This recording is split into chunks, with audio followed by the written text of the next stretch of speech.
Hey everybody, and welcome to a smashing wild ride with Steve-O. We've got Michael Chandler, arguably the most exciting fighter in the UFC. I mean, this guy just stands and bangs. I mean, come on. He says he's not here for a long time, he's here for a good time.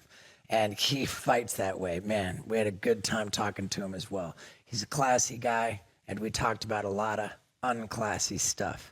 So, without further ado, let's get into it. Ladies and gentlemen, Michael Chandler. What's up? We're here. Yeah, dude. We were supposed to do this in Nashville. Yep.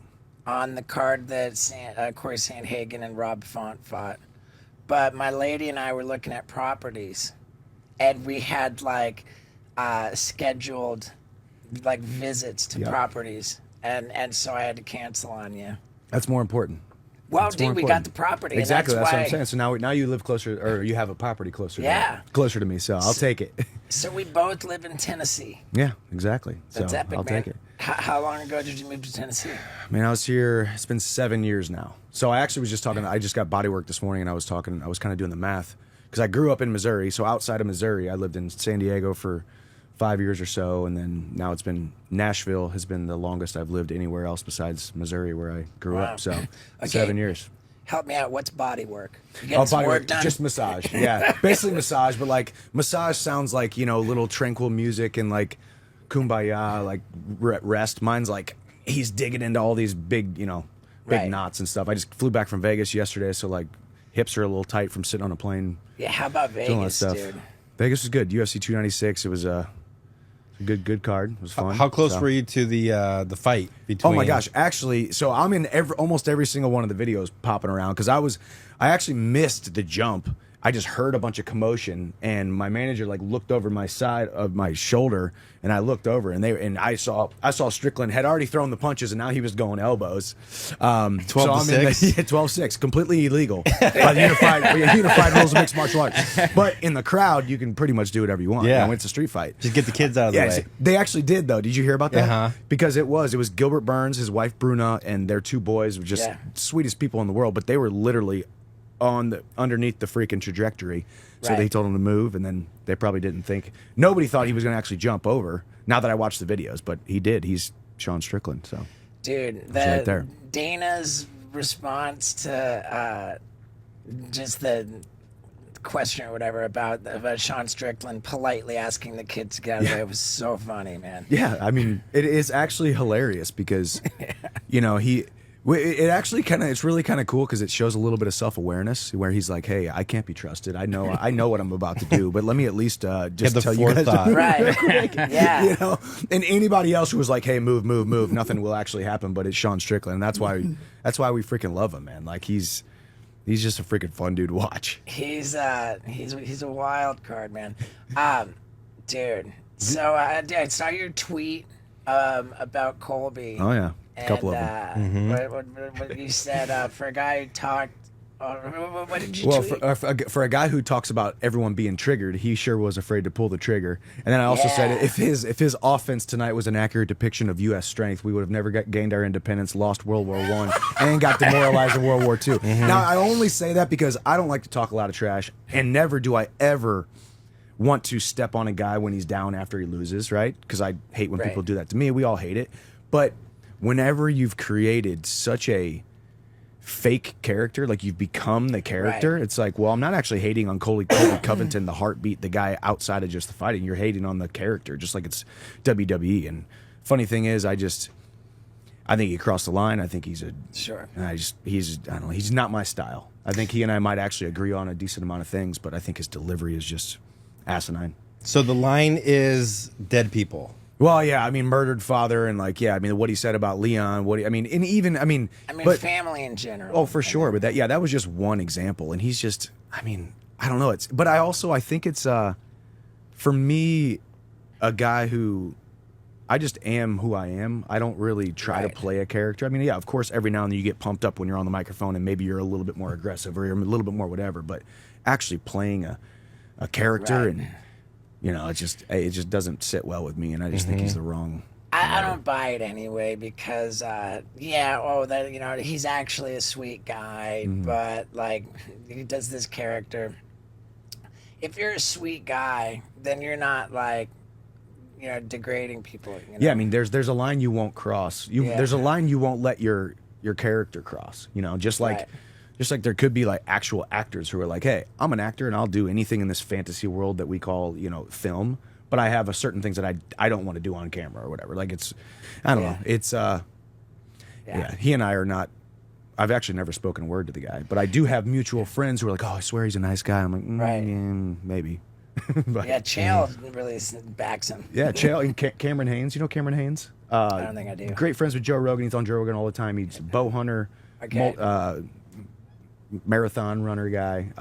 Just a stud. But they're both from Oregon. So, Right.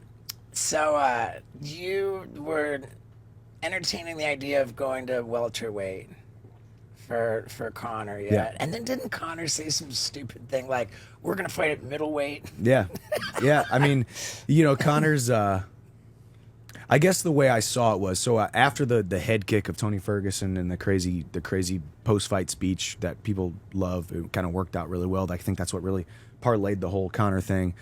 I said I wanted to fight him at 170 because he was so big. Right. He was doing the Roadhouse movie, which is finally going to come out here soon. And he was big, he was beefy and acting like he was really, really big. So I was like, okay, there's no way he's going to fight 155. I don't want to fight 155. I weigh like 190. I would love to fight 170. So I figured I'd do the call out at 170. And then Connor likes to act like he's in control. So he could have said 205 and I would have been like, okay, I'll fight you wherever, dude. Like, Right. because I thought I'm bigger than Connor. He's not that big at all. He looks big. He's got really great angles and really great camera photography work and lighting in all of his photos and stuff. I mean, I don't know, dude. His appearance changed in a mighty way. And, him not being in the USADA pool and it being generally accepted to heal like broken bones with all kinds of steroids. He just got a pass for taking steroids because he broke his leg. Is my take on it, and he kind of took that pass and just went way overboard to where his entire appearance just went bananas. He got big. Yeah, and just his face. Like, what the hell? I mean, isn't that like a part of telltale sign when like your jaw and your forehead get big?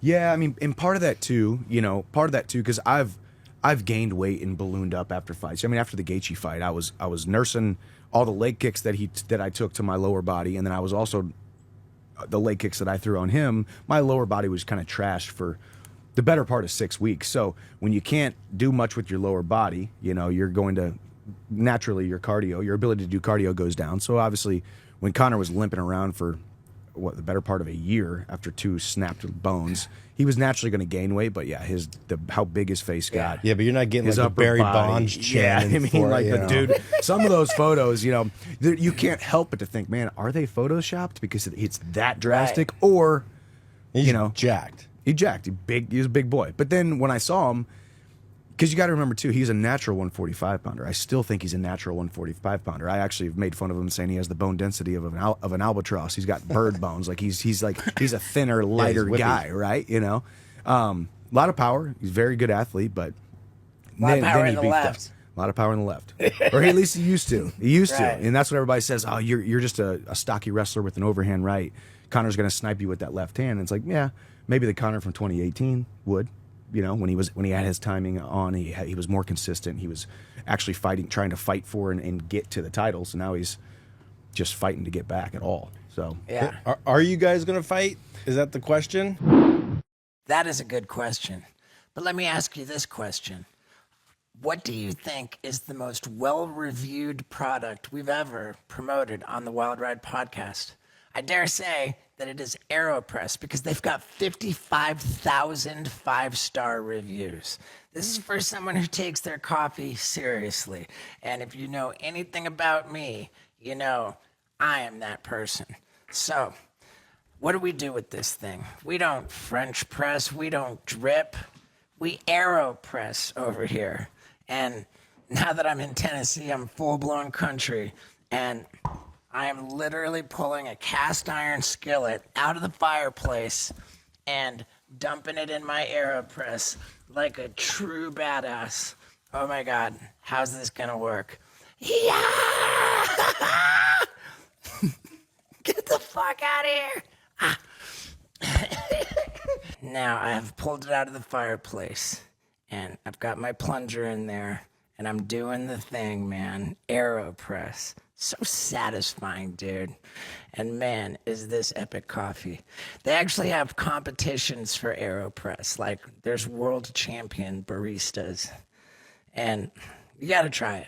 Plus, they've got a huge offer for you. If you go to aeropress.com/Stevo, aeropress.com, that's aeropress.com/Stevo, you can get up to 20% off this extremely affordable AeroPress coffee maker. I mean, dude, less than $50. It's epic, and it's the perfect Christmas gift. So go to aeropress.com/Stevo for up to 20% off your order and start drinking coffee like a real badass. And there you have it, ladies and gentlemen, the perfect Christmas gift for the last-minute white elephant shopper at aeropress.com/Stevo. Up to 20% off. Now, let's get back to it. We are going to fight, and I think right now he's trying to wait me out. I mean, because if you were him, would you want to wait as long as possible for the guy like me who's a real fighter who wants to be in there, who wants to compete, so that I say, screw it, I'm going to go fight someone else, and then he can go fight an easier fight, Nate Diaz. He can go fight an easier fight, Tony Ferguson. He can go find a much easier fight than fighting me. So I think he's trying Tony to wait me out. Ferguson is now off the table. Yeah, I think that's off the table, and that was tough to watch, man, because Tony's a legend. Tony's, Sure. you know. But I mean, the photo of your foot to his face is probably the gnarliest photo in all of UFC. yeah, I mean, Well, they had the Frankie Edgar with Cheeto and you and Tony. those ones where you're like, is that photoshopped? Yeah. You're like, no, for that split second in time, that slice of It looked time, like AI. they actually looked like that, man. It's pretty. Like even the skin on the cheeks went straight south. You know, Do you like have- somehow. Do you have that photo hanging up anywhere in your gym? I don't. You can't, dude. I don't. You know, I definitely thought about making some T-shirts or something like that. Get you know, it I mean, tattooed. we'll see. Yeah. No, I mean, it's one of those things too. I mean, I even just actually reposted the video of, but I really only did it because Joe Rogan was talking about the freaking look at Chandler's body. He's like a ball of muscle exploding on your face, and Shane Gillis was on there. They started laughing. It was more about how funny that clip was than me actually punching Tony or kicking Tony in the head. But Yeah. Do you think So I Tony try not looked to. better in your fight or his fight 2 days ago? I think he looked better in my fight. Yeah, I think I mean, he come on, that's was not even a he was question. he was slower. You know, it's tough. I mean, the fights in in person look a lot slower than when you watch on TV in general. So maybe it's a little bit biased. And of course, I have reasons to say he was better a year or two ago when I fought him than now. But Yeah. he really did. Right. He really did look a lot slower, and Absolutely. But He had moments in every one of those, was it 6 or 7 fights that he lost before Patty. He had moments where he... yeah, and it's tough too because MMA math, and you look at the guys he fought. I mean, what was the first loss? I think it was Justin Gaethje. You know, and was it Oliveira maybe? I think it was Gaethje. Oh no, it was Oliveira. Or wait, it was one of the two back to back. Yeah. It was either Oliveira then Gaethje or Gaethje then Oliveira. So 2 top guys in the world. Then me, so like half of those losses were to like the world class top 5 guys. So, but then after he's lost the last couple, well, he lost to Beneil Dariush, so that's another top 5 guy. So that's strength of schedule is a real thing when it comes to fighting. It's not just like you lost 6 fights. You lost like even me. People can talk about my record all they want. That's fine. I'm 2-3 in the UFC, but I've fought everybody inside the top 3 or top 5. Right. So And, whatever. Here's an interesting one. I was sitting next to Corey Sandhagen in Madison Square Gardens 2 fights ago, 2 pay-per-views. And I told him how I came to Nashville, and I was in the arena when he fought Rob Font. And he said, oh, dude, I'm sorry about that, because it was such a boring fight. And I said, think of it this way, Corey. Like, there's no other sport in the world where you're gonna get a hard time, and people be like, "Oh, dude, he was just trying to win." Yeah, yeah, right. I know. Well, they just had to do what they had to win. But in fighting, we're like, "You suck. Get up, blood." You Right, know, right. Like, and he had a dude. torn. He literally tore his tricep in the first round. So, I mean, I don't know how I would respond in that scenario. I've had injuries here and there, but nothing like a torn tricep. You know, I would have Right. definitely held on for dear life.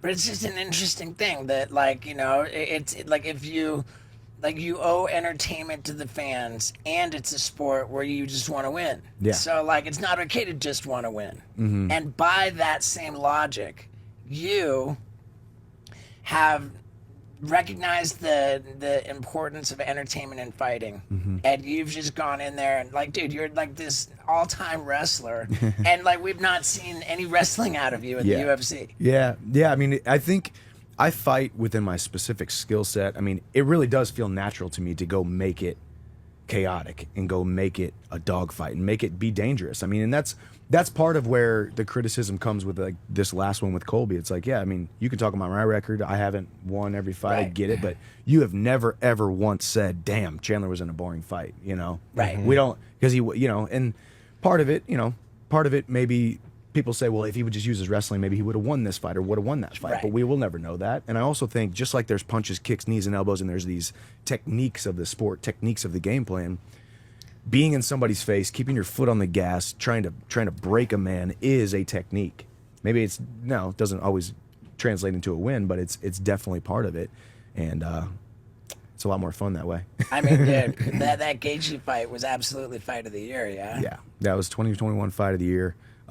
Could be one of those ones that go down in history as Yeah, they did the Hall of Fame fights, which is that'll be cool. Even whether you win or lose, I mean that's part of it too, and that's a metaphor for life as well. You know, it's not all about the wins and the losses. You know, and that's what I say too. And of course, I can say it because I haven't won every fight. It's an easy cop out for me to say, hey, I might not have won, but I did make you feel something, right? Oh, dude, 100%. I made you feel something. I made you want to go do something more than what you're doing right now because you saw me go out there with my heart on my sleeve, go out on my shield. Maybe it works out, maybe it doesn't, but it's even if you lose, you win when you're truly For sure. operating within your passion. For sure. And dude, I fell in love with Corey Sandhagen, and so I'm not gonna bash the guy. But the reality is, even though he got the W against Rob Font, his profile took a hit. Yeah. And you took the L with Gaethje, Poirier, Oliveira.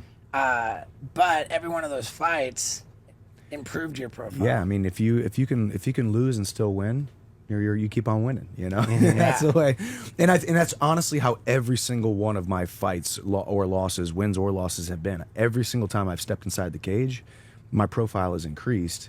Whether it's with a win or whether it's with a loss. You know, a devastating knockout sometimes doesn't even get you as much jump in profile as a crazy fight of the year where you take a loss against Justin Gaethje at Madison Square Garden. You know, so that's why we love fighting, though. That's why people aren't just fans of it. They attach themselves to it and they live it because it's such a fun sport. And the UFC does it better than anybody, as you know. You've probably been to all the big time, promotions. dude. You know. I love it, man. I'm a psycho. I'm a psycho for it. So this Conor fight, I mean, like, it seems like you're kind of getting jerked around a little bit. Like now, like, I mean, has there ever even been a season of The Ultimate Fighter where the two coaches didn't fight? There's been one season, and it was the last time Conor was on it.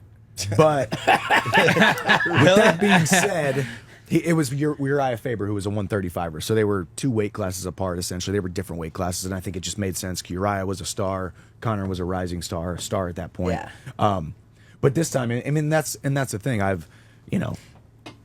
It looks really bad on everybody's part if Conor comes back and doesn't fight me after the Ultimate Fighter, right? So Conor could try to come back and act like he runs the show and say, I want to fight this guy, I want to fight that guy, which if I was in his position, if I was his manager, I would be trying to do the same thing because fighting me is not the smartest fight. You know, it's a great way to come back in. If you beat me, you're in the top 5 in the lightweight division, you know, but also there's a lot of easier fights and there could even be some bigger fights, but not really. People are chomping at the bit to see me come back because of the entertainment value that I bring. I've had a full year to train and think about this guy. At this point, hopefully it could be UFC 300. That's the next one that they're announcing. Maybe they announce us on there. That'd be great if they did. I have not been told of that we have, but it'd be great. But at what point do you like say, okay, fuck it, like I won't fight? Like, is there things in the contract where it says you can't wait so long for an opponent to fight once you guys sign the dotted line? It's a good question. No, there's not anything contractually. So really, it's just personal preference. I mean, yeah, I could have jumped off this wagon, 6 months ago, but I've enjoyed this time off. I really have. I mean, I've been signed with the UFC for 3 years, and I've had 6 training camps, fought for a world title, fight of the year. I've had four performance of the night bonuses out of 5 fights. So every single time it's either some kind of crazy spectacle, or it's a fight of the night, or it's a knockout of the night, performance of the night. So it's been a whirlwind. I've spent more time away from my family over the last 3 years than I have with my family. So having a full year here, we're celebrating Christmas here in a couple days. This is the first time I'm going to get to enjoy a Christmas and a Thanksgiving and all this stuff. Doing a lot of stuff outside of the octagon, business wise. That's going to carry me on past fighting. So it's been a really good year. So I've enjoyed it, and sometimes patience is the coiling of a spring for something even better. So that's the way I'm looking at it. To Scott's question, you don't have to accept any fights in your contract, but the UFC does have to offer you fights. Yeah, but didn't you already sign a fight with Conor saying you guys will fight? Yeah, I mean, our Ultimate Fighter contract says that, yeah. So we're pretty much under that, And like I said, if I was Conor, I'd just keep waiting as long as possible. Right. And then it's such a... Nobody's better at the PR game and the manipulation of the headlines and getting in the headlines than Conor and his team, right? That's why you still see them. Audiatar, just a couple days ago, his manager was, talking, Chandler's probably the most likely opponent, but there's still other options out there. It's like, no, there's not any other options out there, Audie. But it's smart for you to say that. Yeah. It's smart for you to try to get inside my head that this fight might not actually happen. Little do you know, I'm bulletproof and I'm fine. I'm doing just fine. And I can wait this out as long as you want. You want to try to retire me? I'll retire you right back. That's what Chael said. It was funny. Chael did it. He's like, okay, Chandler's playing the long game here. You want to try to retire me? You want to try to wait me out? Okay, wait me out. I'm going to wait you out just as long, because I will stand firm in this conviction that this fight is happening. And there's only one way to get back to the UFC, and the road goes through Nashville, Tennessee.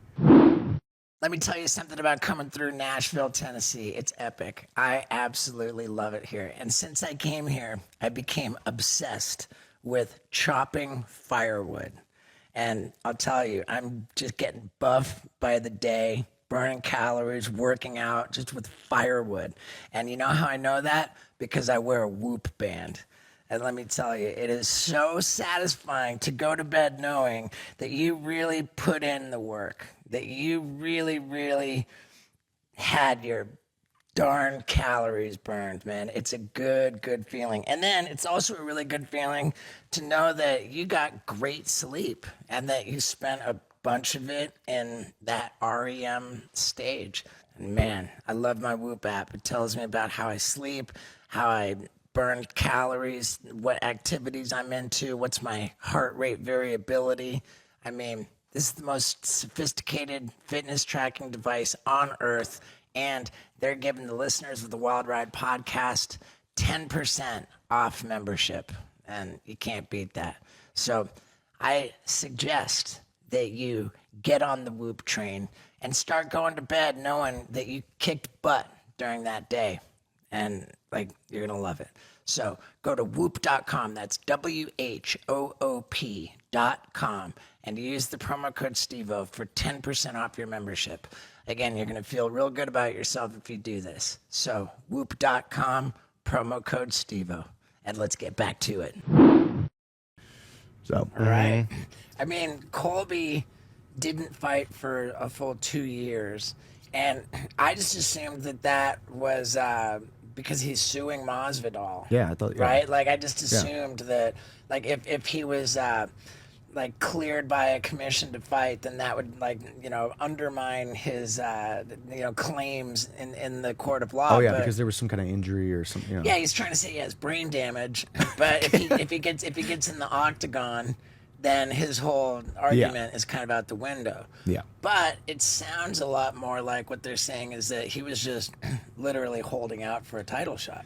Yeah, I mean, and that's where you have the luxury of being friends with the guys and knowing what's going on behind the scenes and the brass and the UFC.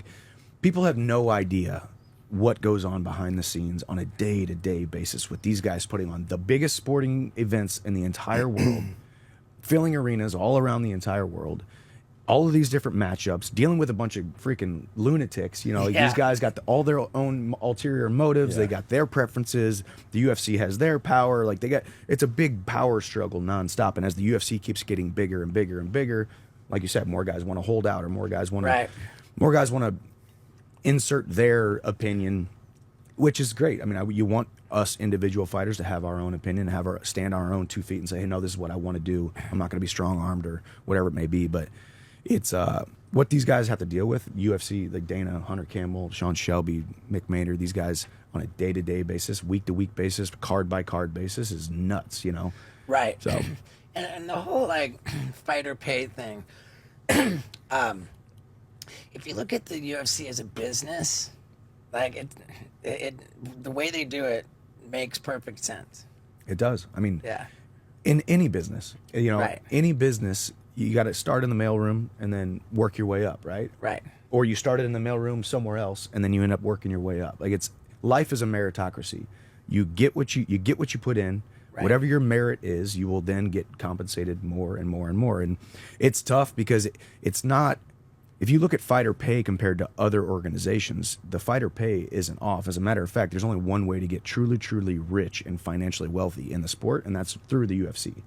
However, a lot of the other guys who are working their way up, they start off at a low salary, just like everybody starts off at a low salary in a certain business, in a certain sector.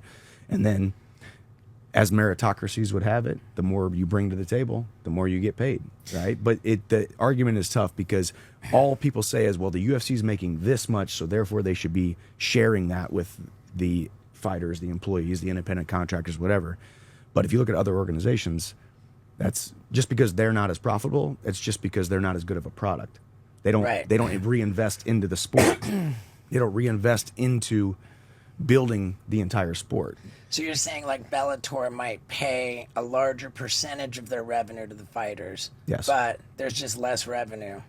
Tons Well, of less the- revenue. on the- There's almost no revenue, Right. and there's almost no reinvestment. So I was the biggest name in Bellator for the last 5 years I was there. My last 5 fights, I had a camera on me one time.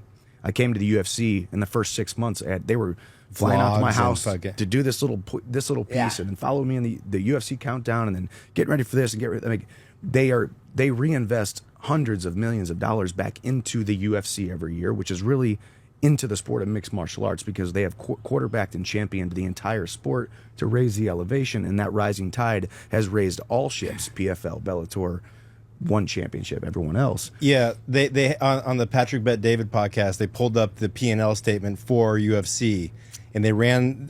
If you look at the P&L statement, payroll for the UFC accounted for like 44% of the expenses. The rest of it was marketing and all the reinvestment they do to grow the business. You know, so what you're saying is like on Bellator, the payroll might be 70% of the revenue that the expenses that they bring in, but zero marketing. Zero.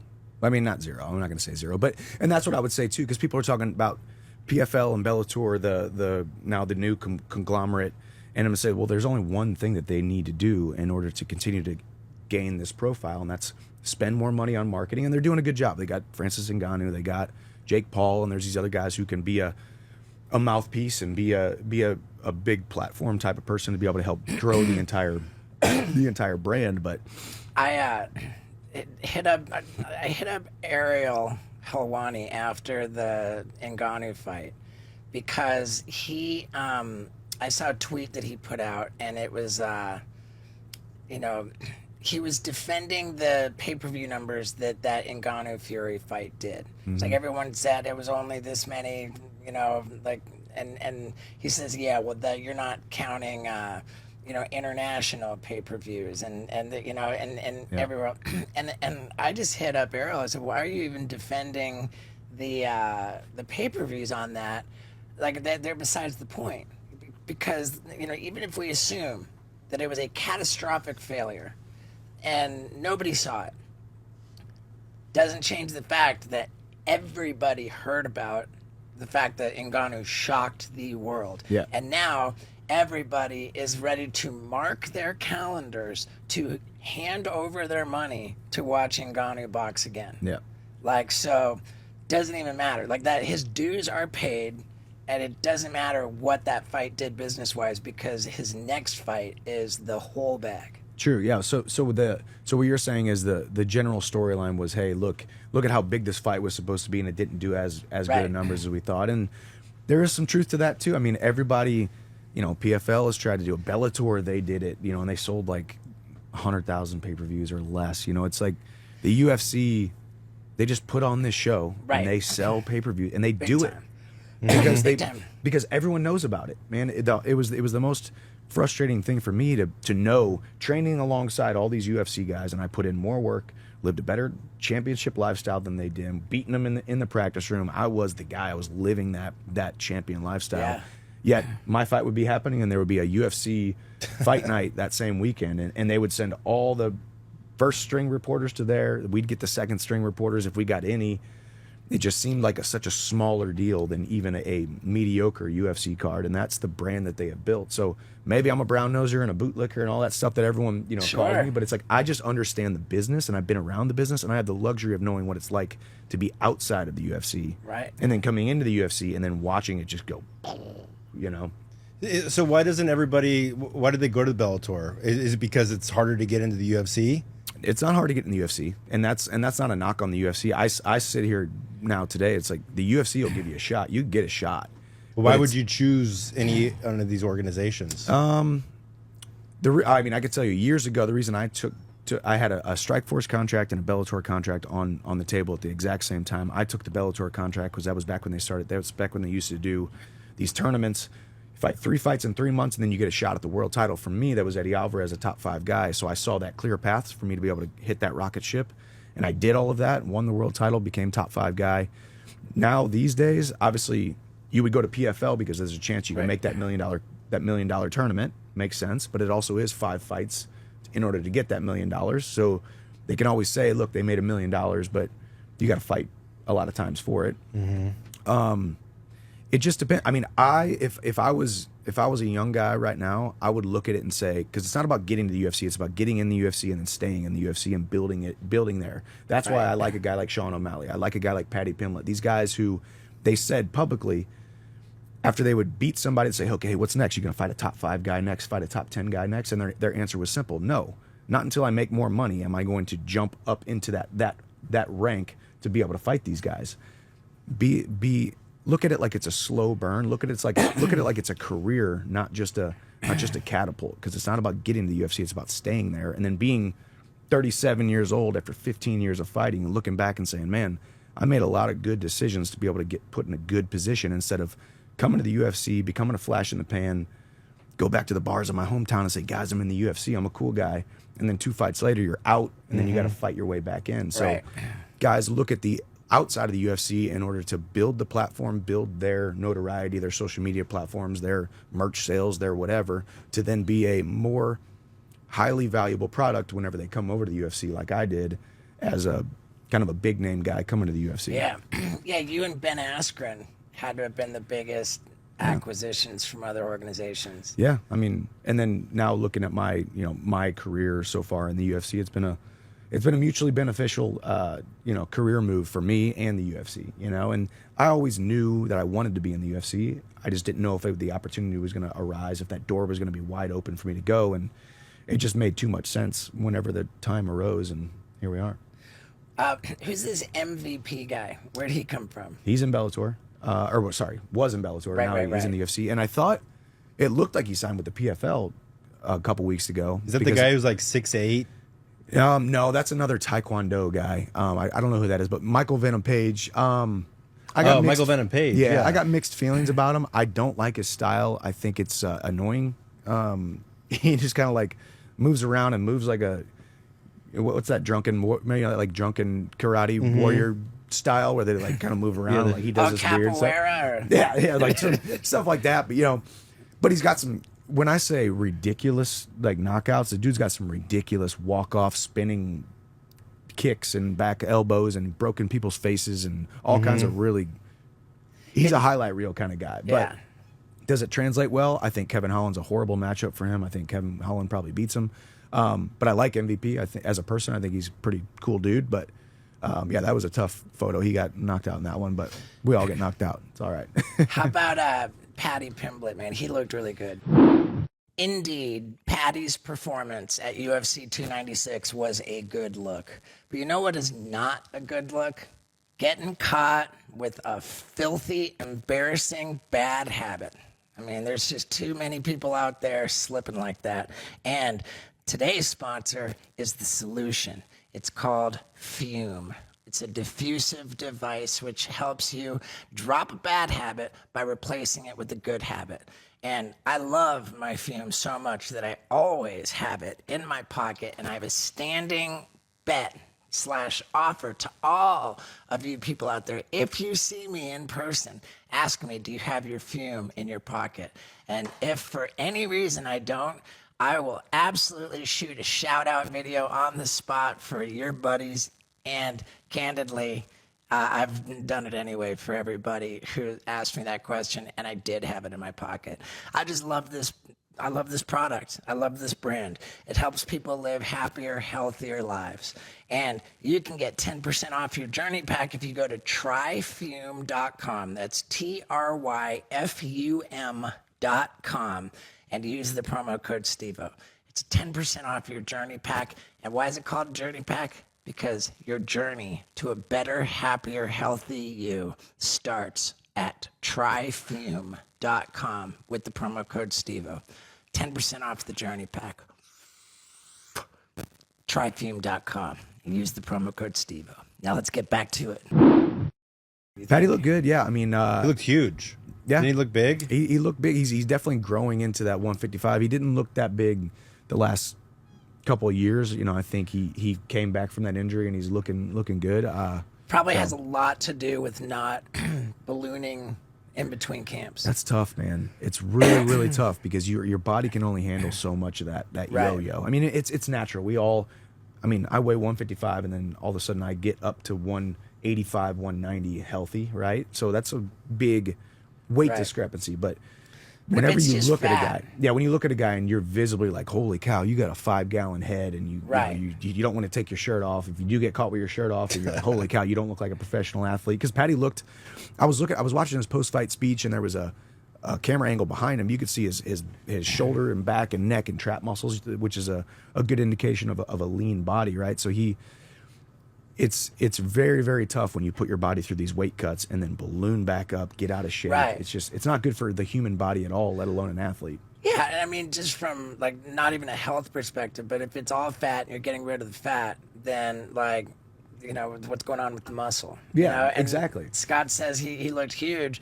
because there wasn't all of this distribution of fat going on. It was just like, you know. But his like shoulders and arms were like double the size they normally were. We had Patty on the podcast, and before we rolled the van over to him, we stopped and bought a scale. Oh god. Yeah, And what was he? He got on the scale. I think he was like 205. Dude, that was when he was He was in ballooned between camps. Yeah, Yeah. it was the night because then after we went to dinner, it was the night that Leon head kicked Kamaru. Oh gosh. Yeah, it was the same day. Was that Because in we went Vegas to or dinner. Salt Lake? What was that? And dude, Patty's great, man. Yeah. Like I really think he looked great against Tony Ferguson. I think that whole debacle with Ariel Helwani and the way that the decision with Jared Gordon. Yeah. I think that represented like growing pains. You know, like you just Yeah. can't become like this big sensation, this huge star.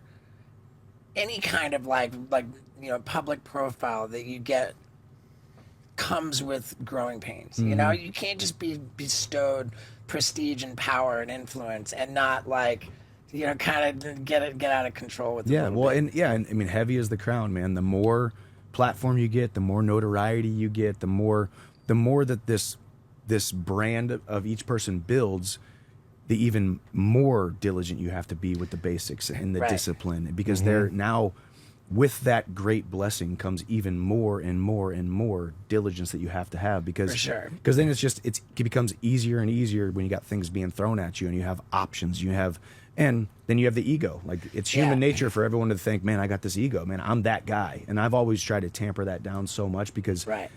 you know, heavy is the crown, but man, high is the fall whenever those guys, Right. you know, similar to like this past weekend. I mean, Colby deserves to have as much Right. hate as he has getting right now because of what he built up. And if you want to say, okay, I did it to try to sell pay-per-views, cool, dude. Well, now you can, eat your shoe because you Yeah. just got, There's embarrassed. ways to sell pay-per-views. Right. You know? I think Patty came out that whole debacle, the with visible humility. Yeah. I really, really think that I think that he's in between camps, taking his career seriously. Mm-hmm. I think he's improving as a fighter. I think he's got humility, like just as a person from the experience, and I'm rooting for him to get knocked down with you. Yeah, me too. He's good. BT Sports, he did an interview with BT Sports, and they were talking about how I went and found him and congratulated him or whatever, and he said some really nice things about how I'm a nice guy in the sport, and you got to root for me. And so we have that relationship, and I have no ego either. I come from the wrestling background where it's like, dude, I could be next to a guy that I'm gonna fight, and we weigh in at the same time. Like, it doesn't matter to me. I don't need to have this bravado and have to hate everybody in my weight class, because if I fight you, I'm gonna try to rip your head off, and afterwards we're good. But Patty's. Whenever you start, you kind of come in, you get that high and you get that trajectory like Patty got, then comes, okay, now I really need to take a step back and look at, okay, who am I? How do I want to live? How do I want to be remembered? How do I want each day, brick by boring brick, to be able to build this thing so that I don't become a flash in the pan? Because it could have been very easily for him to, if he lost that fight to Jared Gordon, now he gets knocked down. If he comes out, now he loses to Tony Ferguson. Before you know it, you're on the chopping block, and people were like, well, you were just a flash in the pan with a interesting haircut and a cool accent, and there's a million of you, right? So it's cool to see him visibly taking it more seriously, because I'd love to share the octagon with him someday. We'll see. Yeah, man, that would be super cool, man. I'm rooting for him.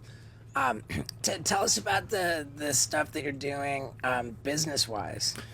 Man, so we just announced my ownership in Hiatus Tequila. So we didn't. Wow. Yeah. So I actually, about a little over a year ago, I met the owners of Hiatus Tequila, the founder of Hiatus Tequila. But before that, I thought about starting my own tequila company. And then when I found Hiatus, tried Hiatus, realized, okay, this is exactly what I would have wanted created. From a visual standpoint, it's a beautiful bottle. It's additive free, certified kosher. The guy who founded it, Christopher DeSoto, is just very, very passionate about agave spirits and doing it the right way. So I was like, hey, let me invest. He said no. I said, come on, let me invest. He said no. So I finally wore him down, and he was gracious enough to let me come in, invest, and become an equity partner. I'm an equity partner in Cram Nutrition. I got to send you some of these. I should have brought you some. They're it's a better, healthier version of the Uncrustable. So it's a on the go PB&J sandwich. Oh wow. Yeah, Speed Fitness. We have a commercial and home piece of equipment that rivals the Tonal. Tonal goes up to 200 pounds. Ours goes up to 2,000 pounds resistance, and it's got a lot of really awesome technology. I have my own fitness app, Walk On Fitness, so we got thousands of people in that community where we just create cool programs for people, nutrition, mindset, and workout stuff, and You're just a bunch of investments, man. Just trying to build it. That's epic. Your degree was in business finance. Personal financial management services with an emphasis in real estate. Yeah. So How much does that come into play? Like, you're actually using your college degree, in real life. Outside of and really, the funny thing is, just like anything, it's not what you know, it's who you know. I've been very blessed to have some really very smart friends around me. My relationship capital bank is very, very, very, very deep. Because although I didn't have this huge reputation, I had a good reputation, but not a huge platform when I was outside of the UFC. So I had to wait for that good reputation and that big platform to meet to finally start to capitalize on all the opportunities that I have. So with great platform comes, great opportunities, and I get to vet through and find out exactly what makes me tick, what do I believe in, who do I believe in, and it's worked out pretty good so far. Dude, it's epic, man. Are you doing any commentating? I saw that they you were commentating with Anik and Cormier. What was that for? The Anik and and maybe I've got that wrong. well, no. So they do the cage side stuff, which is, I forget what that's called. So they were That's just the interviewing you as commentary. a fighter? Yeah, I more did the analyst stuff, like on ESPN. Right. Cut to the pre-show, Right, the with Karen post-show. Bryant. Yeah, and I enjoyed that. I definitely think it's something I would like to do after my career. You know, right now it's just I'm so busy with other things that, you know, make me, you know, make me tick more than that. You know, I mean, I have a studio in my backyard too, where I can kind of sit in my backyard and break down fights and do it on my own and own it myself, rather than just going on ESPN and doing it. I did just get connected with I think it's Rogers Sportnet or something like that with Canada. So there's a new Canadian thing coming in. So I'm gonna connect with those guys and kind of see what we can think about doing. But I enjoy it. I enjoy the sport. I'm not as passionate about the actual sport X's and O's as people think I would be. I'm pretty darn good at talking about it, but I don't really study the sport as much as people probably think I do. Wow. You know, but it's I'm pretty decent at it, so I guess I'll keep dabbling here and there. That's crazy, man. Yeah. So coming back to Connor, and he's now back in the USADA pool, has like changed back to the Connor of old to look at him. Yeah. Looks like he could. He looks like he's training a lot. You know, that's the thing. Whether is training just for those 15 seconds and puts out a clip, or he's training for hours, and you know, he looks like he's training and he's getting in better shape. So he looks like I don't know what the holdup is, Connor. Yeah, it certainly looks like he's training. Like, but that's got to affect you. Like what happened to TJ Dillashaw after he stopped doing the like performance enhancing drugs, and he fought again against who? And he came back. Who knows? That was because he went down to flyweight. But was he slower? Was he like? What happens after you? He lost way too much weight, dude. Like he had no chin left at 125. Yeah, and that's a real thing too, man. This weight cutting thing is no joke, man. It's you're going in there a shell of the human being that you're supposed to be, right? And to your point, your previous point too about, you know, being on a certain supplement regimen and then changing your supplement regimen, whatever that may be. I mean, I've always just looked at it like a crutch. I really have. I always thought if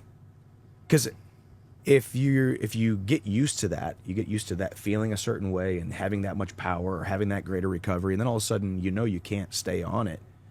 All of a sudden, all I would be thinking about is, okay, well, I'm not as good as I was 6 weeks ago, so now I'm carrying that lack of confidence in, and you see it. So I mean, we'll see how he comes back and performs. I feel like it's like a Mark Kerr situation, right? Like, well, Mark Kerr was more like actual like opiates, you know. It wasn't. He wasn't doing roids. He's fucking. I mean, juiced. sure he was, but like the Mark Kerr story was one of like drug abuse, not like performance enhancing drugs. Yeah. Well, I mean, we're all human beings, and we are prone to wander, and we go through tough times, and there's so many, you know, especially when you talk about an athlete or whether, you know, pro wrestler, pro fighter, these guys. I mean, they get stuck in things and stuck in ruts, and I mean, even you look at Connor, he's been off for all these years, and you know, like we talk about, go back to his training videos that he's posting now. It's much nicer to be seeing him getting caught training than getting caught wherever he was with some cell phone somewhere on TMZ. Sure. So it's, you know, and it's, I have never lived the life of Connor. Like I haven't lived a day in his shoes, so I'm not going to sit here and judge a man. But the dude was, you know, he was living a life for sure. You know, I said what I said about growing pains in the context of Patty, and I think that's like, it's jarring to become like a you know, very public personality very quickly, but over the course of like a longer period of time, something that Khabib said was pretty incredible.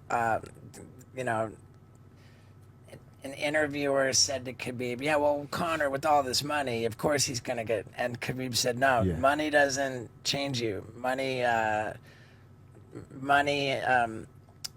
enhances you, reveals, it reveals you. It exaggerates whoever you are.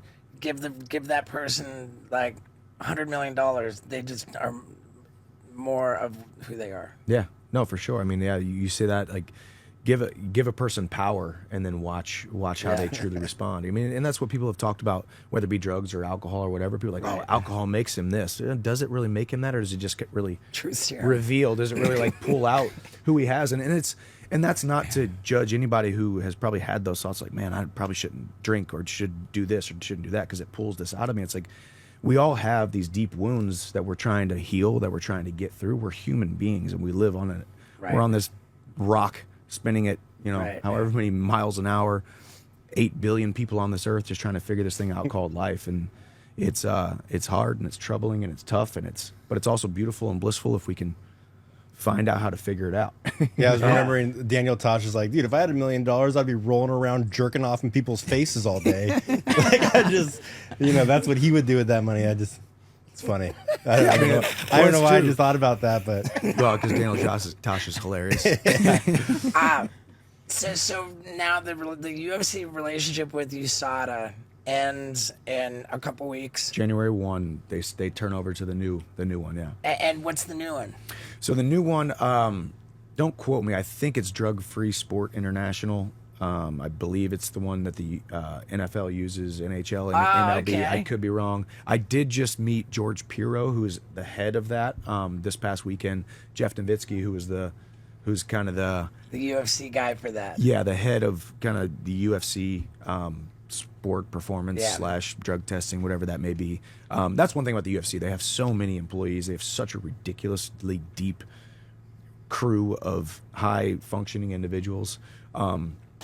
So yeah, I mean, it'll be interesting. I have the app on my phone, or I don't know if I have the app, but I went to the website on my phone doing the new whereabouts thing, so they're going to know where we're at, similar to USADA. There was a lot of tough things with USADA that people didn't like. I always enjoyed it because I liked knowing that everyone had to be a part of USADA and they knew where I was at all times. But when you're a sober member of Alcoholics Anonymous, you don't mind getting pulled over by the cops. Yeah, exactly, right? Yeah, exactly. I was always like, you're like, hey, does that suck? And I'm like, no, I actually always kind of and I always liked it whenever people were at my house. I always liked that it was cool, like duck, duck, duck, knock on the door, and I got like a couple friends over, and like, sorry guys, I gotta go pee in a cup real quick. I thought it's another cool thing that I'll someday miss. Like it's another.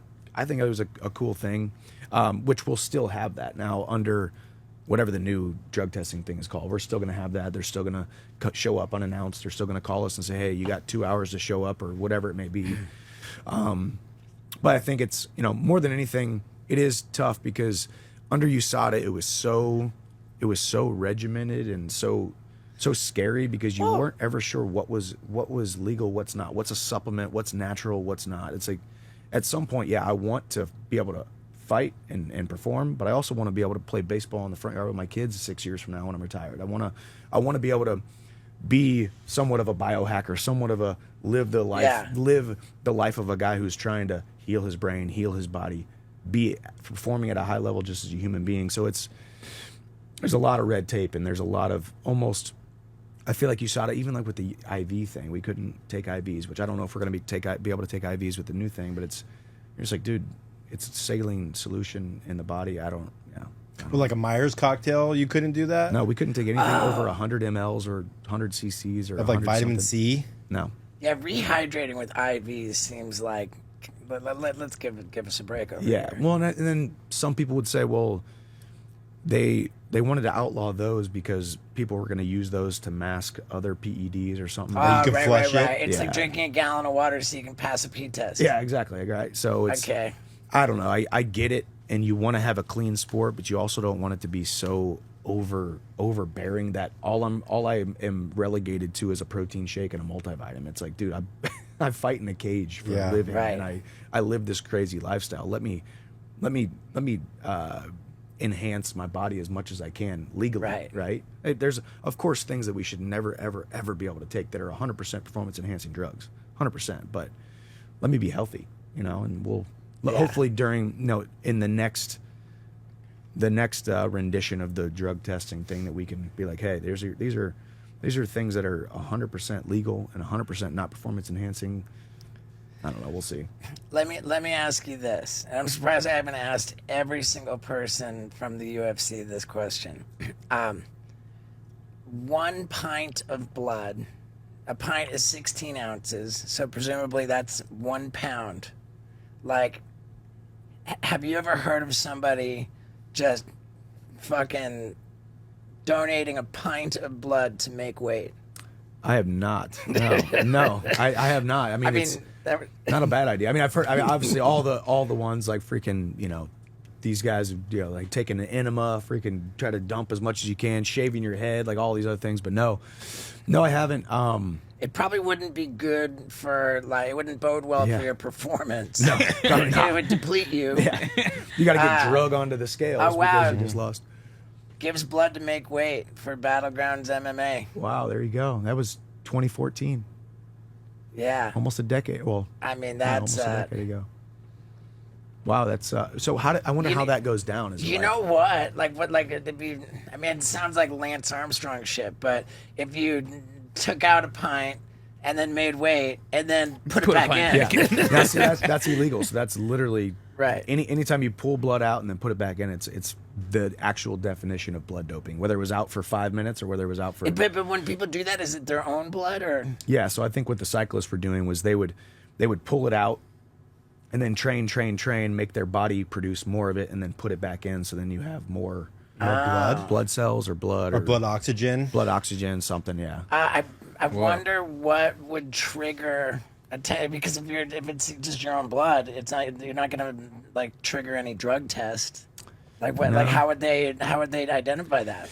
Yeah. No. I mean, I guess you technically would have to get caught. I think that's probably how those cyclists got caught. Like actual, undercover people with cameras and. Mm-hmm. You should watch those documentaries and Icarus and all those other ones. I mean, dude, like blood doping, that's 2 birds with 1 stone, bro. Like you make weight, like that's an extra pound you don't have to shed, yeah, and you get it back in there. Yeah. Oh, what's definitely illegal? What's something that's illegal that like you wouldn't think is illegal for like that would show up on a drug test? Where you're like, I can't believe I can't even take this. Like, well, like even creatine. No, creatine's good. No, I mean, but there's certain things that are illegal in competition and out of competition. So like if you get a sinus infection, pseudoephedrine or whatever, you can take that. Like I can take that right now because I'm not in competition within 48 hours or 72 hours of a fight. But it can't be in my system right before a fight. Now, one of those things, once again. It's not performance enhancing. It's to get over a sickness, but it's still on the banned substance list. Well, the ephedrine, I can. Well, you can use. That You makes can sense. make. You can make meth with it, Yeah. right? Yeah. Well, yeah. All the stimulants are off. Like I mean, you gotta. That's why when the guy did the inhaler, that was a no-no. Yeah. Yeah, Greg Hardy. Yeah, Greg Hardy. Yeah, Was it Greg Hardy did the inhaler and then fucking in between rounds? Yeah, he's like asked for forgiveness, not permission. He's like, I forgot I could do it right now. Dude, that was fucking hilarious, man. Well, I liked watching Greg Hardy. Yeah, fight. he was a wild card, man. Yeah. But Yeah. I mean, it's even you've been to a bunch of fights, probably walked back and been around kind of the locker room scenario where we're all training and getting ready.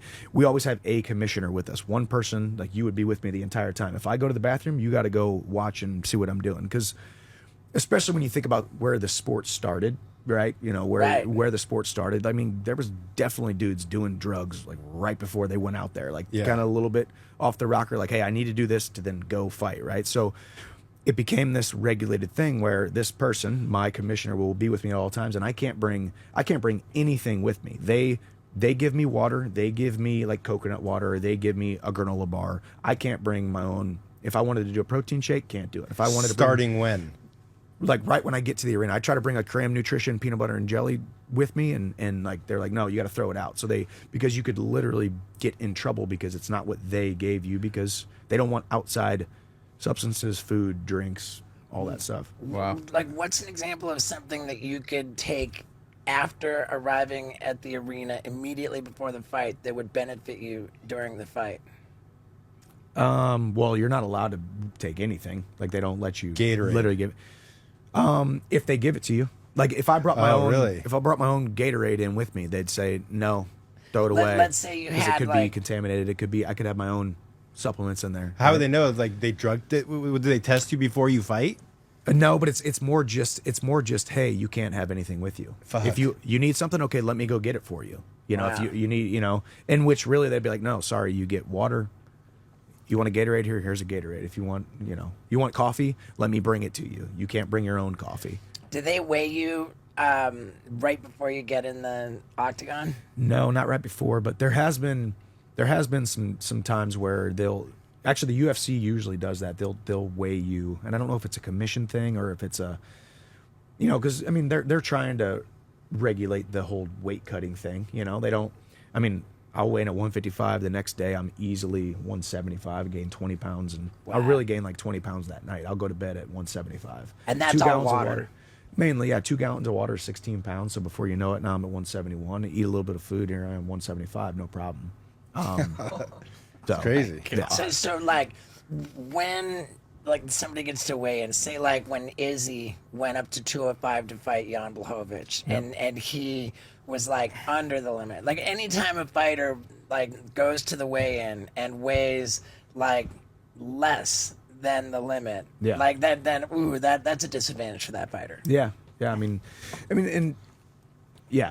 you always try to basically when you're cutting weight, it's usually for me I would get down to 155 because I know I'm going to float a little bit, and if I'm 155 on my scale, I would already check it and know if my scale is a pound heavy, a pound light to the check scale. Because there was actually one fight, I think it was MSG. No, it was Arizona when I fought Ferguson, and Charles Oliveira missed weight because the check scale was jacked up. The check scale somehow got jacked up that day. I remember one fight when And it was, I think it was at Fight Island or something. I think it was like they were saying that How is that possible? Well, the problem is with scales, you know, I could take a scale, we could take a scale right here and we can step on it, we could pick it up, and then we could go over to my house or whatever, picking it up, moving it around, it can get kind of jacked up. And if you don't know that it's jacked up, or you know, with a check scale, it's sitting in a hotel room, nobody's watching it the entire time. They kind of loosely watch it, but you got to make sure no one jacks it up or steps on it, falls on it, drops something on it, picks it up and moves it, and it could change a half pound easily. There was a championship fight where somebody didn't make weight and they were not eligible for the I think belt. that was the Oliveira fight. Yeah, it was Oliveira. That's right. Of course it was. So I think it was Arizona, and that's where I fought. And I can attest that check scale got jacked up because I checked myself on the check scale, and I thought it was X amount of ounces off of my scale, but it actually turned out to be light or heavy or whatever. And it was a jacked scale. Yeah, and it's tough, and it's, you know, because it's that's why the weight cutting thing is just tough, man. It'd be cool if there was more of a range. I don't know. Then again, I've never missed weight. I've never pulled out a fight, so I'm kind of a hard ass about it. I'm like, hey, freaking show up and make weight. But it is tough, like when that stuff happens. I haven't asked you about Ian Gary. I mean, talk about a guy getting shit on. So he's gone through a lot as of late, you know, these last couple weeks, and then now he pulls out of the fight due to sickness, pneumonia, right? You know, and then I thought it was interesting too. Now he is scheduled to fight a different guy in March, Jeff Neal.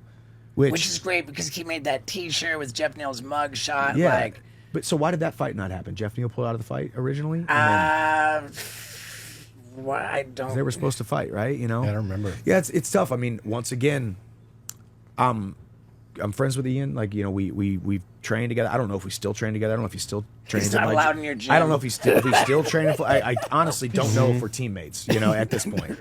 I'd probably say bet that you're not. Yeah, I mean, I think so. And he was supposed to fight Vicente, who trains with us in Florida. Right. So my opinion of Ian, I like him. He and I are very different, and it's not necessarily his fault. Like it's hard for me to be around him because he's so like positive and laissez-faire and all this, and like talkative and all this stuff during training camp. And I'm like a psychopath. Don't talk to me. Don't look at me type of guy. So our personalities during training camp are a little bit different. So it doesn't mean he's, you know, not a cool dude. But the way he's been handling stuff lately is tough. I saw, yeah, it's tough. I saw a comment on one of my like YouTube MMA. Do you watch that, like Full Mount MMA, like all these MMA daily news channels? Not much. I watch all that shit. I love it. I love it all. And a lot of these channels will have like the top 3 comments from the previous video, and the comments are always pretty juicy. It's worth sticking around for, especially on Full Mount MMA. Shout out to that channel. Okay. And there's this one comment said that Ian Gary is, you know, doing exactly what Conor McGregor did, except he went straight to the part where everybody doesn't like him. He skipped over the being a hero to his fellow countrymen. Yeah, so funny. And well, I mean, part of that, I mean, it's definitely some juicy headlines right now. There's definitely a lot of, which that's what I see now. It's a little bit, you know, interesting that he pulled out of this fight because of pneumonia, sickness, or Right, whatever I saw it was, Henry right? Cejudo was talking about Yeah, it. because I mean, you skip media day, so everybody's like, okay, the pressure's getting to him. It's too much. He's not, he skipped media day. Then all of a sudden, he goes from skipping media day to pulling out of the fight, and you're like, it's pretty easy and very hard to. It's hard to prove that he has pneumonia, or hard to prove that he's sick. Right? Everybody vouched for the pneumonia being real, but what Henry Cejudo said is that when you're like, once you start doubting yourself, when you're in a bad mental place, that's when your immune system is so it's just like he got he was mentally weak is the argument. Well, it was a self-fulfilling prophecy, right? Because he plays a tough guy on camera and he plays a tough guy on the microphone. He's a great fighter. Yeah, he's a good fighter, but He's really but fucking good. We all succumb to those mental, negative thoughts, negative feelings. I mean, there was a lot of stuff going on. I mean, that's why I don't like the whole animosity thing. Like I don't.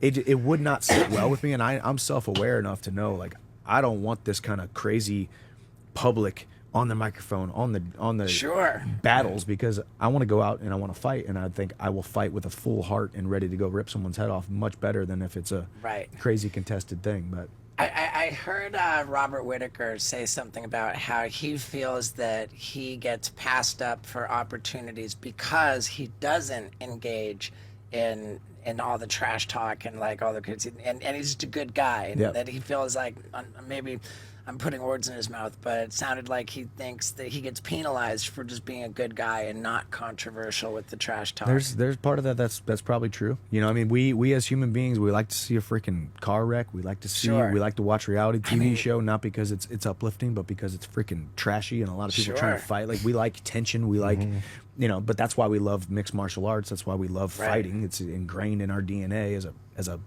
being. So yeah, it's tough being a guy who doesn't really like to be in that stuff. But then again, like, your fights speak for themselves. Yeah. So like you're best of both worlds. You get to be a good guy. You get to be the honorable. Kind of like you and Poirier. Like I get Poirier vibes from you as far as like being a good guy who doesn't feel the need to talk bad about people. Well, who just goes in the octagon and their fights are just so fucking explosive that you're the guy. Yeah, so I mean, if you got that to fall back on, it's like, well, you definitely can't call me a pacifist or shy or meek or any of that kind of stuff. Just go watch me fight. I mean, sorry, I don't want to sit here and engage with a war of words right now, and I want to throw a monster can at you. It's like, I am who I am. If you don't like me, kick rocks. If you like me, hang on tight. Let's go. Was it after the Tony Ferguson face kick knockout that you did 4 consecutive standing backflips? I think it was 4. I thought about 5, but I didn't want to break my leg. I think it was 4. 4 in a row. Like, dude, that's heavy. And then like what makes the difference if you're gonna do it off the cage or on the flat? What's crazy actually is I have never once in my entire life jumped off of a cage and did a backflip except for that one time. Wow. I finally come to the UFC, get a first-round knockout over a top 5 opponent, become Dan the Hooker. guy. Yeah. Kick down the door to the party of the UFC, and then decide to climb up for the first time ever and do a backflip off the top. And wow, look at that. Semi landed it, right? And then I promised myself I would never, ever do that again. Dana does not love that. No.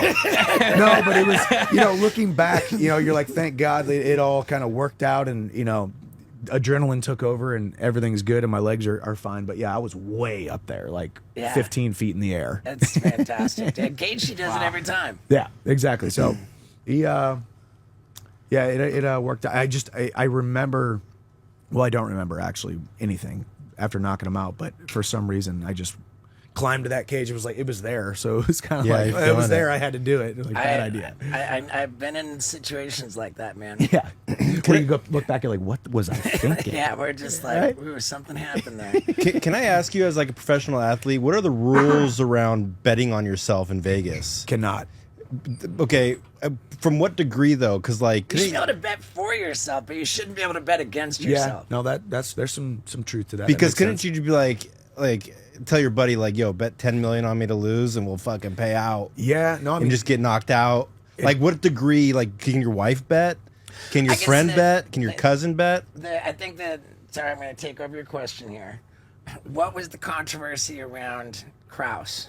I'm not 100% sure the ins and outs of all that, but it definitely had something to do with some insider betting with whether one of his guys had an injury or whether one of his guys actually threw a fight or something like that. That was like, because you can't have that much of a stink if you're betting on your fighters. Yeah. Yeah, I James bet Krause worked with Offshore Sportsbook, a suspended MMA coach. Yeah. I mean, dude, like, you messed up when nobody is allowed to fight in the UFC if they're even remotely affiliated with you. Yeah, so that was interesting too. I mean, I guess the amount of bets and the amount of money that was going on these guys didn't make a lot of sense because UFC main event, this past weekend, the main event, the co-main event, world title fights, you might think there might be millions and millions of dollars being put on it, but I think the interesting thing with this was these were guys, I can't even tell you who the guys were, what the names of the fighters were. It's like it could be an undercard fighter and all of a sudden tens of millions of dollars, and that's I don't know what that number is, but let's just say there was tens of millions of dollars put on this no name. Sorry, not to. That's disrespectful, but a guy who's not in that huge profile, right? Sure. So like, okay, this smells weird. But yeah, right after this happened, we got numerous emails from Hunter Campbell, who is the head of the legal counsel for the UFC, that says, hey, no betting on yourself or against yourself or anything, and no close family members. Like if my wife they tell you that. Well, yeah, and that, it's the same thing. They also had the letter, no having anything to do with James Krause. Well, that too, yeah. So all those fighters had to leave that, had to leave that gym. It'd be one thing if like James Krause's fighters couldn't have Krause in their corner. Yeah. But they can't even be at his gym. Yeah. And he stays in his state. Where is he, in Texas? He's in Kansas City. Okay. So, yeah, you just think like if you're a fighter on your way out and like you got like you run into a boy from high school, like, yo. Yeah. You know what I mean? Like, yeah. It's gnarly, put $10 million on me, dude. Like I got $10 million under my mattress. I'm gonna take it to a sports book and bet against me. Bet against me. Second round knockout. Payout 300-1 odds. Dude, you're just like, you're like a weird knockout. Like I wonder if that's happened before. I mean, it must, because it's like, how can you regulate that? Yeah. Well, yeah. I mean, it's like they think T. Woodley did that against his fight with Jake Paul. Oh yeah. But I don't know. I don't think so. I mean, well, you saw he's like, okay, when I drop the elbow, you fucking. Oh, I saw that. Whatever that was, there was some stipulation. Yeah, with it's. that. I'm not a bettor. Like I don't bet on any sports, let alone MMA. Mainly because I always say never bet on MMA anyway. Because even if you're 1,000-to-1 underdog or 1,000-to-1 favorite, it's just too volatile. There's no locks. People can say it's a lock. This is definitely a lock. It's like, no, dude. Like I would. It's too crazy. I would have been on Izzy all day over Sean Strickland. Yeah. Much better fighter on paper, right? And then all of a sudden Strickland goes out there and freaking... Dude, if you look at Strickland's fights before Izzy, like he lost to Cannonier, he got fucking flatlined by Pereira. Yeah. Like, I mean, I don't know, dude. I really think whatever the situation was with Izzy and the dog, whatever that story was, and I'm not clear on what it was, that was in Izzy's head, and Izzy just did not show up because he was in the octagon thinking about dogs. Yeah, well, and Strickland is the wrong guy to have an off night because he's one of those guys that he makes it a dog. Well, sorry, lack of a better term, makes it a dog fight. Makes it a dog fight no matter what. Intended. But you know what I mean? Like he makes it a nasty, grueling, tough fight. And he's in your face and he's freaking scary. I mean, he's fundamentals. Yeah, he's like a cowboy Cerrone. Yeah. He's very basic, but brilliant and nasty and brutal with the basics. So, so day-to-day life right now, like you're with your family. How many kids you got? 2 boys. Hap will be almost 7. Hap will be 7 in January, and Ace is 19 months old. So the 7-year-old's already wrestling? Not wrestling. No, playing basketball, baseball, football. Letting him enjoy all the team sports right now, where he's building a foundation of athleticism and movement and that kind of stuff. Wrestling's just too down. Yeah, dude. Michael Chandler and, ladies and gentlemen, Skinny Vinny in the flesh. Are we allowed to say what's happening? We are. Vinny's getting married on a Monday. January 15th. We got Scott Randolph. We got Isaac Patterson. We got an effectively empty ranch house over here. in Tennessee. Luck says, I'm not here. It's cool. My baby. And man, what can I say, dude? It's so rad here. It's so rad. I fucking love it so much, man. And I love you for sticking around to the end of the podcast. Let's show Michael Chandler some street team love. Grab a screenshot, post it, tag him. Because, man, I really, really like that guy. And I would like for him to feel your love. And happy holidays, everybody. I'm sorry, baby. I love you. Okay.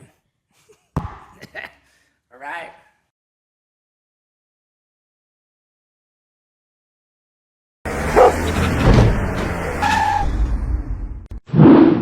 Hey everybody, and welcome to A Healing Wild Ride with Steve-O. This week we've got Mike Majlak, and man, is he open about his struggles and his journey to try to improve himself, man. Wow, does this get raw and vulnerable and crazy. And you know what else? I am taking this country by storm with my new Super Dummy Tour.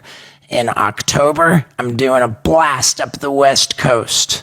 In November, I'm just clobbering Middle America. And I got a little baby run in December of like some old Southern country boy spots.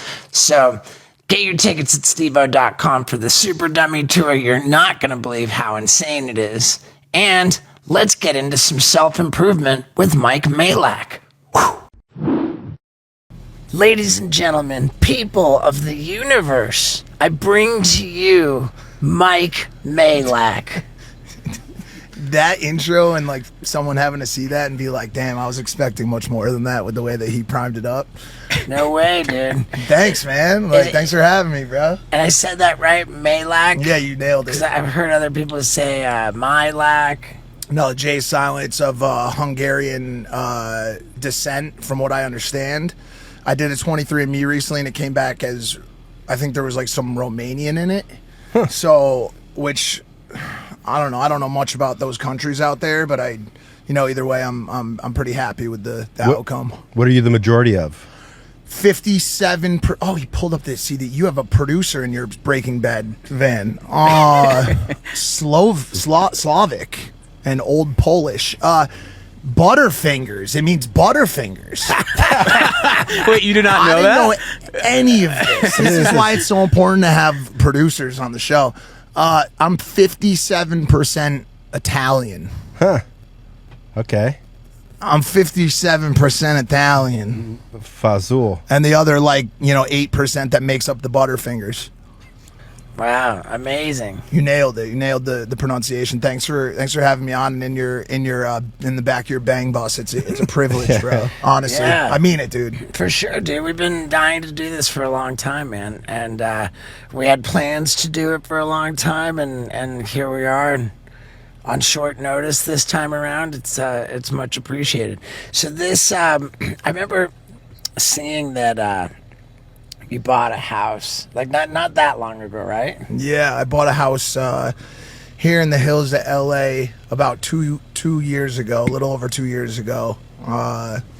Realized the dream, or so I thought. Okay. What do you mean by so you thought? High interest rate loan. I actually got a great loan. I got in right before the rates went up. I'm weary that a lot of things nowadays that are talked about online are talking points of either the right, left, whatever, but at least some portion of the machine as we see it, this divisive, rocket ship that has made us all hate each other over the past several years. And I was always thinking that every time I saw California is going down the shitter, I was like, oh man, this is like some sort of talking point. Like they're lying to us. They want us to move to the red states. There's some real problems in California right now. Some real issues. I can't get into specifics, but I've dealt with some real traumatic issues Since living here. Just since being in LA over the past couple of years. I actually had to use my my handgun. Really? I didn't have to use it, but I had to wield it to go up against some bad guys. This far up the Hollywood Hills, you got people coming in? It wasn't here. It wasn't at the house, but it was. Long story short, I've dealt with some stuff since being here, and I think it's a result of, not to get political right off the bat, but of just some really shitty leadership and policy here. Like Gavin Newsom's a complete idiot. Hey man, that dude does not know what the fuck is happening in this state. It is disgusting. California, as I said earlier, has been the dream for so many people. It is the most, I don't care where you are, it is the most beautiful state in this country. It is stunning. You go up the coast of California, you go to Big Sur, you go to even the Bay, you come down to Los Angeles to the beaches, the potential for this town and the history, the culture that exists here is such a wonderful thing, and to see it squabbled by these shitty policymakers it's really sad. It's really, really sad. I moved to Tennessee, dude. Congrats, bro. Yeah. Congrats. How are you liking it? I love it. I absolutely love it. Yeah. Whereabouts are you? I'm without spilling too much. Yeah, I'm in the Nashville area. Got it. I know there's some big old farmhouses out crazy. there and Acres. Yeah, I got a buddy up in Franklin, or is that where it is? Something like Franklin that. is where all the fancy celebrities live. Yeah. I live in a town that no celebrities live in. That seems like the right play for you, bro. Yeah, and I love it. Because are you a celebrity? I mean, you are obviously, but like, what defines a celebrity? Yeah, I mean, you getting photos taken with you in public? Yeah. You been on movies and TV? Yeah. You're recognizable? Yeah. A famous person? Yeah, I guess so. All three of us. The state of being well known. Yeah, he's a celebrity. Yeah. Well, I keep my life pretty. I don't make a big deal out of stuff. I'm stoked to. I just love it there. I really love it in Tennessee. I wasn't even prepared for how much I was gonna love it. I was just there. I was there I commentate a new combat league called Karate Combat. Oh wow! And it's like a real fearsome, pure karate combat league, and I comment with George St. Pierre, nice. GSP, and also Boss Rutan. These two, incredibly well-known martial arts experts. It's in this pit. Have you seen this? Yeah, I think they even reached out to Steve to commentate. He just wasn't there at the last event. We'd love to have you at one of them. The next one's in Singapore, but you probably won't want to go to that one. But we just did one recently in Nashville. Hawk Tua girl was there. As well as I got to commentate with RFK Jr. for a couple minutes, which was really cool, and I really did enjoy Nashville a lot. I'm going back there soon. We could get deep, I guess, right off the bat. I'm gonna go do an inpatient program there.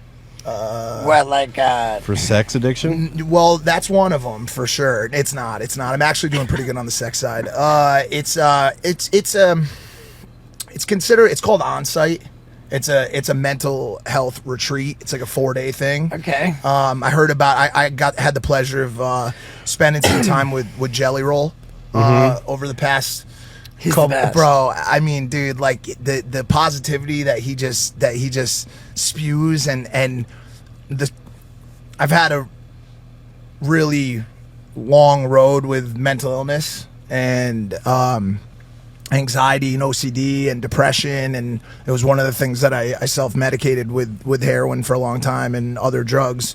Jelly's been on that same kind of journey, and from what he's told me, this retreat is like life-changing. So you go for 4 days, they take your phone, you basically lock in one-on-one with a trauma expert that's kind of brought out just for you.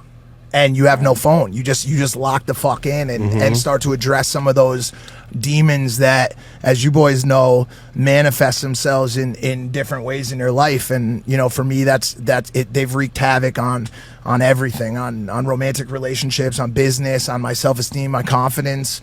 A lot of that suppressed, unresolved trauma from the past and from the present, stuff that still happens. Like, You know, trying to give a police report after pulling your handgun on 4 masked dudes, like, it felt like I was back on the streets again, trying to, you know, tell a story. I couldn't even really produce the words. That the adrenaline dump from that type of trauma that we've, you know, we've all seen, and what that does to your brain.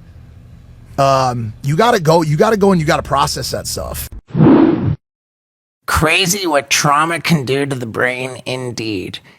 I wonder if it's a cause of men losing their hair. Who knows? But some men lose hair and then they want to shave their head every single day. I haven't really lost a lot of hair, but I want to shave my head every single day.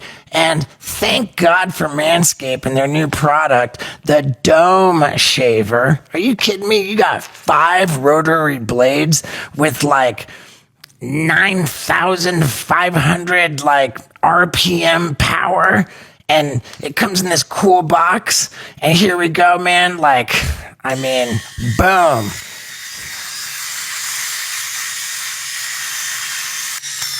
There you have it. Shaving your head perfectly smooth has never been easier, and you don't have to worry about nicks and cuts or anything, thanks to the Dome Shaver from Manscaped. So you bald bastards, if you want to get 20% off plus free shipping, you know, you go to manscaped.com and use the promo code STEVO. It's that simple. And literally, I just love shaving my head. It's so easy. Thank you, Manscaped.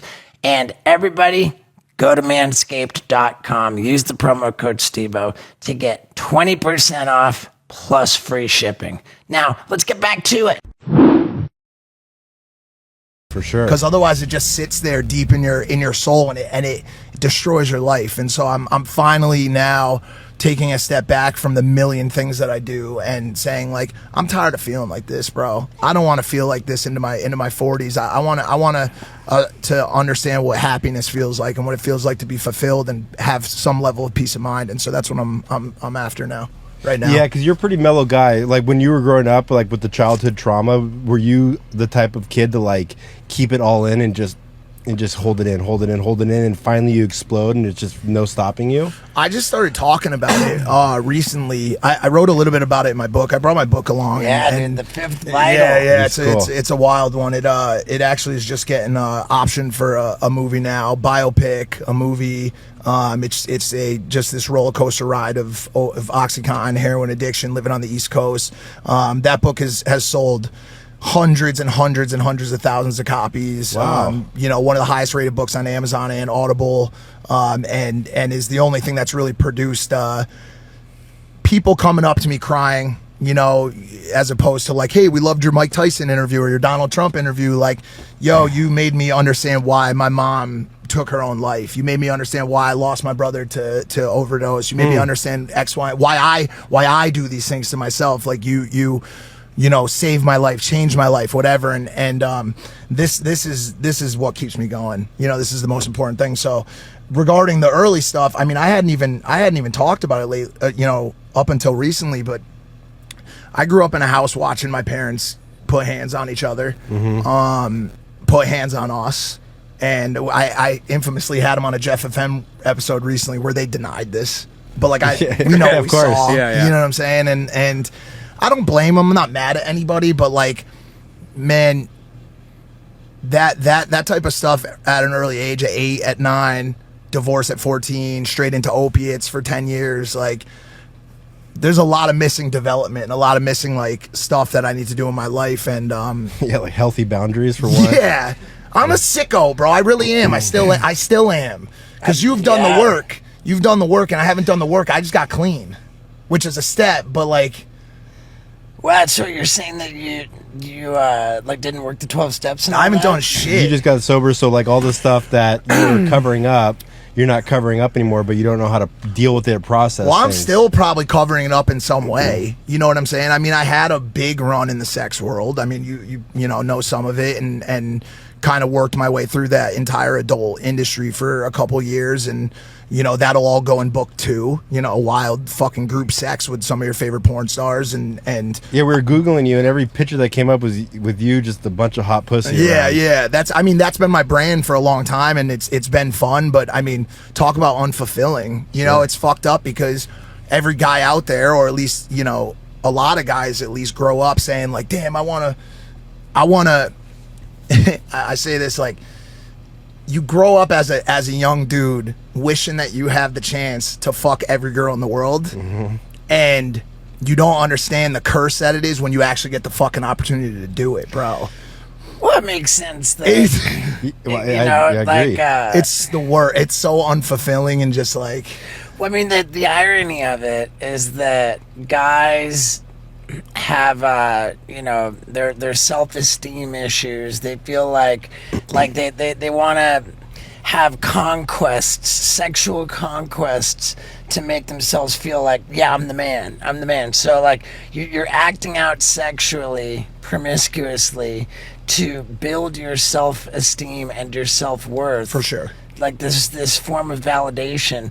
But the reality is that you're doing like precisely the opposite. Like you're absolutely driving down your self-esteem and your self-worth and your stock value. Yeah, and like and that's the other thing too. It's like you have sex all the time, and then it's impossible to have sex like on a frequent basis with different partners without being consumed by stress about what health risks, disease, pregnancy, all that stuff. Yeah. It like that's like, it's such a great point. And like I will say, as I said earlier, that stage is over for me. I've been in a committed relationship for the past year plus.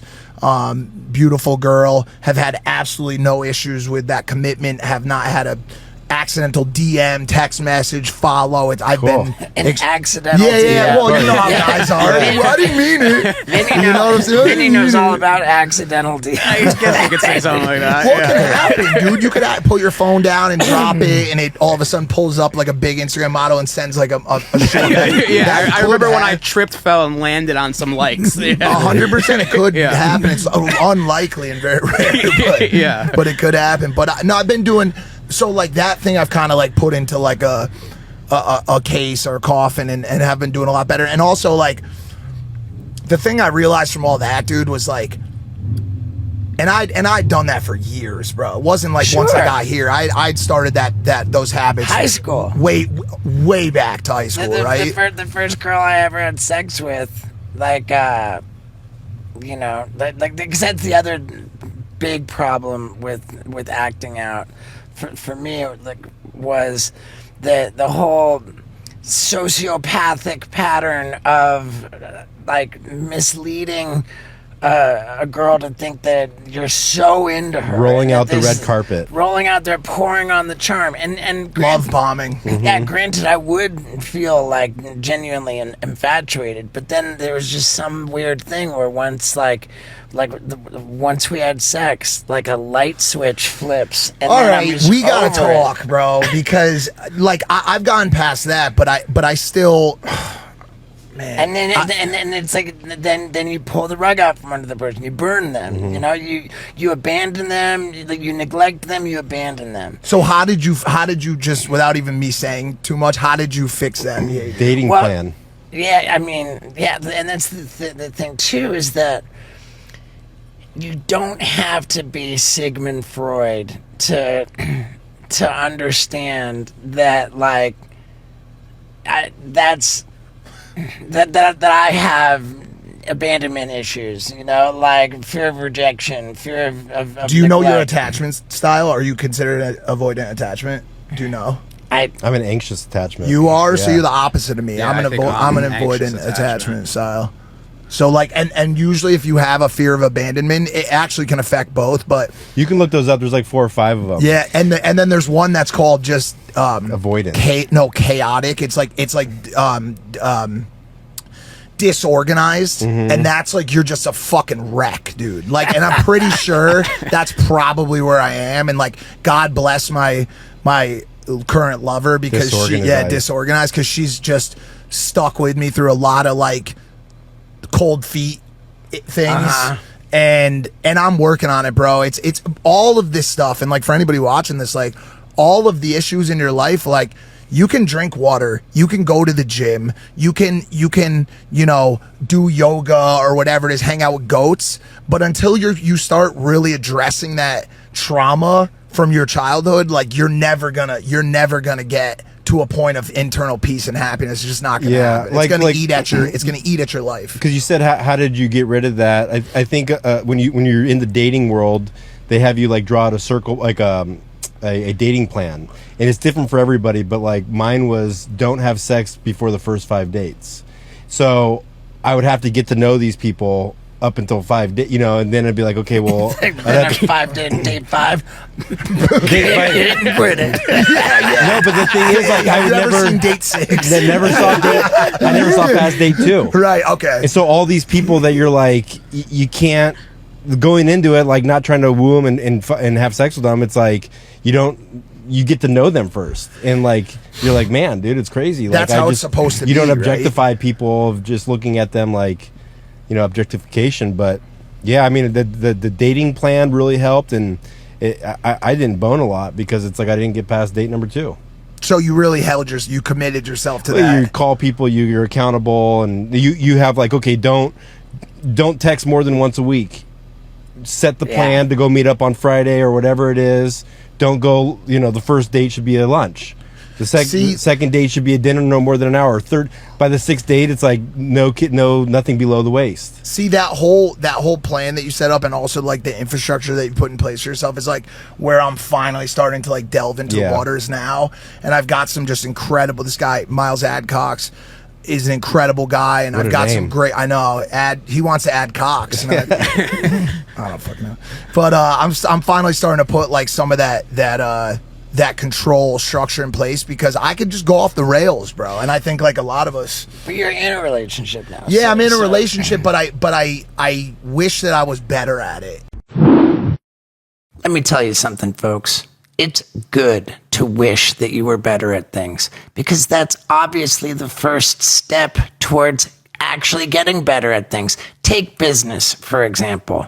You want to get better at it. So you build an audience online, and then you want to be successful by selling stuff to your audience. Well, of course, you got to ship that stuff, and that's where ShipStation comes in. It makes shipping goods to your audience so unbelievably easy, no matter how you're selling it. If it's your own website, Etsy, eBay, Amazon, you name it, man. It's all in one easy to use interface, along with all of the different various shipping methods. How are you going to know if it's going to be cheaper to ship the goods with the United States Postal Service or a UPS or a FedEx? And how are you going to be positive that you're getting the best rate? Well, here we go. ShipStation. And if you don't believe me, then why not just give it a shot absolutely for free with a 60-day risk-free, totally free trial period.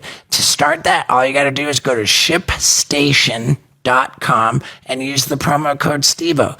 Boom. That simple. You sell your product, you print out the label, you slap it on the box, throw the goods in the box, boom. Order fulfilled. You are a businessman, and you are distinctly getting better at it. So, jump on it. ShipStation.com. Use the promo code STEVO for a 60-day risk-free, absolutely free trial. You need to get better. Now let's get back to it. And well, what's wrong? What's wrong with that? Well, I don't to get vulnerable. Like, I just don't know how. Like, I'm not happy in real life. I'm not happy on my own. You know what I'm saying? I'm just really like not in the best place. And this has been for a long time because I don't do anything to fix it. I just simply compound the issues with more of whatever the fuck I'm doing at the time to like mask my sadness and my anxiety. And that could either be work. It could be, you know, like whatever, gambling. Like but I feel like it's because people like us, you've had such an intense life, and you hang out with the coolest people. You hang out with you go to the craziest places. Like, you're burnt out on the coolest shit in like the world. dopamine is in 100%. So you're not. So you don't know. Everything is just, you're jaded. Jaded, and also just like, dude, the one thing I have to fix more than anything, and like you would know this like more than anybody, is like, you got to get grateful. And I am, bro. I understand the blessing that is my life. I'm not supposed to be here. You're not supposed to be here. I should have OD'd 50 times. I should have been, you know, in jail. I just got my felonies expunged. I'm not even a felon anymore. Like, How many felonies did you have? a good amount of them. What was the process like with that? Oh yeah, actually, this is cool. Like, Vinny's a felon. Yeah, I'm a felon from New Haven, Connecticut. oh, Tons amazing, of bro. fucking- I'll handle you. Yeah, okay. But And he's a heroin addict. Yeah, sick, bro. Yeah, Have you yeah. read the book? I haven't. You got- I would love to. Yeah. He went into prison, well, in jail. With, Where'd you go? Like Niantic or something? In like Hartford that? Correctional. Hartford. Yeah, Yeah, that's yeah. Did you guys have Yeah. the same dealer? I mean, possibly. Well, no, because where were you in Hartford? No, I was in New Haven. Oh, what the hell? Where? Like Fairhaven. Oh, dude, Fairhaven's like Yeah. where that's a serious neighborhood. Yeah. New Haven. No, New Haven's, Fairhaven's like no fair. You know New Haven. New Haven's a sketchy spot. Yeah, it right? can be. Yeah, for sure. Yeah, I remember It's like Yale University, and then all around Yale is just sketch. And the Yeah. best pizza on the planet. Thank The you. Peppy, Sally's, Fucking Modern, Peppy's. all that Yes, shit. dude. Thank But you. I Is it was really the best number pizza? one. Number one. Dude, everybody knows that. Fucking thank God. On the East Coast, that's just a known thing. On Worcester Street is the best pizza in the world. He Yeah, always it's the talks best. about Worcester Street. Well, it's like a war zone between these two places. But that's where I sharpened my sword as well, there in Bridgeport, as well. I was in Bridgeport for a number of years, living with some of the bigger plugs and dealers. Saw DEA raids, stabbings, shootings, like the whole nine, and lived in that world for a number of years. I actually just went back to film a doc in Bridgeport in the Hollow recently. I guess like the easiest way to put it is like, there's never a day where I should wake up in my $4.2 million house that's now worth $3.6 million, by the way, after only 2 years, and I'm going to lose $700,000 on. How did it go down? The market's. I bought at the high, and I'm unfortunately being semi-forced to sell at this current moment. At a loss. Yeah, at a large loss. But anyways, there's never a day where I should wake up in any semblance of my current existence on this planet and not be ecstatic with the blessings. My parents proud as hell of me, an incredible Christian girl that is only interested in me, opportunities like this, sitting with former presidents, building burger brands, best-selling books turning into movies, and yet still I struggle for a number of reasons that I'm now starting to unpack. And one of those that I'm really working on right now is understanding the chemical destruction from those 10 years of intensity. Every single day, methadone, Oxycontin, 80 milligram Oxycontin up the nose, 1, 2, double Xanax bar up the nose, 1, 2, fucking taking 85 milligrams a day of methadone for 6 years, a 1 year run on smoking crack every single day, an eighth of an ounce to a quarter ounce of crack. Now? 14 years. Dead. On June 10th, 2010, June 23rd, 2010. So 16, 14, 11. 11. Yeah. 6. Yeah. Sick.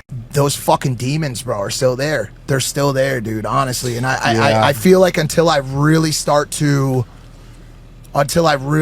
get fixed, like core fixed, I'm just always just. What were you against doing the pro, like AA or NA or I anything? did like that? NA for 90 days. Yeah. But I did 90 and 90, but I'd need to go back. Yeah. I talked to Bobby Lee about it recently. Oh shit. I guess I probably shouldn't say that. Or no, he's vocal Yeah, it's- about yeah, it. it's- We can bleep it out if you want to and anyway. I he's- think he's very open about very, it. very open. Yeah, he's been trying to pull me Especially back because into. He's been in and out a little bit, and I think that when you're in that kind of a situation, being in and out, like I think that it's important to open up.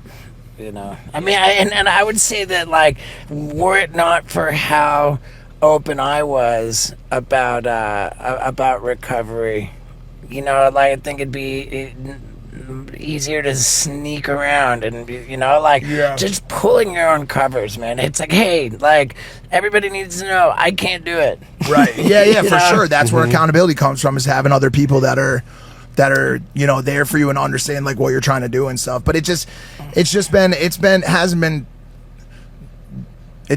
been like the easiest. You ever done I guess. EMDR? I've you heard of started to do EMDR? some of that stuff. What's I know EMDR? it's a big trauma. It's a rapid eye movement. Like the one I did, you hold two things in your hand that just go zzz, zzz, zzz, zzz, and there's a light that goes like this, and you just hold it and you follow it, and then she'll bring stuff up in therapy and things that you normally have like a crazy reaction to, like a some kind of instance that happened as a kid or whatever. You kind of just talk about it, and for some reason that rapid eye movement and the zzz, zzz, it changes your relationship. So you're not reacting from that place anymore. So like any type of traumatic things, it just kind of cools it down.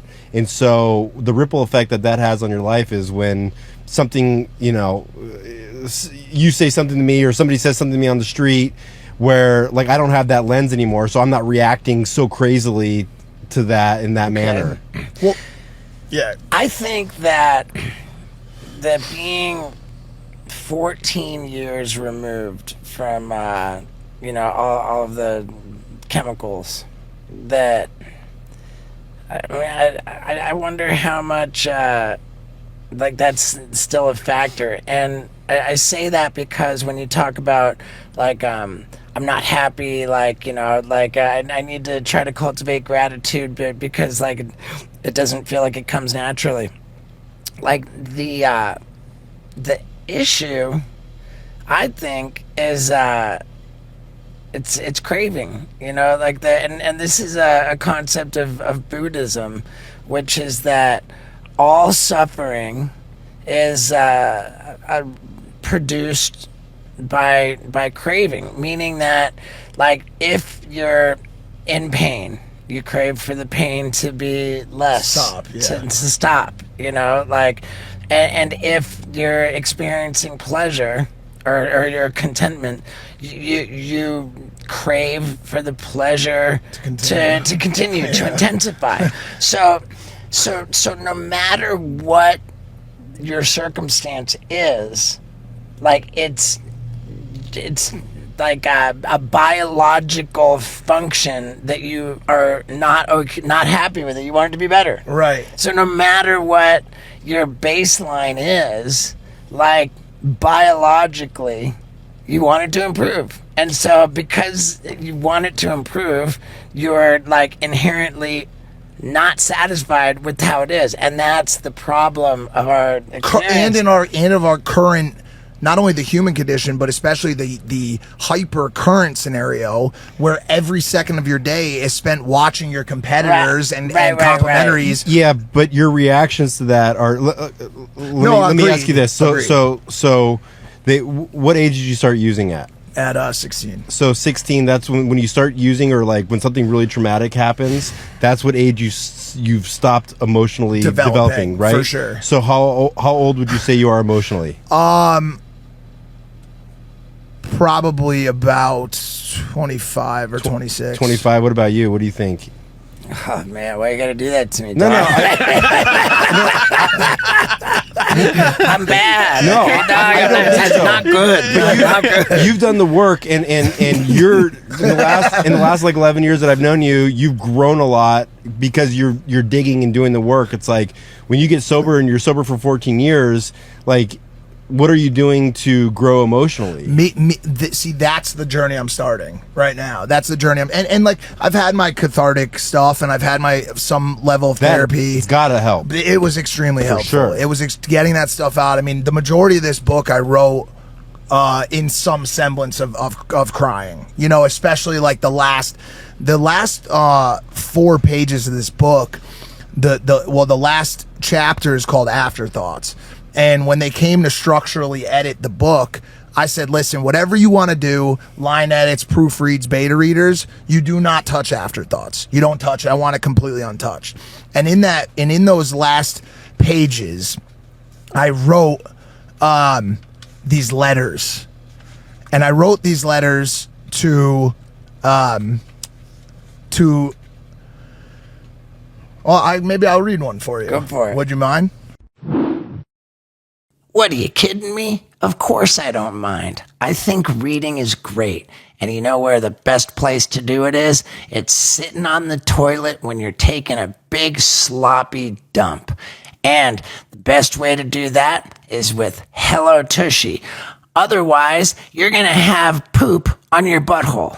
That's all you end up with when you smear it around with dry toilet paper. That's why HelloTushy.com is absolutely my favorite sponsor of this podcast. It always has been. Here at the Radical Ranch, we've got Hello Tushy bidets on every single toilet in the house.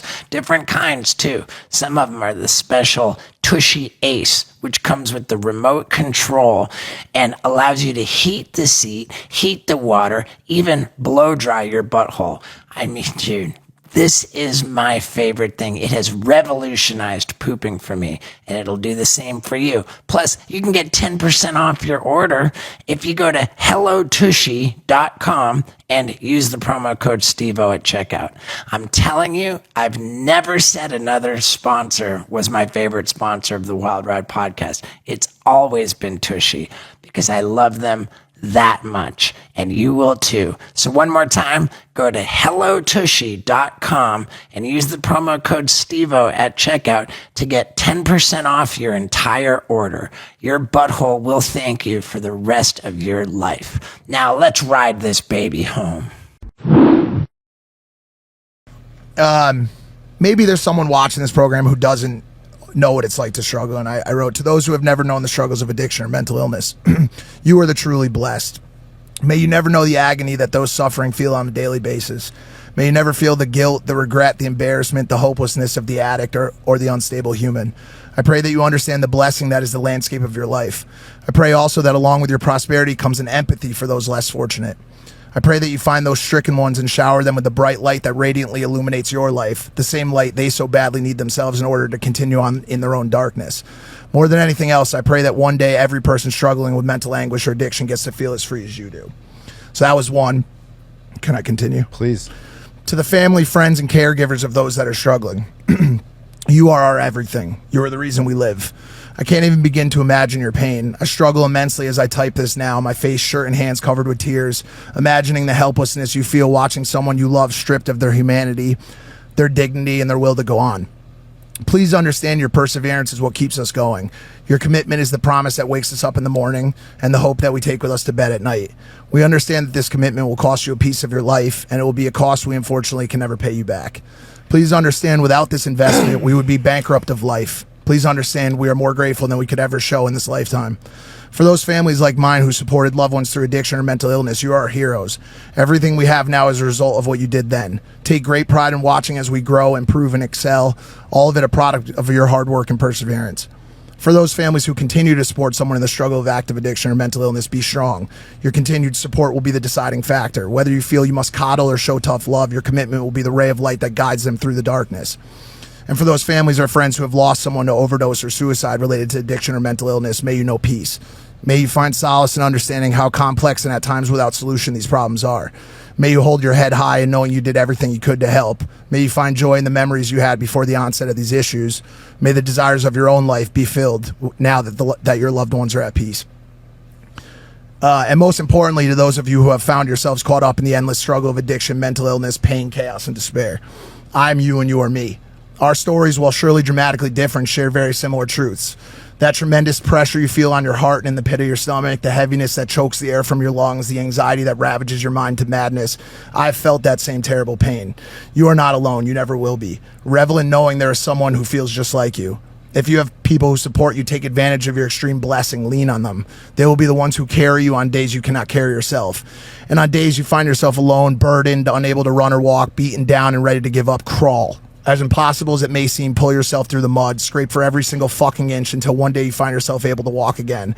Against the strongest of tides, keep moving forward, never stop, never be pushed under. However dark things are and however dark things get, I urge you to find your light. Find that one glimmering remainder of hope that continues to push you forward. It will dim, it will be obscured by obstacles in your path. It will flicker in a breeze of uncertainty, fear, and tragedy. But no matter how faint your light gets, please never let it extinguish completely. For one day, that dim, little, flickering lifeline of hope will burn brighter than the sun and will illuminate your world beyond what you could ever imagine. So I wrote these letters to these 3 different people that I had made up, and talk about like therapy and you know, cathartic nature for yourself. Like it was incredibly therapeutic for me. Here's what a dick I am. He's like, I tuned out after the first 2 seconds. He's like, I wish I would have done that for mine. No, I absolutely paid attention to everything that you read. I just the first letter was to the people who've never known the suffering of addiction, and that they're the blessed ones, they're the lucky ones. I disagree, man. I think that it's those of us who know the suffering and who Made it through the other side. Yeah, I already know where you're going. I think we're the luckiest ones. You know, Yeah. like I really do, because think of it this way: addiction / alcoholism. It's the only disease where, when you treat it, you become a better version of yourself than you were before. Like any other disease, the best you can hope for is to get back to as Where healthy you as were. you were before you got sick. Yeah. Mm-hmm. But we're so lucky that we become better Yeah. than we were before we got sick. You know, and That's a really good. I'm actually really happy that you said that, because what a good deal. yeah, you're right. And know? I have this argument with people sometimes where, like, we have to coexist with a lot of people in this space, obviously, and like when I sit with you guys, like, and in this van, it just feels like home. It just feels like I'm sitting with Yeah. people that, like, anything I say is going to be welcome because you get it. Like, we all kind of get it, and that's not always going to be the case. And like, I've had these conversations with some of these like younger guys who are out there, like, really, really, you know, they'll be 22 years old. Yeah. And they're really preaching the lessons of life to the internet. Yeah. You know, 23, 24 even, Yeah. you know, and they're like, this is what you have to do to attain happiness. This is what you have to do to be a man. Happiness is a tough one, man. Dude, but like, and I'll push back on them sometimes, and I'll have these conversations like, let's talk about trauma. Let's talk about hardship. Let's talk about what real lessons are. Lessons in this life are not taught through. I hope you can take whatever you want from this, but this book is not going to teach you shit compared to the first time you have to go through ICU and have someone holding your fucking hand thinking you may be leaving, which I did 4 times. The first time you have an organ removed, the first time you have a metal rod implanted in your femur, or you fracture your skull, the first time your friend overdoses and dies and you have to hug their mother at the funeral, and the second time you have to hug a mother at a funeral, and the third time, and the felony indictments. There's no book for that. And God bless you. I hope to God most people don't have to go through all that. Yeah. But I had to touch the burner a lot.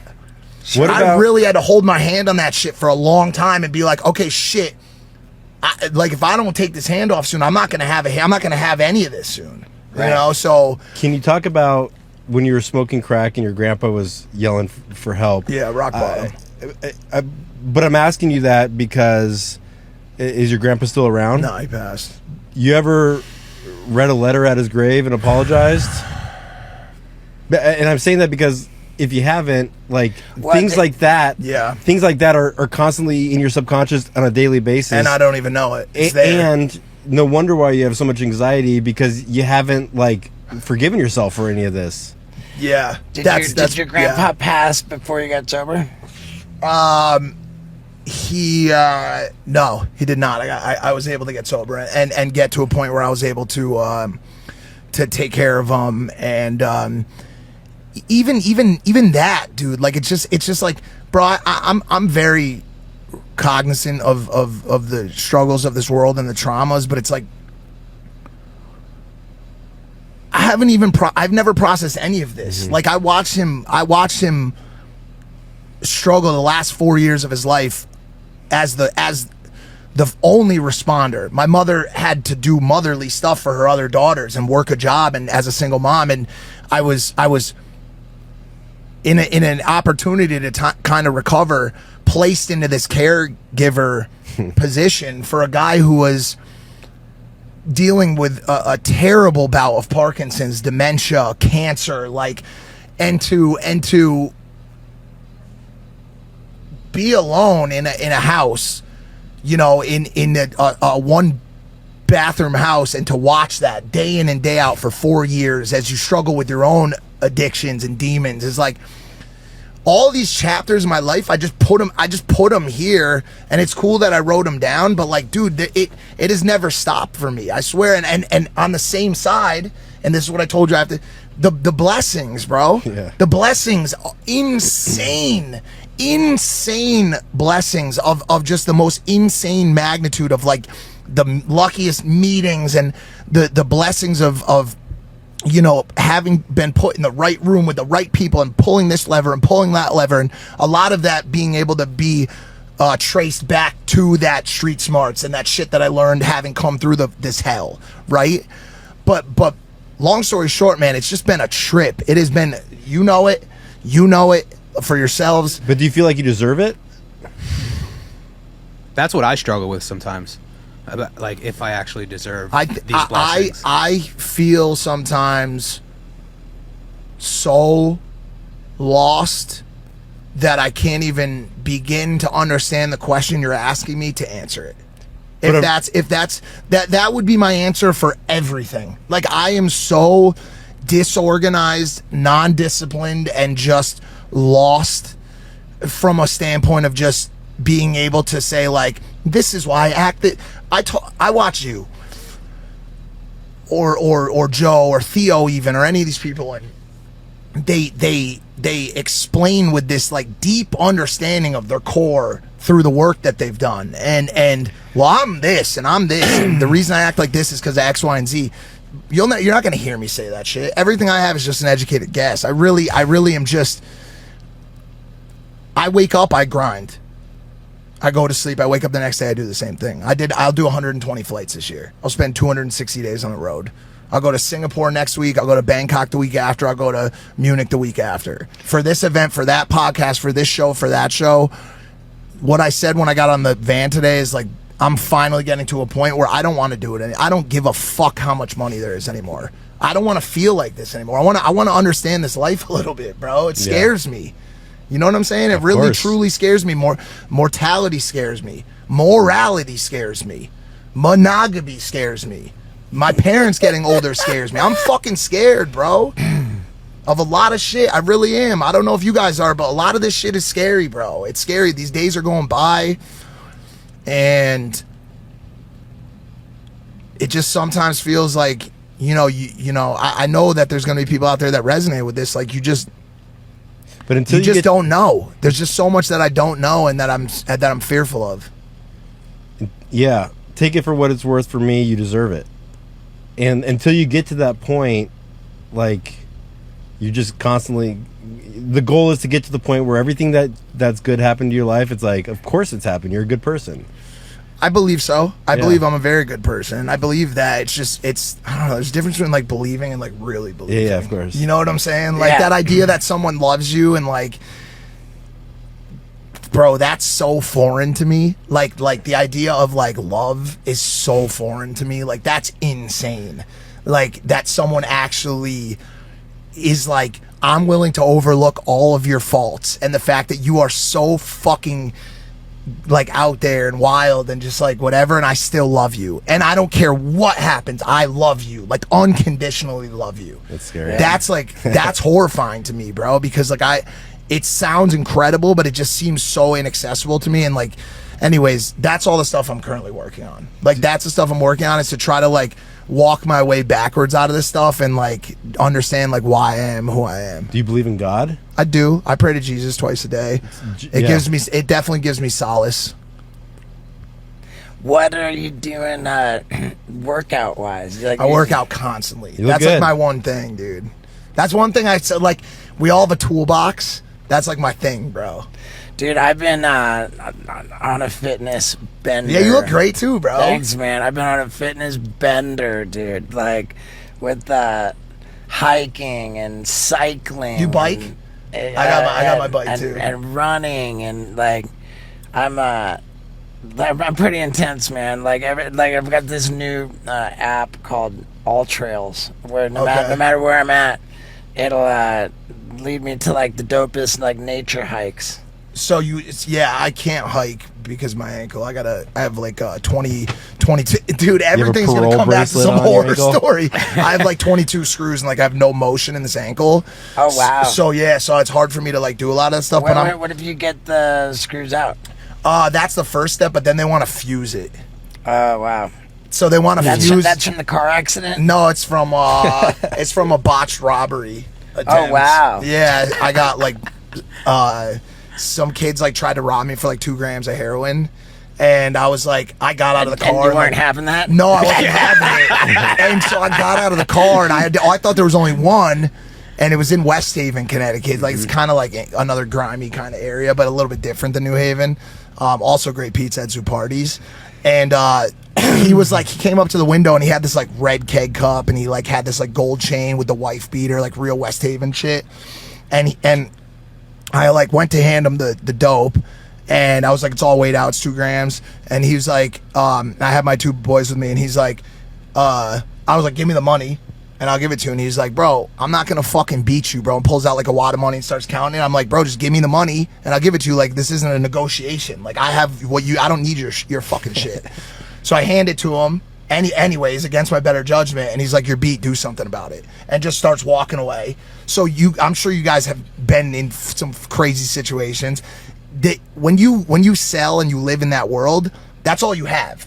You have to act every fucking time somebody does some shit. You have to, because then otherwise you're marked and you're gonna get pressed constantly. So I pop the door open, run out, go to hit it. He's like walking away like I'm not gonna do shit. So I go to hit him from behind, and as soon as I go to hit him, his boy comes from the side of the house, and at the moment he went to tackle me, my foot went into a hole in the driveway and got stuck, like locked in. It was almost like that, and he tackled me from the side and just the whole ankle just ripped off.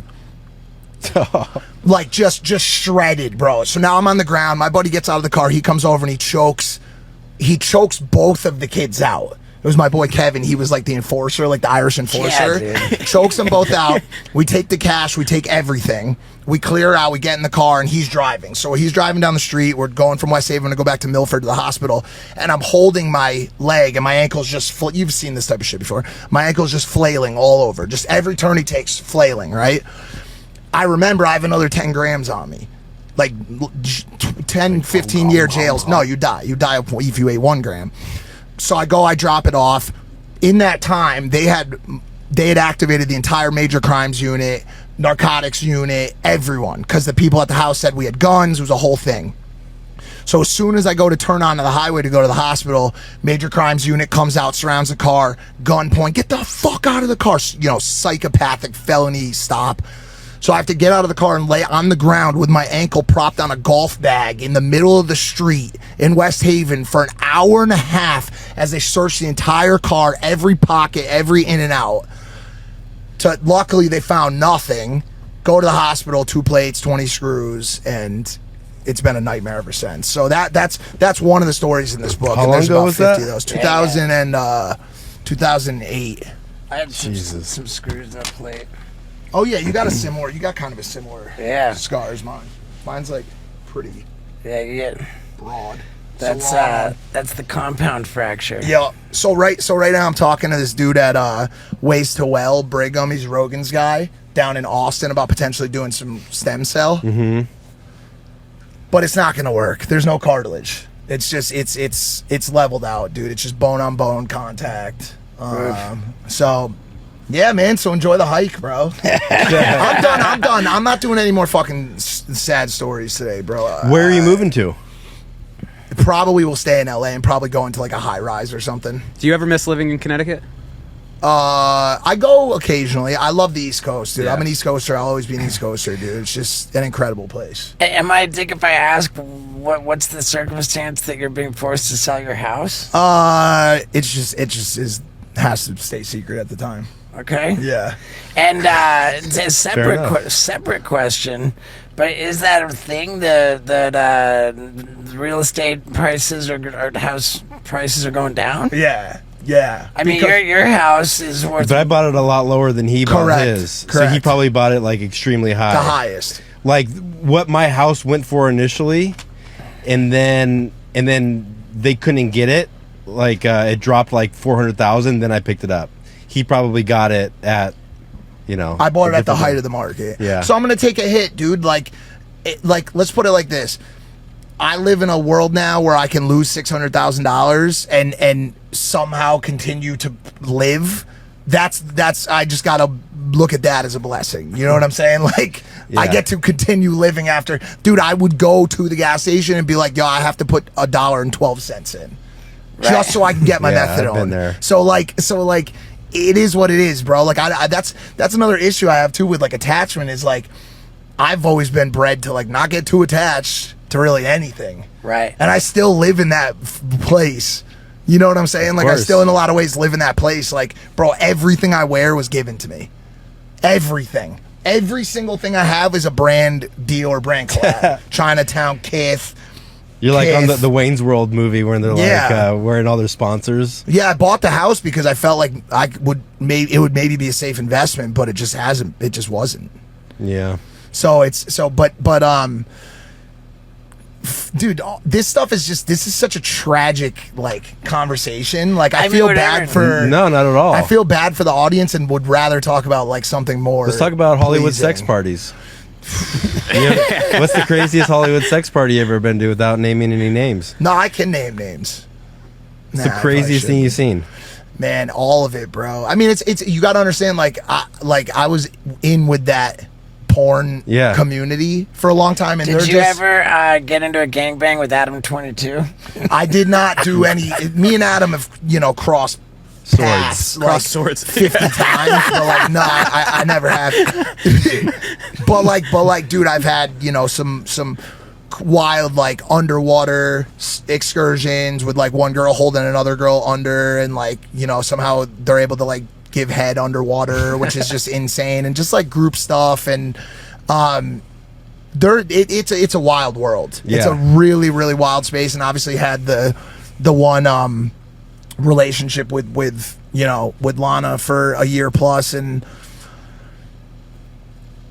I was ended from that space, like 'cause I really would not like to glorify it at all, to be honest, unless it's done like with very strict context, because I will get clipped, and so like the context has to be like it was a very enjoyable and spontaneous and exciting time for me, but it left me very unfulfilled, very, very unfulfilled, and disconnected from the importance of sex. And I'll say this, here's where I'll really draw it back. I am sometimes feel like almost like a little womanly because of this, but I just really enjoy having sex with my girlfriend. Like this I've had boring. I know that. Just kidding. I know, but I'm totally kidding. But no, but if you think about like guys out there, right? Like I'm saying, like I would name names in the past, but like, dude, I Riley Reid was the like creator of the whole thing. Like we had her on our podcast, and she just like kind of like went to work. Yeah. And she would just curate these like experiences that were just amazing. I love her. She's fantastic. And some of the people that I had relationships with have had their own unfortunate, scenarios. I got extremely close with Emily Willis. No, it's bad actually. Who like, no, I'm serious. She was incredible. We had a really great relationship and friendship, but she had her own struggles, and she recently while at rehab fell into a coma, and she's been in a vegetative state. Oh, it happened at rehab? Yeah. Wow. I think I saw that on TMZ. Yeah. Yeah, and so like I was very close with her, like extremely, and me and her were kind of like dating before me and Lana started dating, and we didn't have the cleanest break, because I think like a lot of a lot of that space was very like intrigued and enamored by the fact that I didn't judge, because I knew my past and I knew how nasty and fucked up it was, and I was willing to overlook like what even some of them deemed to be like a pretty a past that they weren't so proud of.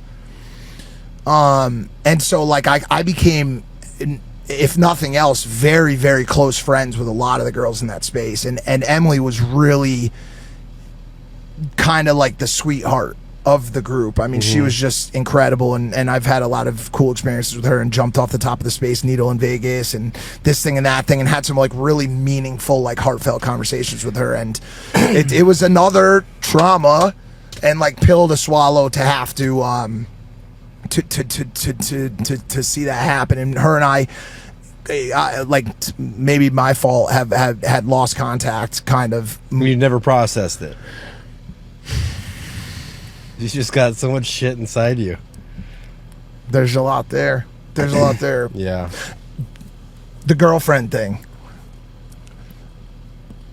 The sex I have with like the promiscuous sex I have is so trash. Okay. Well, do you have an ED sponsor? Do you have a men's health company? Blue Chew. Yeah. Thank God.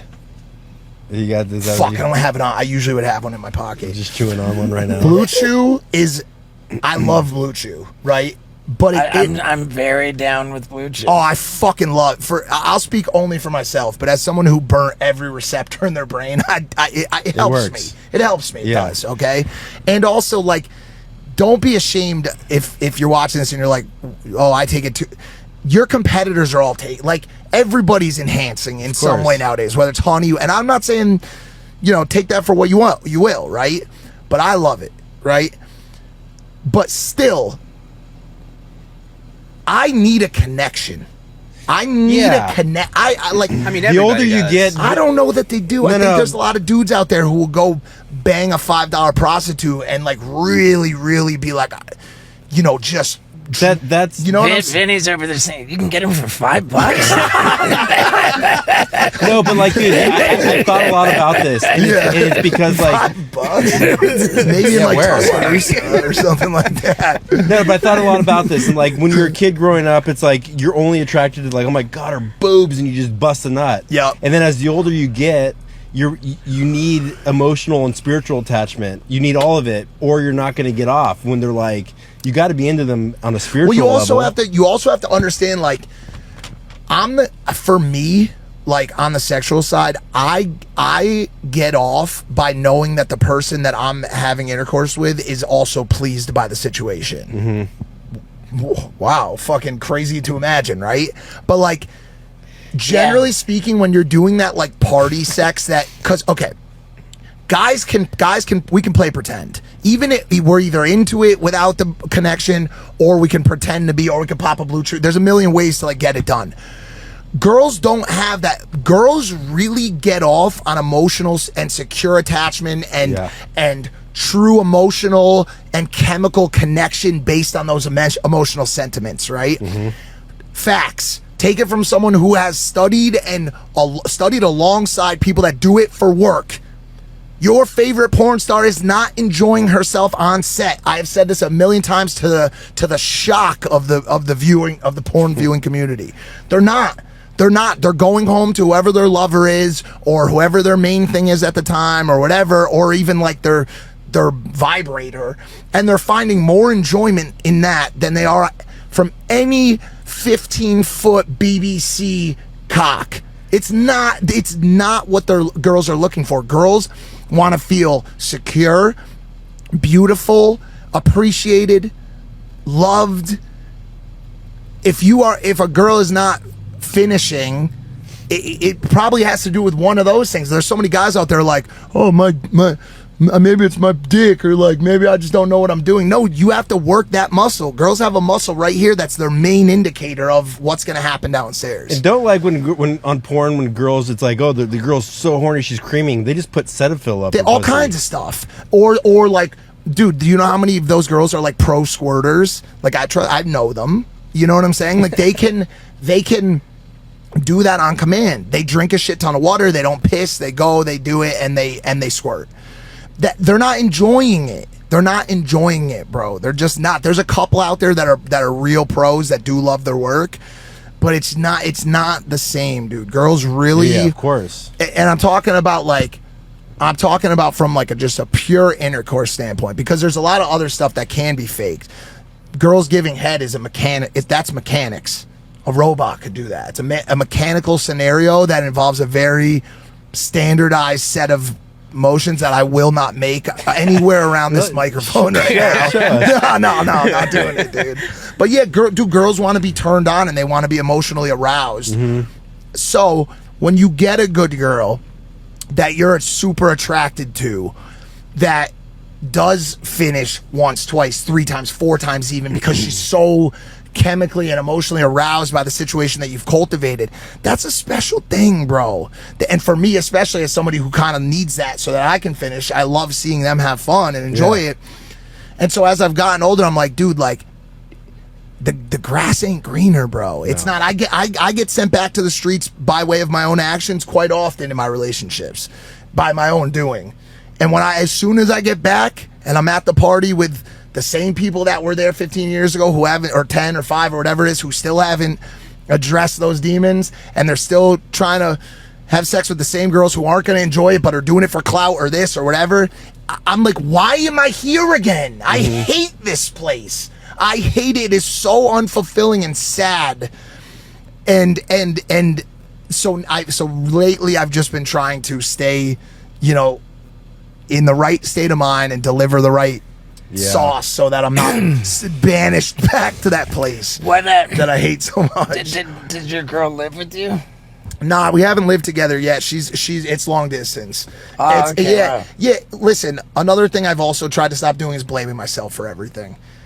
Because as an addict and as like a like chronic fucker upper, like you can get in that state, and like, dude, we both are working on stuff. We're both working on stuff right now. How far away does she live? Miami. Wow. Yeah. We make it work. I see her pretty much every week. Oh shit. It's a lot of money on travel. Are you like if you go to Puerto Rico, it's through Miami? We don't go to Puerto Rico a lot. Okay. We're not shooting there a lot. We're shooting domestic. We're shooting internationally. I mean, the show's, man, it's been so long since you were on, bro. Yeah, right? It's been so long. When it was here in LA, right? Yeah. Dude, what was the Trump interview like? Like, you had to have been tripping out about that. I have an anxiety condition, bro. Yeah. Like, really, like, I swear to you, I do. And, like, depending on the day, but I haven't had it in a long time for a podcast, after, every single person that we've done, because we've sat down with like the greats, bro. Like, we've been so blessed by way of, to be completely honest with you, like Logan's fame and star power, and like kind of our 1-2 punch has been like, he's the draw, I'm the action. You know what I'm saying? Like, I'm gonna bring the convo, I'm gonna prepare, have the questions, build the rapport with the guests, like lock eyes, like do that. But he's bringing them in.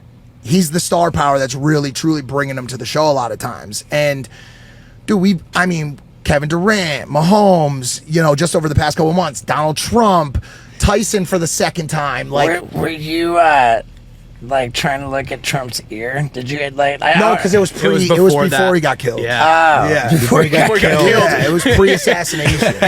So it was just before it happened, and like we were at Mar-a-Lago, and dude, listen, like I'm not like a super political guy, because vote red.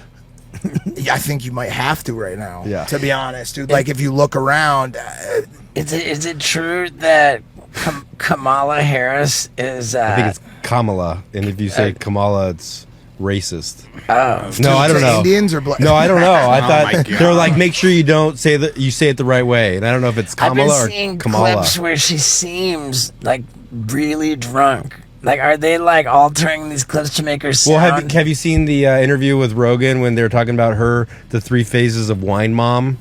look up the 3 phases of wine mom. It's a quick clip. Just so you guys know, she's been trying to come on the show. So you guys are probably killing that episode. Right? You want to watch that real quick? It's real quick and it's really funny. The phases of Wine Mom. You have sound? Yeah, I don't think we want to put video on. Listen, I don't like what this shit has done to the country.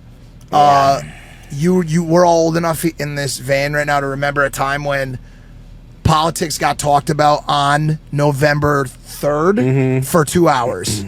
Hey, who won last night? Oh shit, that's crazy. Did you see the fucking Giants game? Dude, these dudes got smoked. Like, what the hell is going on there, right? Do you ever just have a huge booger in your nose? Every day. How did we get to a point where you have to wake up every single morning, like Groundhog Day, consistently, to be just overloaded with some of the most ridiculous headline bullshit? Well, social media has a huge. It's 100%. It's all social 100%. media. Like, we didn't have 100%. fucking phones in our pocket back then. And So does anyone not see that as, a problem?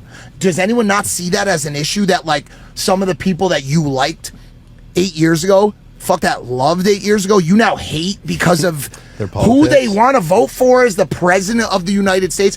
Like, how did we get here? People are losing sponsors because you're Losing on sponsors, this- losing sleep, losing friends, losing spouses.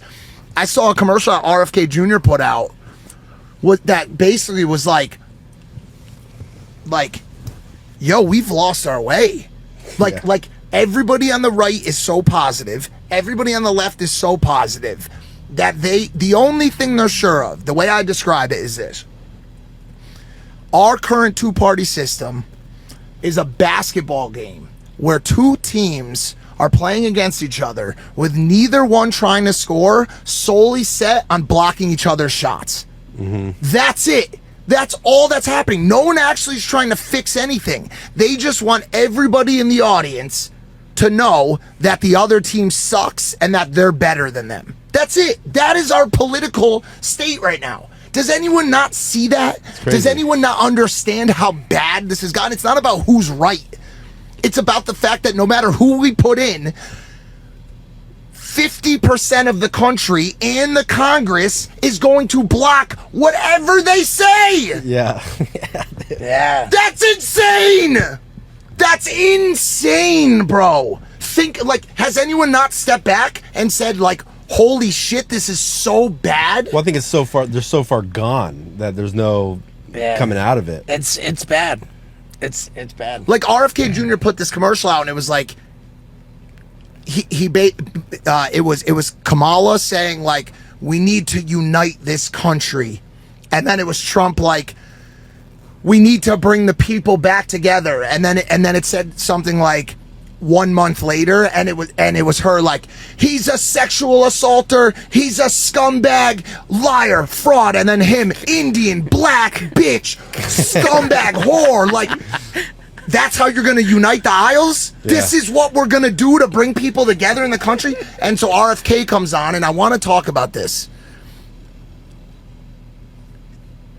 I want to talk about voice issues. Okay. Right after this. I want to make sure we talk about it, because as you can hear, You're getting there. he comes out and he says, I'm not going to do a fucking impression. I was gonna, but I'm not going to do it. But basically something along the lines of, like, the only person that's going to save us is going to be somebody that wants to unite this. Somebody, these aisles, these people, somebody that wants to stop all of this. It's not okay. It's not going to work out in the end.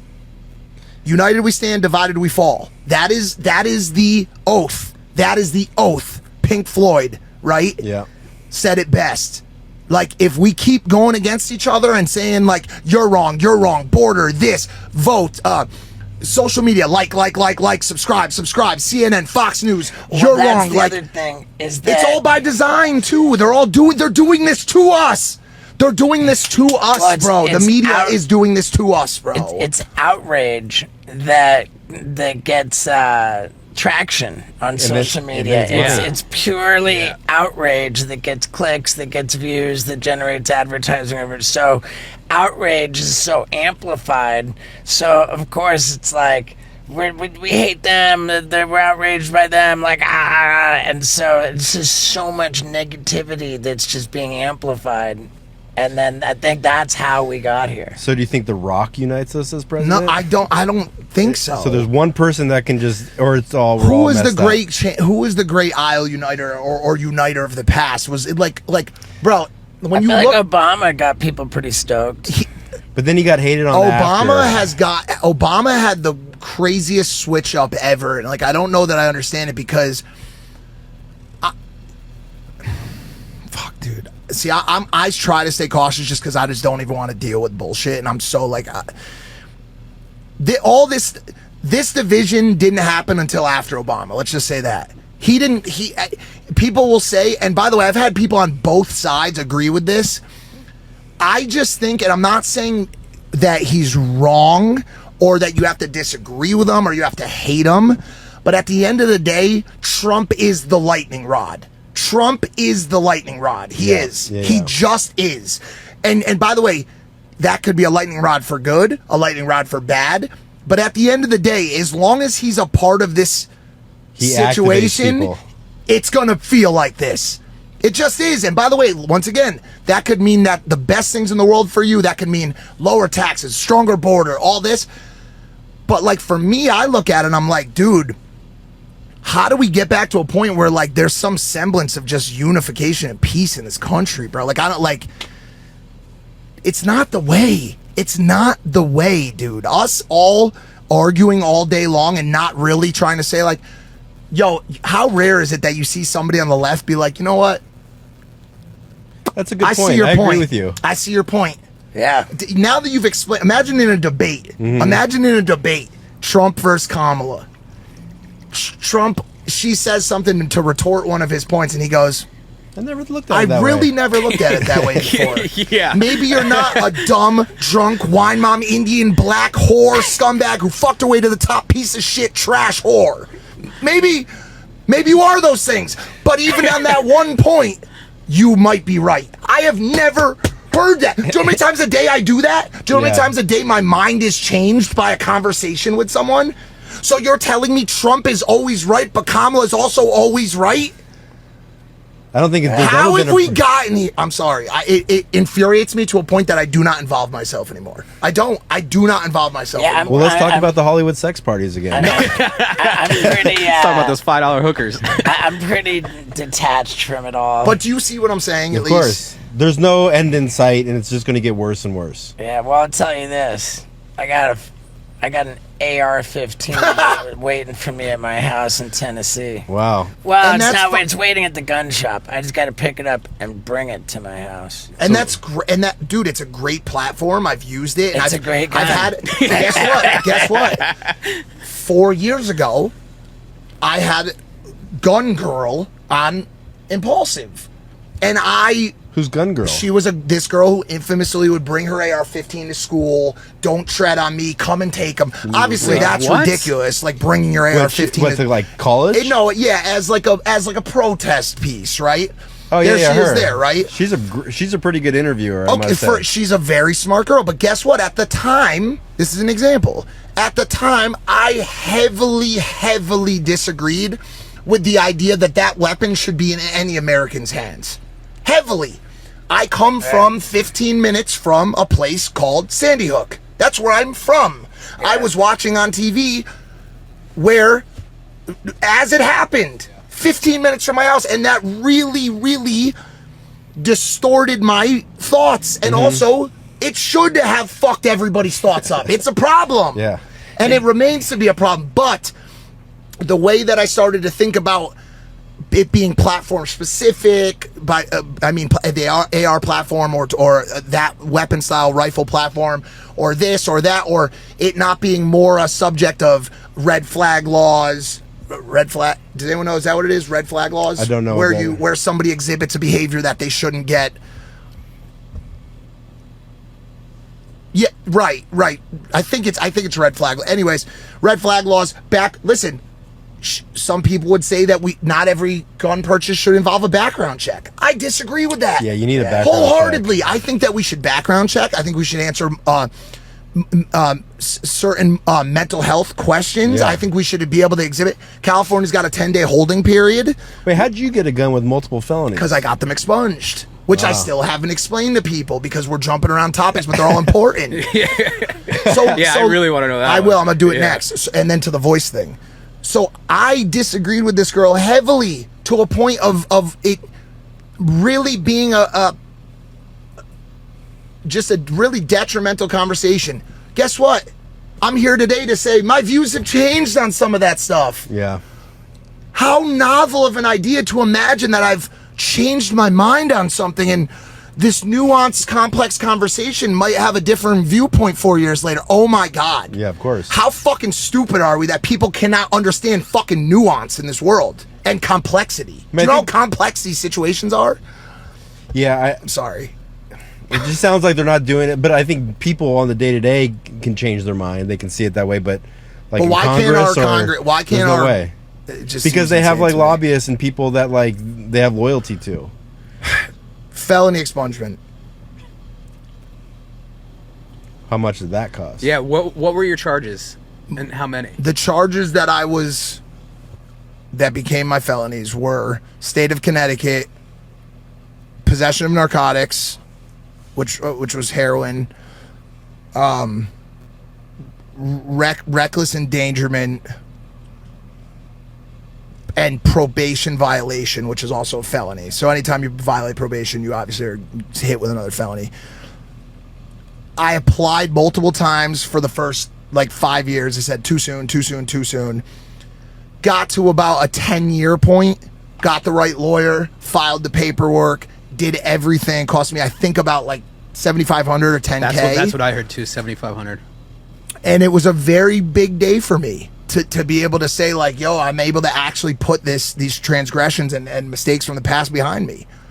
You know, I right now could say I have never been arrested before. Legally, I have never been arrested before in my entire life. That's a really, for anybody who has been, and there's going to be a lot of people watching this episode right now who deal with shame and regret. It's a big thing. It's a really big thing. You need to go out there and understand your state specified expungement and pardon laws and rules, get a handle on them, and then find somebody that can walk you through the process, because you can get it done and you can go to a job and you can say, I've never been arrested before. What was your charge? Connecticut, possession of narcotics, attempt to sell, and a few larceny sixes. It was like my third strike, so that ended up being a felony. When was your last arrest? 8 years ago. It's 7 years Yeah. that is the thing, but they can still say like wait another 2 years. Yeah. But I will give you my lawyer, Yeah, that'd be great. and you will get it done. Yeah. You 100% will get it done. Yeah. And it's nice. You get a placard, you frame it, and it feels like a last vestige or tranche of pain. Yeah. But it's not. It's- it feels like it is. Yeah. But it's not. Because it's been stopping me. Like, it almost stopped me from going to Australia with them. Like, we had to deal For with sure. a bunch of shit. I'm not allowed in Canada, like Japan. So it's like the biggest thing for me is traveling and then owning some weapons. Make sure that we get connected so I can Cool, man. get him taken care of. Yeah. It's through the red light districts of Germany. You can go to the Reeperbahn Yeah. in Hamburg. And the Have Her- you been to the Reeperbahn? In the Herberstraussen. That's right. that's been a big thing for me lately, has been travel, but now I'm trying to slow down because you've been everywhere. How many countries you been to? Not as many as you. A lot though. You're at 55, Nah, dude, 58, I think. 58. Yeah. And I've been trying to do weirder ones lately, just because like I haven't been getting the same kick out of like Spain and like, so I did like, it's not even weird at all, but I just randomly went to like Brussels recently, to Belgium. All right. Yeah. And it was just like I like those like some Northern chocolate European and waffles. towns. They I got went to Lapland, Finland recently. They got a crazy red light district in Belgium, too. They do. Yeah, that's what they said. It's a big, I just haven't been. Every country in Europe has a great red light district. Well, Amsterdam's the most famous, right? Yeah. But then the Reeperbahn in In Hamburg Germany. is like considered to be the second. That's where the Beatles say they went there as boys and left as men. Yeah. And I can agree with that. I brought a girl into it, and it's like it's shunned. And we pulled the hoodie over her head and like pulled the strings, so you're not supposed to bring girls back there. All these countries, I just go and I yell. And because of that, feeling some real strain. Okay. And I want to talk to you. All right. What? I'm not familiar and I don't understand, but what caused the strain? What have you done to address it? And what does the future look like? I just used my voice wrong, is what I learned. There's nothing like wrong with my vocal cords. Like the voice doctor I went to just said that I'm like using like the muscles like above my vocal cords. Like Even pre-puberty, were you I don't know. same way? I don't know. But I was seeing a vocal coach at one point, and he was having me like speak in a high voice, and I was like trying. It's just fucking weird, like. And my girl was like, "Don't do that. That's lame." She's like, "I like your voice." I was gonna ask you that. Do you think? I go back and forth between being like self-conscious about it and like kind of stoked that it's a trademark, that people know it. I feel like I'm biting it by way of what happens with my voice. Like, I don't even want to talk like that because I'm like, people are going to think I'm fucking biting Steve-O's swag. I don't think anybody's going to say that. But do you think, because your girl told you to keep it, and I've found this like weird, like symbiotic nature between like guys that have a raspy voice and guys that get like some pretty like, I was gonna say some pretty like A+ poontang, right? Like is it like, do they think you're a cigar smoker, you're elevated, you're an aficionado of some sort? You just had one of my buddies on the show recently, a real sick guy. FaZe. Banks, yeah. FaZe Banks. He's another one with a raspy voice. Banks is a, I had Matt Kalish from DraftKings the other night tell me that he thought that Banks is this generation's Hugh Hefner. I said I gotta disagree with. I know. I gotta say. I said I gotta disagree with you, bro. The two are. I see what he's saying, 100%, because Banks is a killer, right? But man, those are different people. I always envisioned. I'll say this wholeheartedly, that before I met Banks, I always imagined he would smell like milk. Why? I don't know because the original Banks.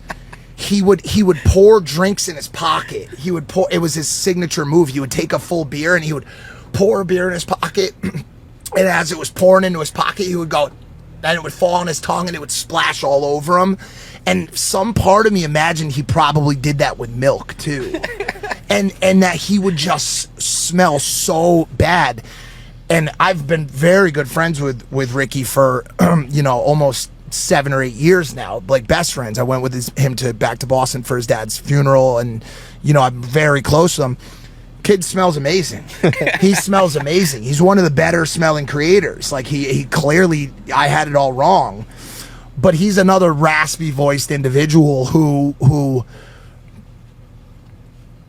I wonder if is going to have the same come to Jesus that we all did, because I think, not to speak for him, but something tells me he's kind of disillusioned to the idea of monogamy and love, because man, that dude is I don't really know if there's anybody else doing it like him right now, man. It's pretty easy in Hollywood and on Tinder. And he's sober of everything. He don't vape. He eats clean. He somehow stays up all night. I think he just chugs Red Bull.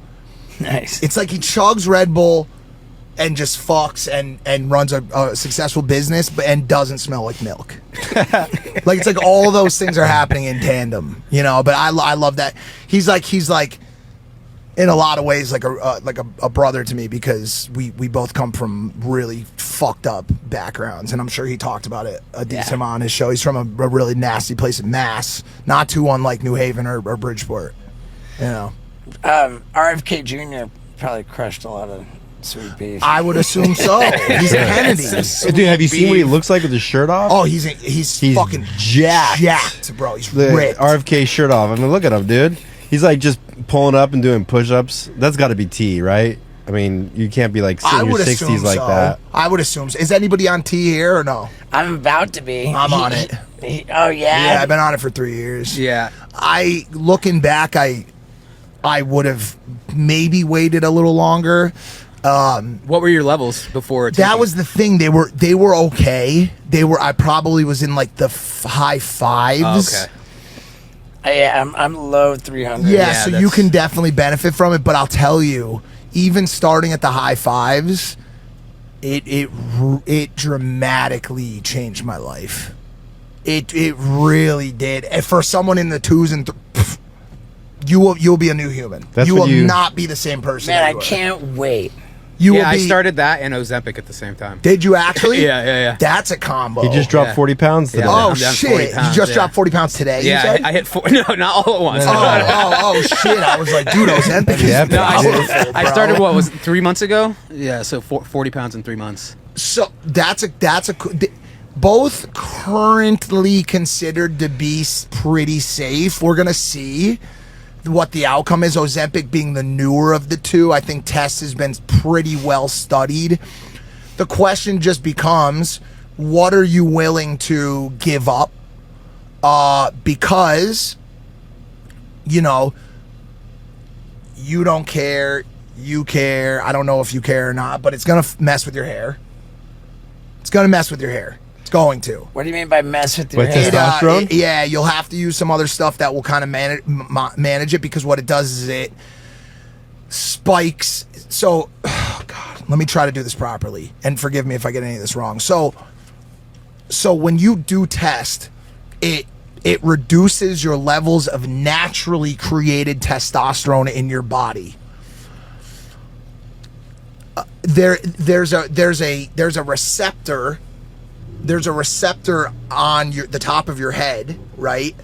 By the way, we can go into this as well, because I also did have a Turkish hair transplant. Oh, wow, Which we can nice. also talk about. I probably saw got the topics post. for years, by the way. I know you probably don't go for that long, but it boosts like some level, or does something that affects your follicle security in your crown. Oh, so we're talking hair loss. Hair loss from testosterone. Yeah, it's not horrible, and I think you can combat it by using the products that everybody uses. A main one, the biggest one, is you will deplete your sperm, temporarily deplete your sperm count. You will not be able to. You will if you. I got a unless- vasectomy. Oh, so you're done anyways. Yeah. Wait, you're not? Do you have a kid? Nope. You're not doing it. Yeah, Obviously, I want you can no reverse part. it. I want no part in that. If nothing else, I admire your absolute certainty and absoluteness in that statement. Yeah. It's amazing. Yeah. You know. I'm very, very sure. So yeah. another thing you don't have to worry about. I with think the my test. sperm count might already be very low. Yeah, so it might be there's a lot of environmental triggers. There's a lot of stuff that's affecting us anyways. But damn, there might be 2, 3, 4 potential falters on the test. But bro, the upsides are, and I do not have a test deal, just so everybody knows. I do not promote for any company currently. Muscle mass, sex drive, clarity of mind, mood, energy. It's pretty goddamn significant, dude. It really is. I'm 50 now, dog. Yeah, Like you're good to go. Yeah, but why do you take a Blue Chew then? Because I want to be the best. Yeah. I want to be the best. Like I truly, and I believe myself to be. There have been many times where I almost crossed into the industry. I'm dead serious. And when Wow. I was dating Lana, I could have easily. I want to be the best. I do not want to think that there is somebody out there that is doing that job better than me, especially when it pertains to my hot, Yeah. girlfriend, right? Yeah. But like I want to show up, and I know that there's a lot of other people out there on test and on Blue Chew and on the shit. I wouldn't call it like a thing of pride, but I don't give a shit. Like, I'm here to put in work and do a great job. You know what I'm saying? I look at it as a test of skill, right? You want to know what Blue Chew does too? That test probably doesn't help as much with. Blue Chew eliminates and fuck it. It doesn't have to be a brand deal. Any sildenafil or tadalafil. It eliminates what's considered. I have a restless mind. I have a lot of stuff in here, and I'll spew it out. You just ask me any question. It eliminates what's called I believe it's called the refraction or refractor. Can you look this up? Like refractory period, I think it might be called. And Like being interested after you bust a nut? exactly. Oh, so like post nut clarity. Nope, not. No, There it is, like- right there. Post-nut clarity. That's a clinical How do term. I remember these? How do I remember these words? A period immediately following stimulation during which a nerve or muscle is unresponsive to further stimulation. We've all been there. So like you're ready to go after 20 minutes. There have been times where I have not had to wait even 5. just bust I'm two not nuts gonna, in a row. No, I'm not going to lie to you. I have stayed in before. Yeah. Oh yeah. I've never done that. What do you mean? sure. Oh yeah, for sure. That's not So normal. refractory He's busting period. it out without even touching himself. Just Well, with his that no. mind. Wait, do you That know was what I'm- dur- do that you was know what dur- I'm saying? Yes, that was during my heroin withdrawals. That's. But you know what different. I'm saying, right? Like you nut yeah, and yeah. you are able to stay He was hard. like, and Yeah. Get away from me. Yeah, for sure. you, But that's not like. that's not normal. Oh, okay. It's not normal. I mean, you have it right here on the screen. An 18-year-old male has a refractory period of about 15 minutes, while those in their 70s take 20 hours. Although rare, some males exhibit no refractory period, to your point, or a period lasting less than 10 seconds. Dude, every guy out there who's watching this, with They need the a break. exception of few, you take a piss, you squirt out the remainders, you look in the mirror, you smack yourself in the face a few times, you drink a cold water. My You know what I'm saying? my Yeah. dad described after his vasectomy. He said, "I might be firing blanks, but I'm quick on the reload." Oh my god. Does it affect anything? That's epic. It was just a good. Yeah, he was proud of his refractory period being. Oh my god. I wish We I all never got to heard find that. something to be proud of. But like, you know? but I have to be like really attracted to somebody to be able to like To pull do that to pull that for off. sure. Like, And that's why, and that's like, oh, man, dude, that's like where I'm at with my current. It's just like, damn, dude, like like we've had like little like breaks, which are. My sister had breaks in her relationship. They're married now and have the best relationship ever. There's a lot of couples out there who have kind of had those little falter points. But dude, whenever I get on the breaks and everybody's like, let's go, bro, time to go. Like, go handle everything that you've been waiting to handle for the past 3 months or 6 months or whatever since you guys. I'm like, bro, I don't want to. Yeah. I understand Yeah. that. I don't want to, bro. Like, I just want to have sex with my girlfriend. Yeah. bro. My girl Does that and make I- me weird? no. My Oh, girl you're and I more have had mature. no Yeah. breaks. Yeah, no, We've had no breaks for over 7 years. I would assume that is the generally believed healthy route to a successful. I'm not saying that it's rare. Some of these rocky relationships, but it does happen. Some people need that learning lesson. They need to come back to the table, with a new mindset, but I also don't want to give anybody out there watching this who's like in that period of like, should I go, should I stay? Don't listen to me. Yeah, like that Tony Robbins documentary where he's like, someone in the audience, okay, take your phone out, break up with your boyfriend, like, Yeah. just putting all this crazy pressure, and we're done. He's just like, doing it in front of 20,000 people. Yeah. super. Yeah, I'm not giving anybody advice out there because I shouldn't be giving anybody advice. Not on relationships. On other Yeah. stuff. On burgers. That's Yeah. that's my main thing right now is burgers. Boning porn stars. Yeah, No, dude. burgers. Oh, burgers. Yeah, bro. Yeah, his night shift is turning into a food vlog. Well, and then now it's 1010burger.com. It's actually spawned a brand. So I have my first truck here in LA right now. Oh, shit. There's brick and You and mortars Jelly opening. Roll. Yep, that's right. Yep. It is the best burger. I swear to you, it's one of the best burgers on the planet. Where can we it's get a it? double smash. There's a truck here in LA right now. That's kind of. Of God, course. where's my girlfriend. Fuck. oh, that was your chick? Yeah, eating my burger. Yeah. Wow.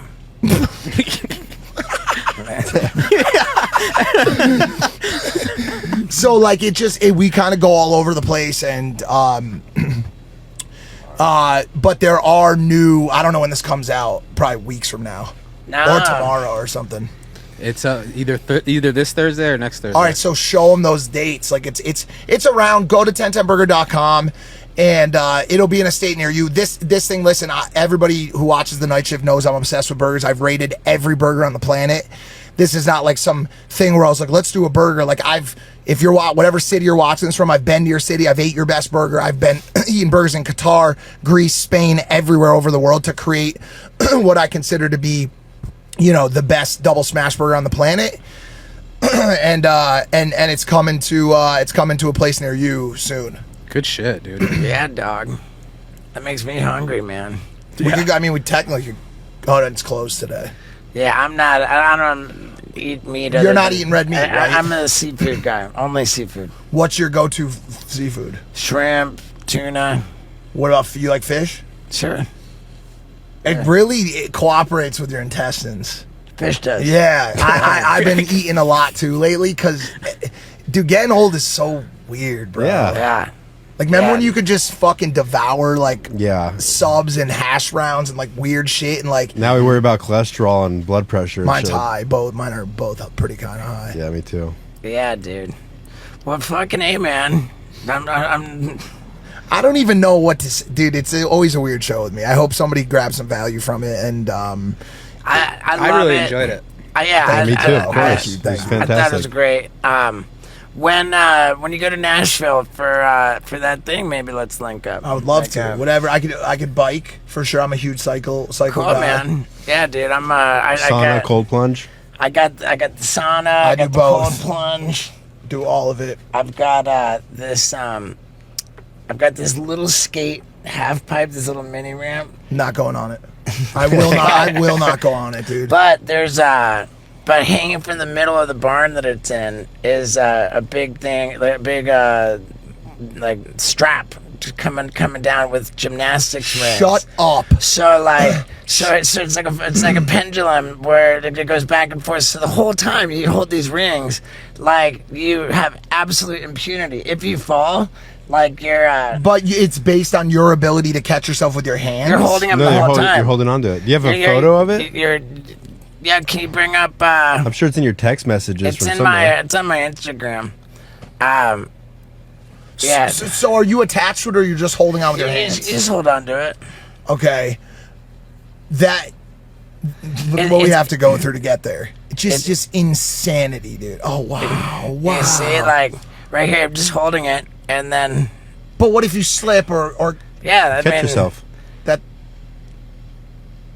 that's insane, dude. Can I tell you? I grew up BMX, and there was always a hierarchy, and I was at Woodward in 1996. Woodward, PA, OG, Ken and Harkin, Mira, all of them, like teaching me how to drop in, and there always was a hierarchy. And I'm gonna just be honest, skateboarders were always the coolest. They were always the coolest, and of course, we all know who's the lowest.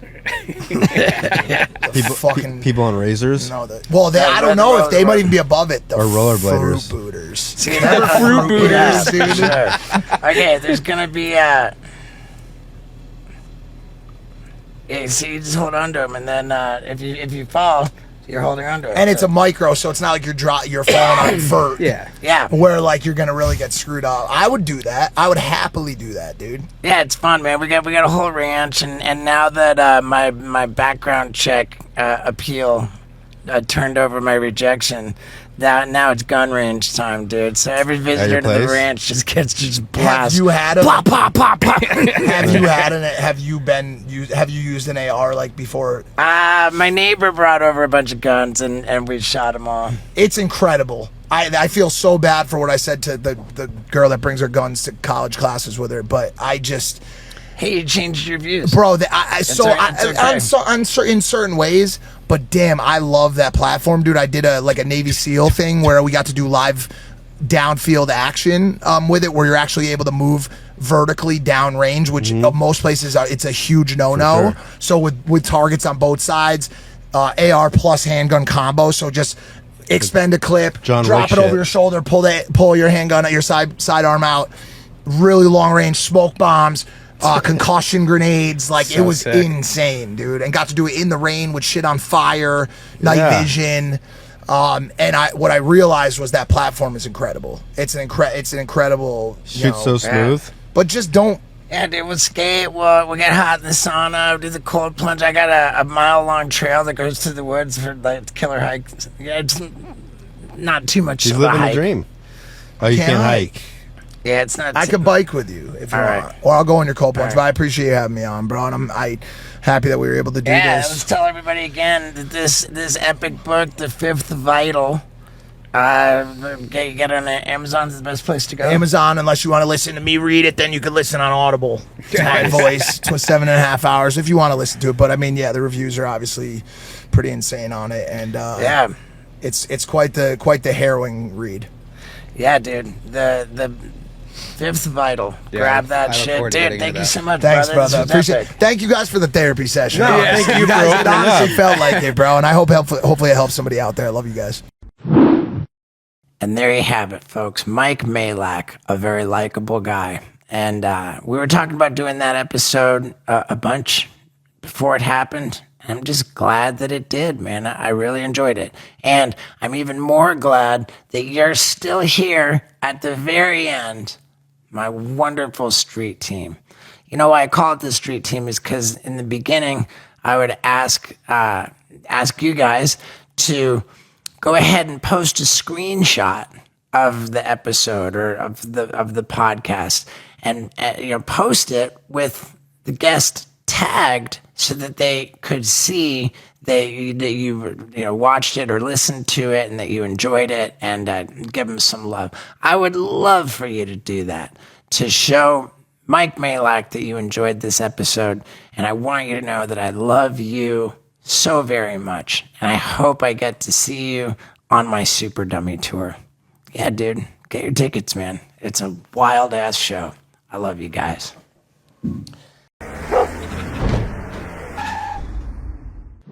Hey everybody, and welcome to an explosive wild ride with Steve-O. We've got Chris Pontius, and if you thought our first podcast with him was epic, this one is insane. And why am I sitting in front of a bunch of portraits of Elvis? Yeah, it's because I'm in Graceland right now on tour, and I'm kicking off a pretty serious leg. So if you're somewhere in America, you might want to check my tour schedule to see if I'm going your way. And I gotta say, I love everything about being on tour except for just one thing, man. I don't have my bidet from HelloTushy.com. Why is it so important to me? And why do I name Hello Tushy as my favorite sponsor of this podcast? Because I'm telling you, if you've never used a bidet, it will change your life. It changed my life. I'm telling you, and that was with their basic standard bidet. Now they've got this new device called the Tushy Ace. It's a whole toilet seat to replace your toilet seat, and at the push of a button it warms up. It prepares your water to the temperature that you prefer as soon as you sit on it. Like, you push the button on a remote control that just sticks to your wall with a magnet by the toilet. You push the button and it just starts power cleaning your butthole with this refreshing blast of water. I'm in love with it, and when I'm on the road, I miss it real bad. But you don't have to miss it ever. And you can get 10% off your order at HelloTushy.com/Steve-O. That's right, you gotta use /Steve-O after HelloTushy.com for 10% off your order. And like I said, it's going to change your life. I swear by it, I love it, and I feel like just lost without it. But hey, man, I'm on a rock tour, and I'm in the home of the king of rock and roll, so I'm gonna deal with it, but you don't have to. Now, let's get into it. All right, dude. So we'll dive right in. yeah, enough of this shop talk. How am I good like this with the mic? Rad. So Here we go.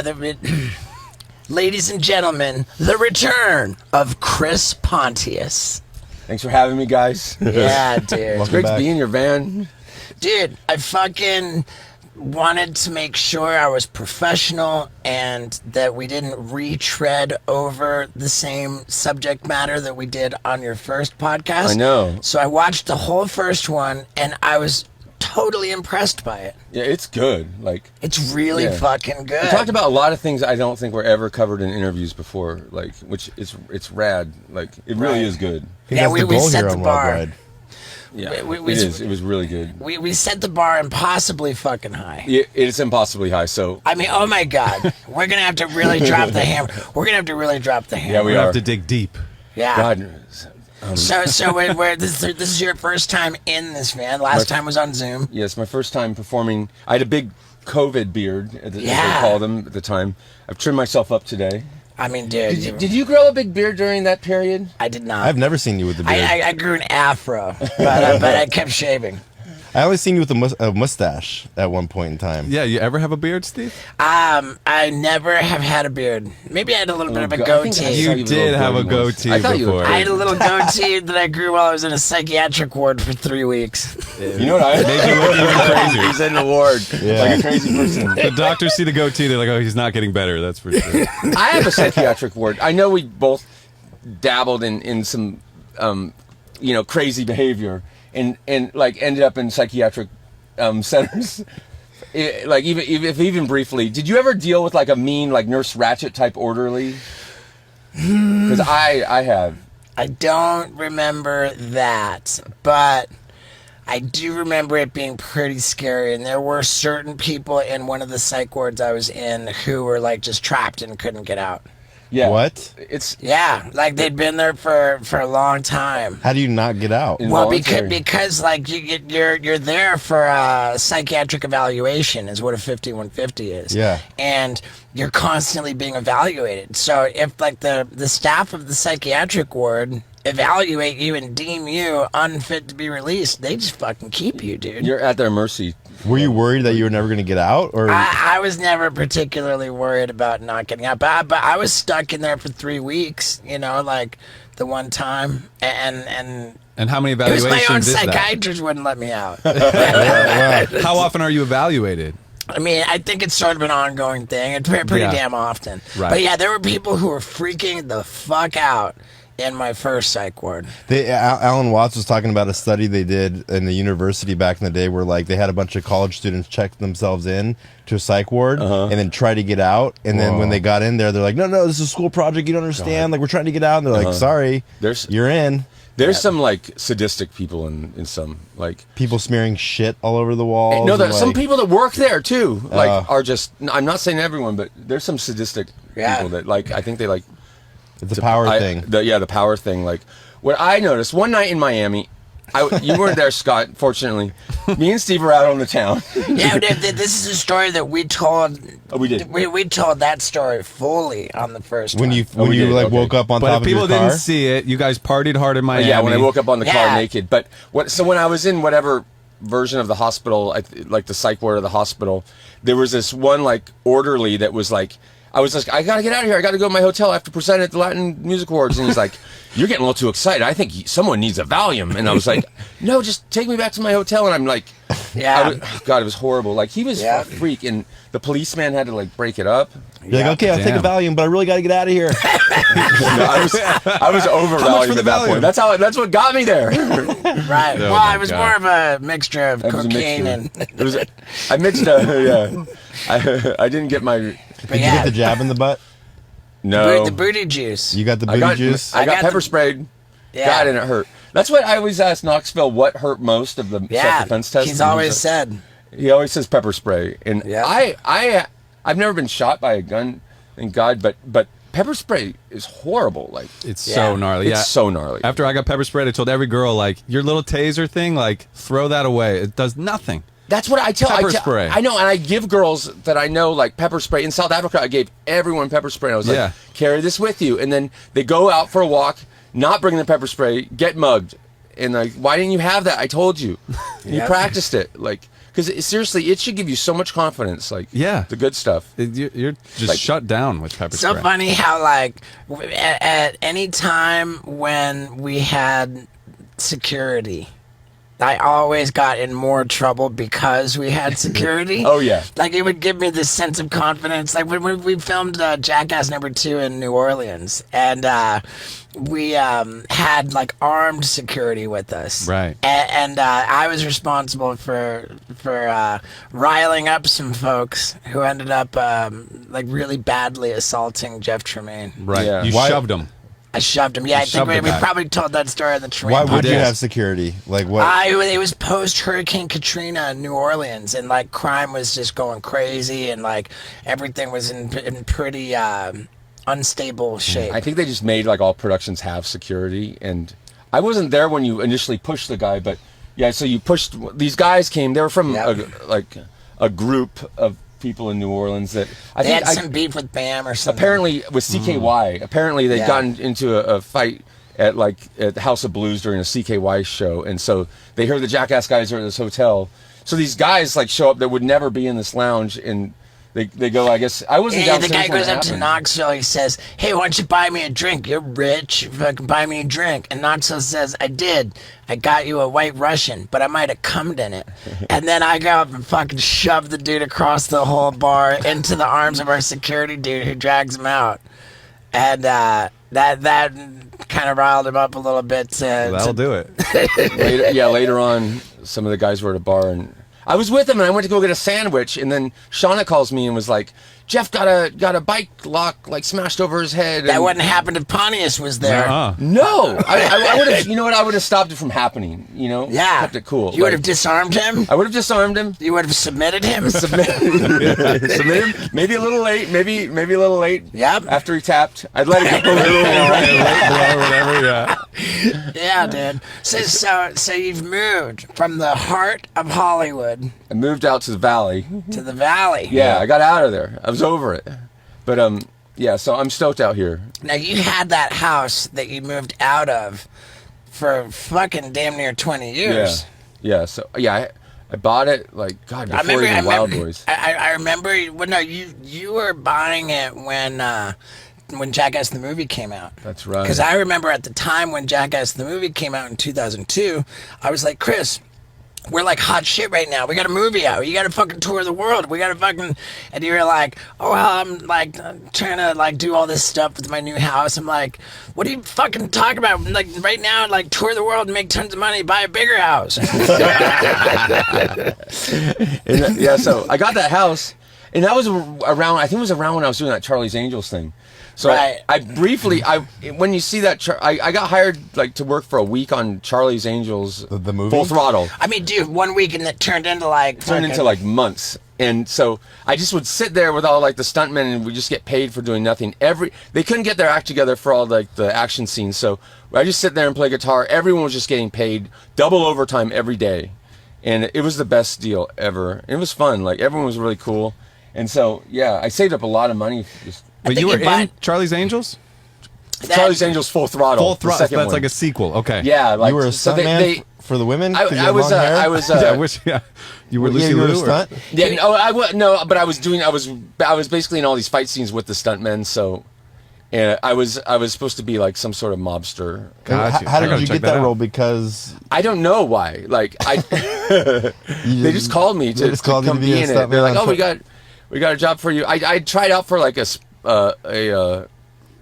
different part, like that actually got cut from the movie, and then they called me, so that I never got that role. And then they called me back and said if I wanted to work for a week or two, and then it turned out to be months.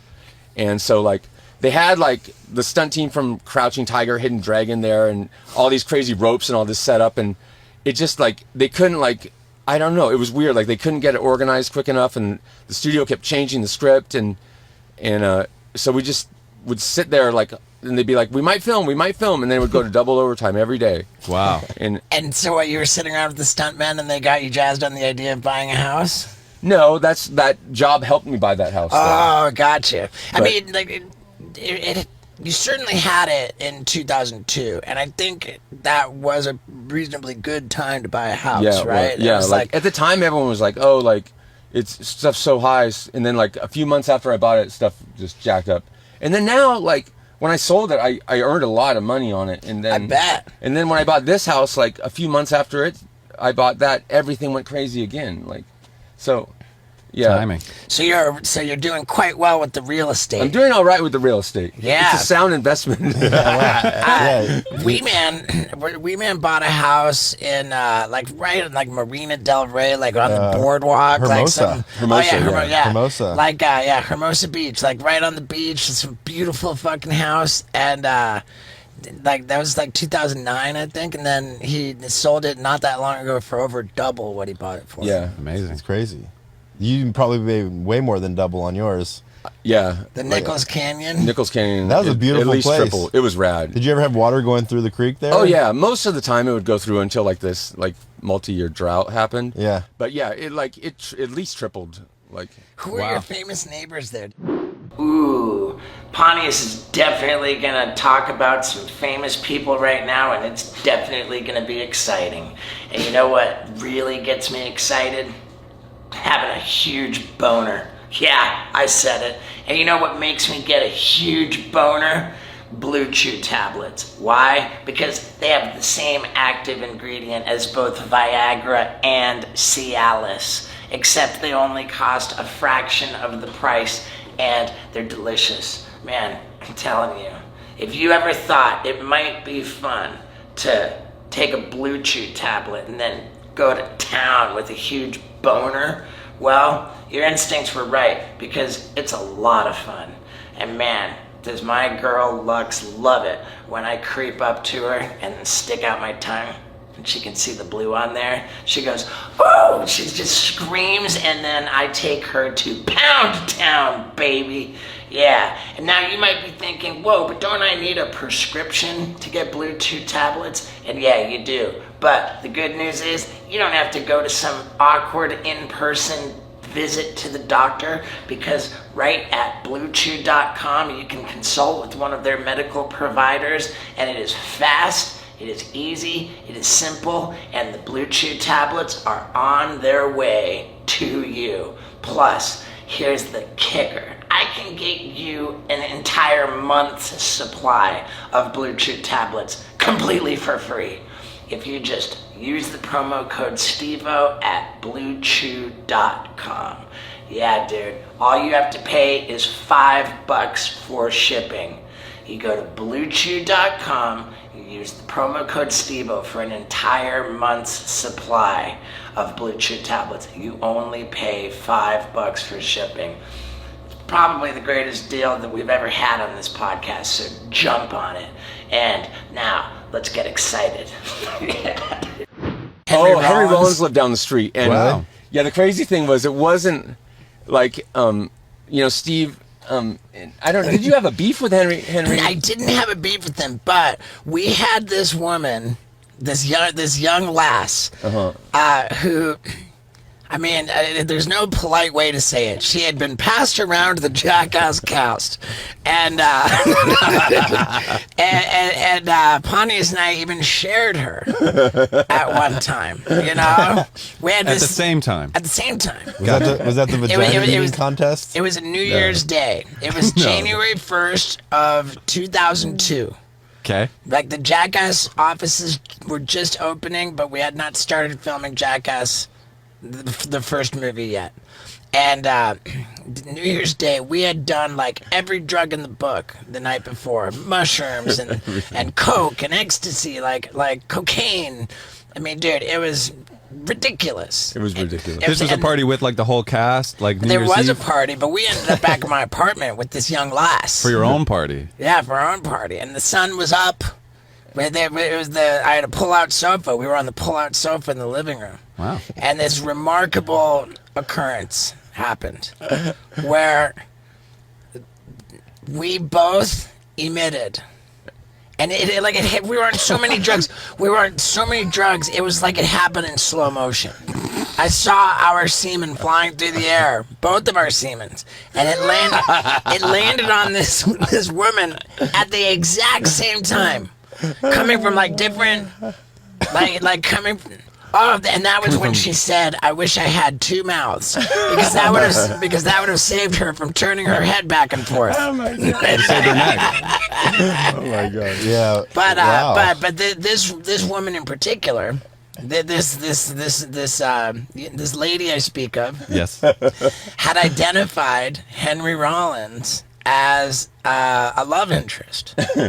Apparently, Was she in town visiting him? apparently, like, she would make trips to spend time with him. Okay. And And so I just thought that was like so fascinating, and I would try to press her for information about. We're both huge Rollins fans. Yeah, we Huge love Black Flag fans. We love Rollins. You're saying this night you tried to, or like Why you not would just see in her general? over That's and why over. she was in town. In general. Yeah, I think see. it might have been why she's in town was to visit him, but Right, I don't right. know. I can't say for sure.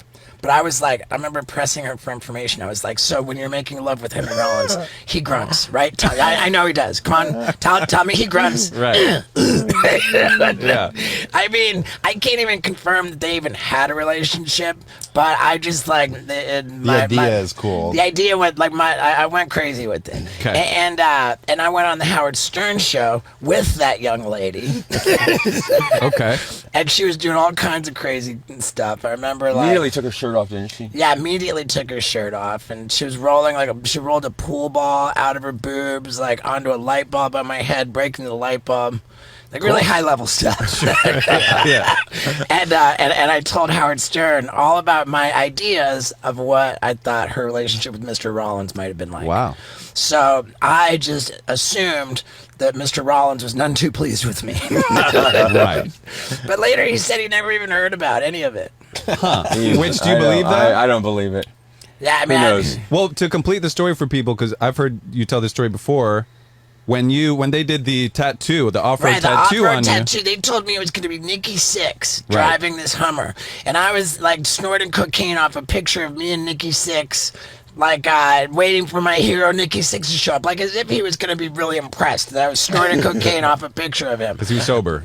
Right, I think he was sober at that time. You were doing this at the job site, waiting I for was, him I to was come. doing, I was doing it on So set. stoked. On He was like a the little set. boy, so excited to meet his Just hero doing again. coke. I was blatant, dude. I was out in the open doing cocaine for the entire fucking first movie.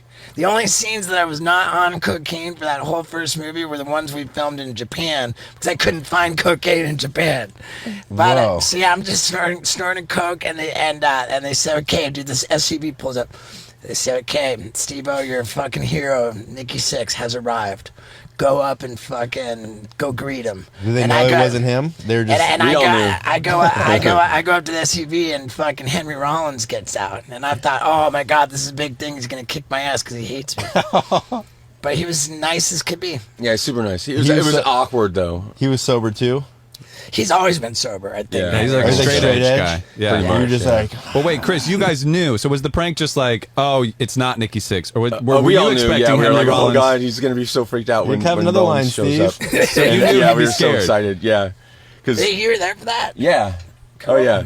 Did And you think Henry Rollins was going to beat him up, or was that your hope? Or I just thought it'll be funny. I didn't know. I don't know what was gonna. I didn't want him to get beaten up. Sure. If he did, like, if something really happened, I mean, if it went too far, Chris would have. I would have stepped in and defended him. I always have in the Superman past. even when he might have started it. Ride or die. But, Chris like- Pine. But it was just awkward, kind of. But then Henry was rad. But then you know what I did? Henry Rollins was the fucking coolest. You know what I did though? Like the second night, I actually, like the day after I moved into my house, I had some friends over, some girls that I was friends with, and I was like, Henry Rollins lives down the street, and they're like, oh my god, I want to go serenade him. And this was like after we were home from the bar, like super late at night, and so we walked down the street with one of them's got an acoustic guitar, and she starts singing "Every Rose Has Its Thorn" like to his front door, like so loud, and I just moved in. And then we run off, laughing, and then like the next night I'm just walking down the hill, and he happens to be like out front cleaning his garage, and so I run into him. Stupidly, I introduced myself from Jackass, and he's like, he had to have known it was me, and he's like, are you a PA? I'm like, no, I'm one of the Jackass guys, and I moved up the street, and it was pretty obvious that I was probably like involved in that serenade, but he didn't mention it, and then years later, like Rollins had Knoxville on his show. Oh yeah, what show? I think it was called the Henry Rollins Show. It was on. He had a podcast? No, it was on. Oh, like a talk show. Sirius XM. It was on a channel.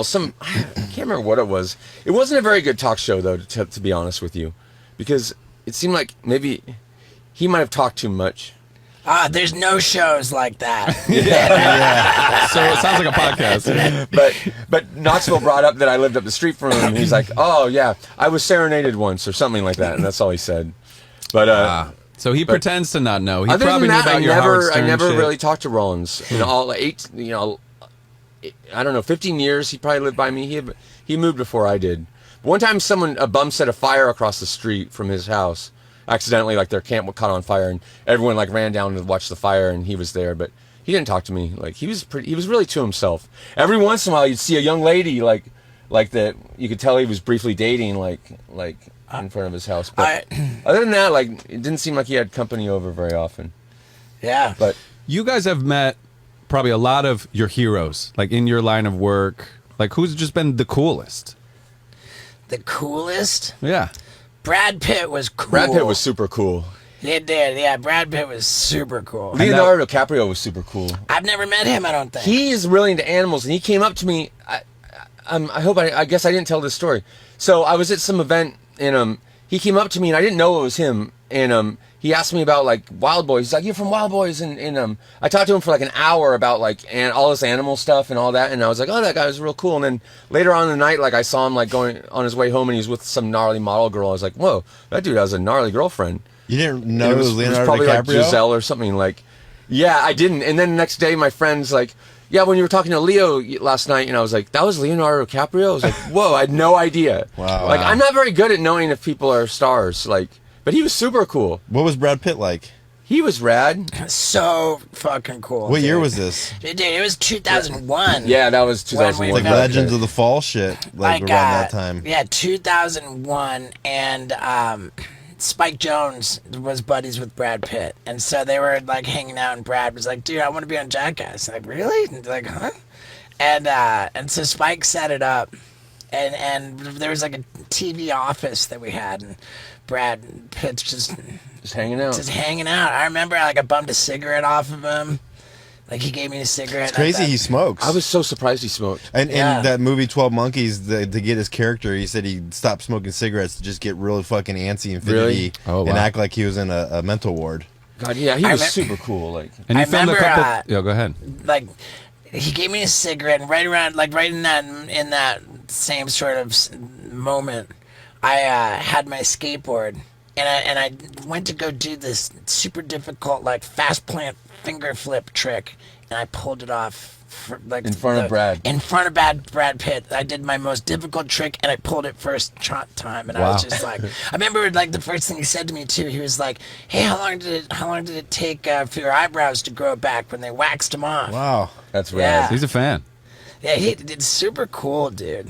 Yeah, And so cool. You guys you like kidnapped him for the show, and you did the monkey thing, right? Was that all you guys did? We had one. We did two bits. One was we put him in line at Pink's, which is this hot dog stand that just always has the craziest line, and kidnapped him.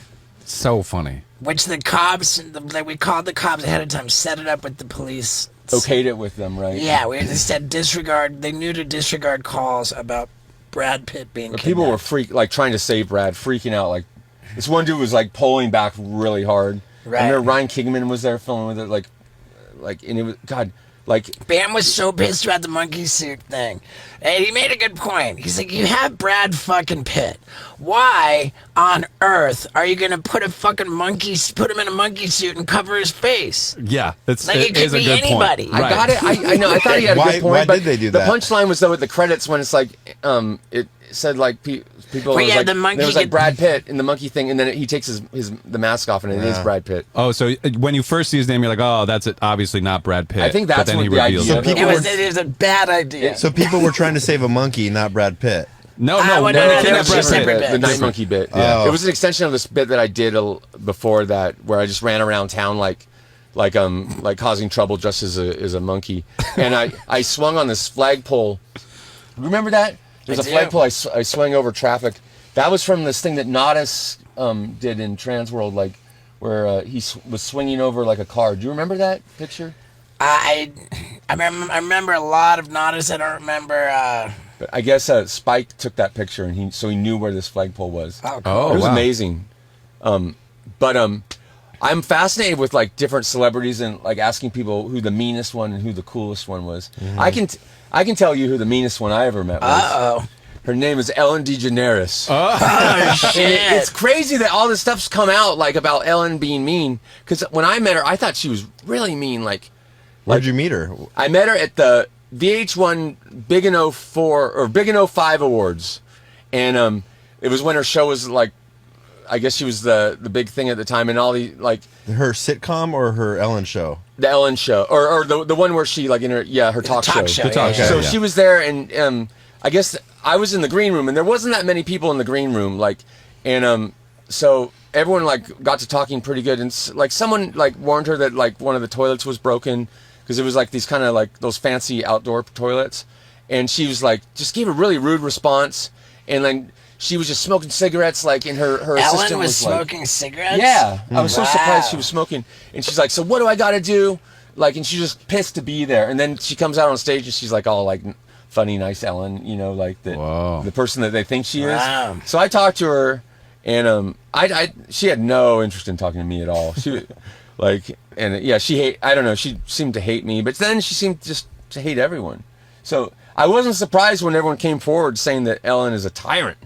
Yep. Well, what about working with Britney Spears? Did you both you? Brittany, she was perfectly She sweet. was cool, She was cool as super fuck. nice. She was yeah. perfectly sweet, and if anything, she was just. I felt Britney Spears was insulated by like people trying to keep you away from her. But like if you could get to her, She was down She to was earth. just She was really couldn't nice. have been Yeah, super sweeter. nice. Yeah. Yeah. And it was crazy because remember there was a helicopter flying above just because they knew that Britney Spears was out there filming. Really? Paparazzi in the Yeah, like- helicopter. Yeah. That's Oh, next wow. level. That is next level. Yeah. Like, Especially like, what does it cost to get a helicopter up in the air? You know, it's It's not insane. a drone. Yeah. It's a fucking. And then, I can tell you what Yeah, it we costs know to what get that a yeah, wow. To maybe get a photo. It's a huge And investment. what about working with Kim Kardashian?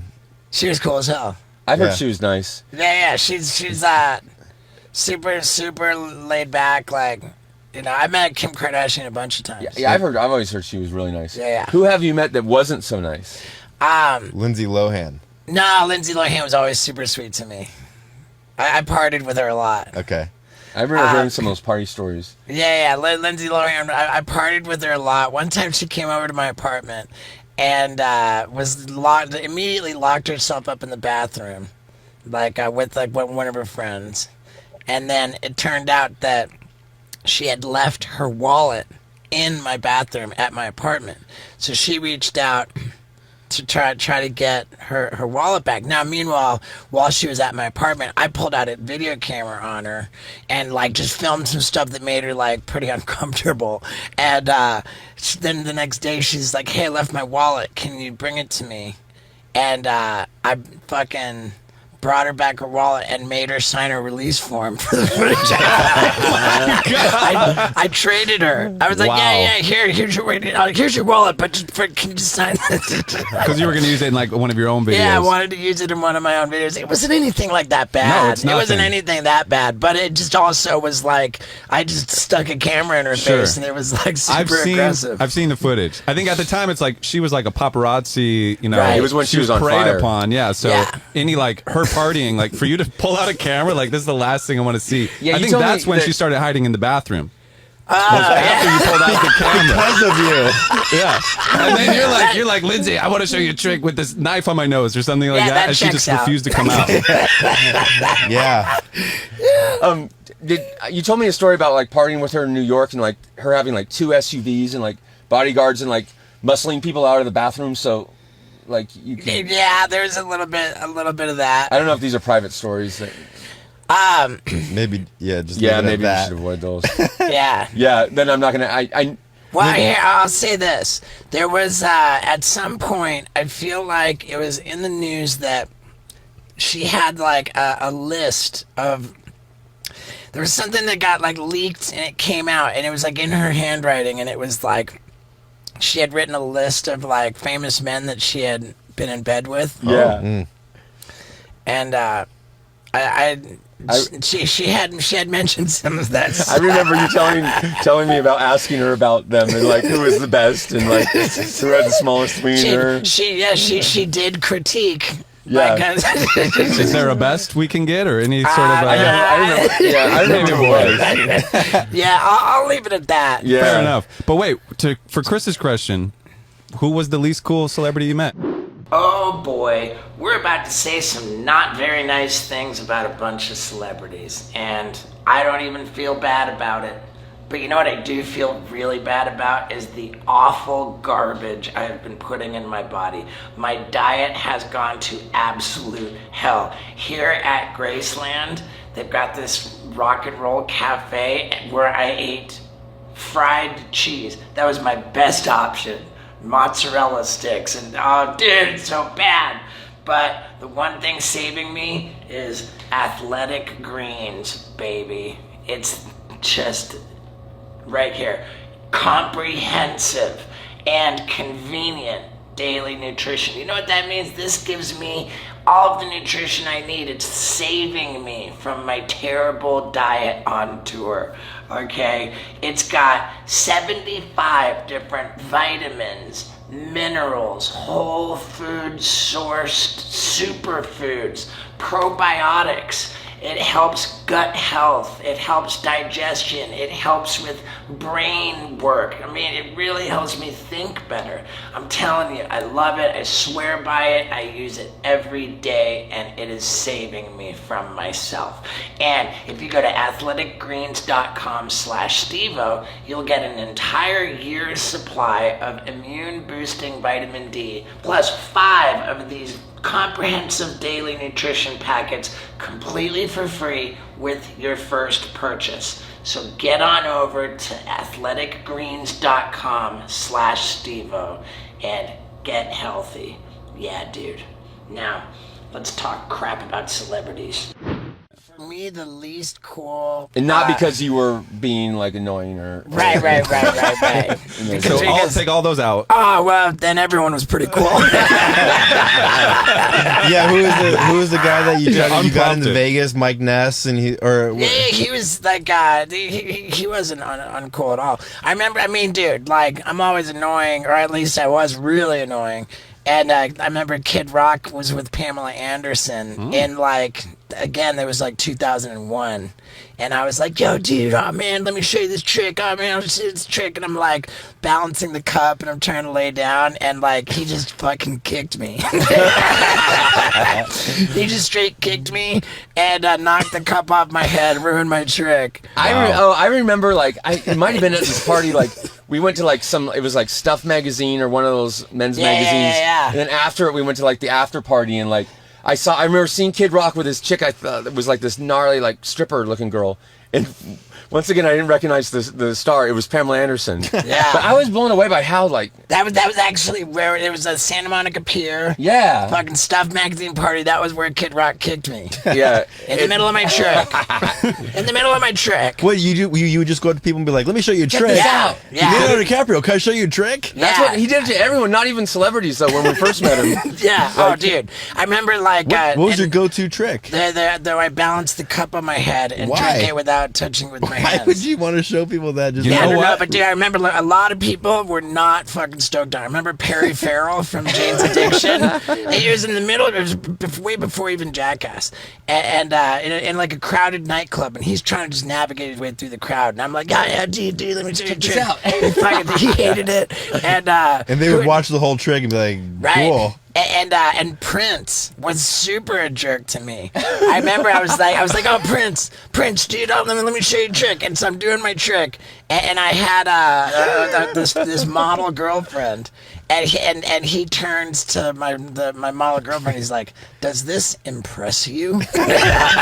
Like he said it in a real condescending dick way. And you were famous by this time already. Yeah. Oh my God. And my model girlfriend said, "Yeah, it's actually pretty impressive. You should check it out." And he was just. Oh my But God. yeah, but Chris makes a very good point that like I definitely inspired a lot of people to be jerks to me. Perhaps you set them up.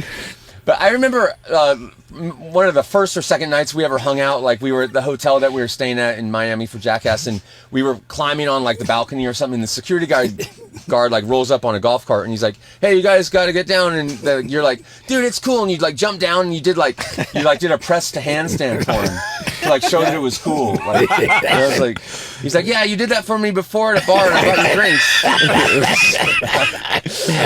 You know what? I think the word might be incorrigible. For sure. Well, we That's talked cute. about when your sister was on the show. We talked about how when your parents would have guests over, they would make you and Cindy come perform tricks for them, like perform for them. That's Do you true. think that like It's led possible. to you when you meet Clearly. someone, you want to show them a trick? That's Right. like your go-to instinct. It's, And I think it could be from that. It very well could be. That's insightful. I was thinking that when I was editing it, I was like, oh my God, Yeah. maybe that's where it comes from. That's- Let me swim 100 laps for $1 for you.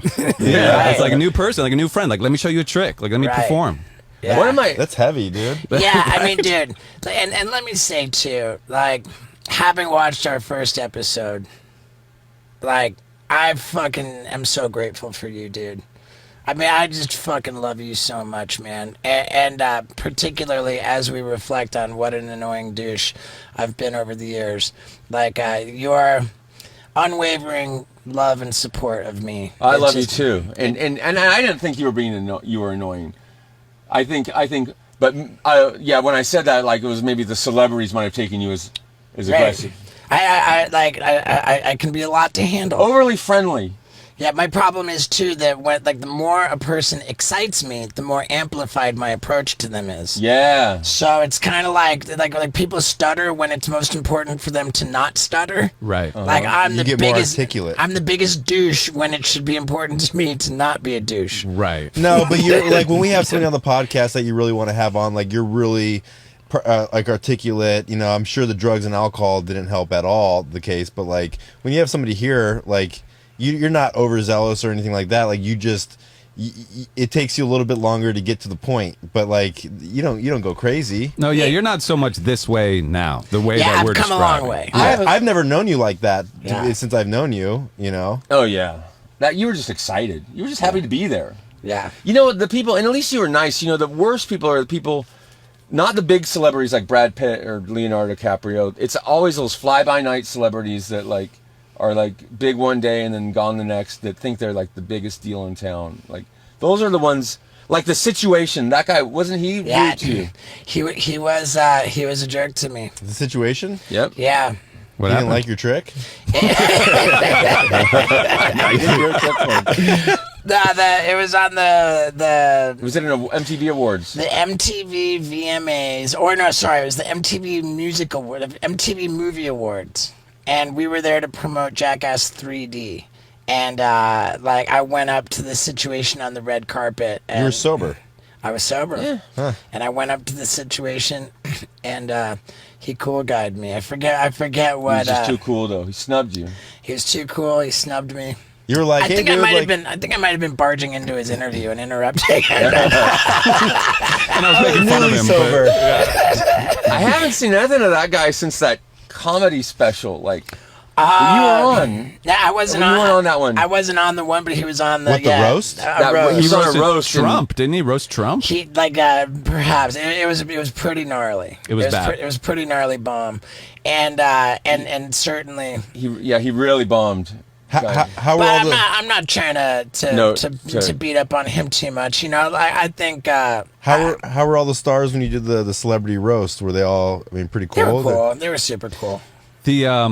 The clip of Amy Schumer saying that Ryan Dunn joke kind of went viral when it was like Right. Chris Rock's I joke. mean, let's be clear that Amy Schumer was not saying anything disparaging of Ryan Dunn. Sure. The thing was that she, you know, there was nothing like wrong about what she said. Oh, your friend died, and you know that's so sad. But like I was along with everybody else thinking, man, why couldn't it have been Steve-O? Right. You know, so it's like.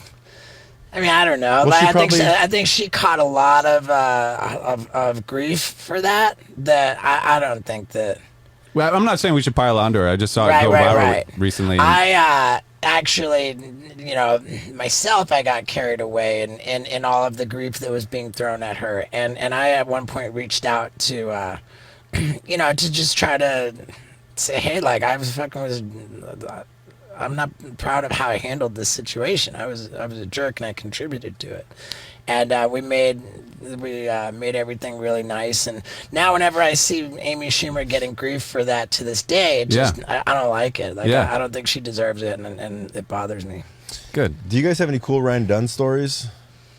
Partying together or anything like that?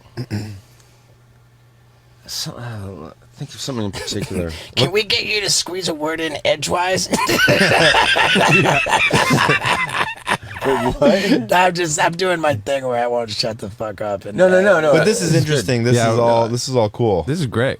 But yeah, you guys first met Ryan on the first season, or not even? 'Cause you didn't even Ryan met. Dunn was actually like watching him. He was by far my favorite of all those guys from Pennsylvania. Like, I thought think he was so Deco. funny. I think Deco too, but Deco never really came out in Jackass like strong. Right. Deco was amazing in CKY, but like on Jackass, I just liked Ryan's like personality. Like first thing I ever saw him was that backwoods crap, and I was like, I mean, dude, how insane is it that Ryan Dunn was okay with being called Random Hero? Can you imagine, like, if someone tried to give me the name Random Hero?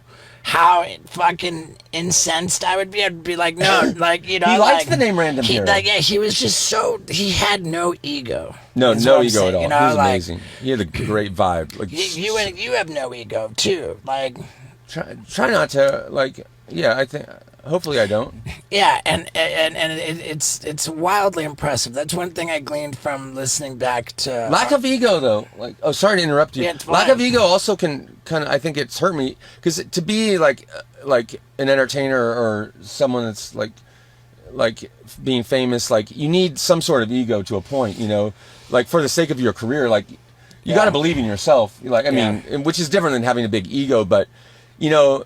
A lack of ego can also hurt you. Like I see how that works, and you know, like what I was gonna say is listening back to our first podcast together, you really like eloquently articulated that you're not, you know, like you came into the entertainment industry, but that you never really identified with like the whole show business, kind of a Hollywood thing, and you know, you feel like you still don't identify that way, and you know, it's just not what makes you tick, and I think that from a career perspective, it does work against you. Yeah, if you're not it would help if I was a little more like shameless self-promoter, egomaniac. Because it would help, you know, to a point, you know, because I mean everyone like rock stars, actors, they are Right. like, you know, they have egos to a point. Like it would help because I was just never like I want to be famous. I want to be famous, Right. and then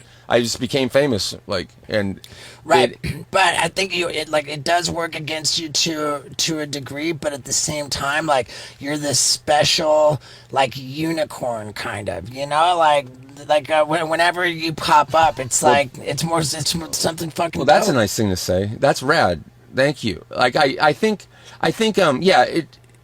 to be like you got to look at me to a point, you know, like Right. and so I'm trying to be better about it too. Like, Yeah.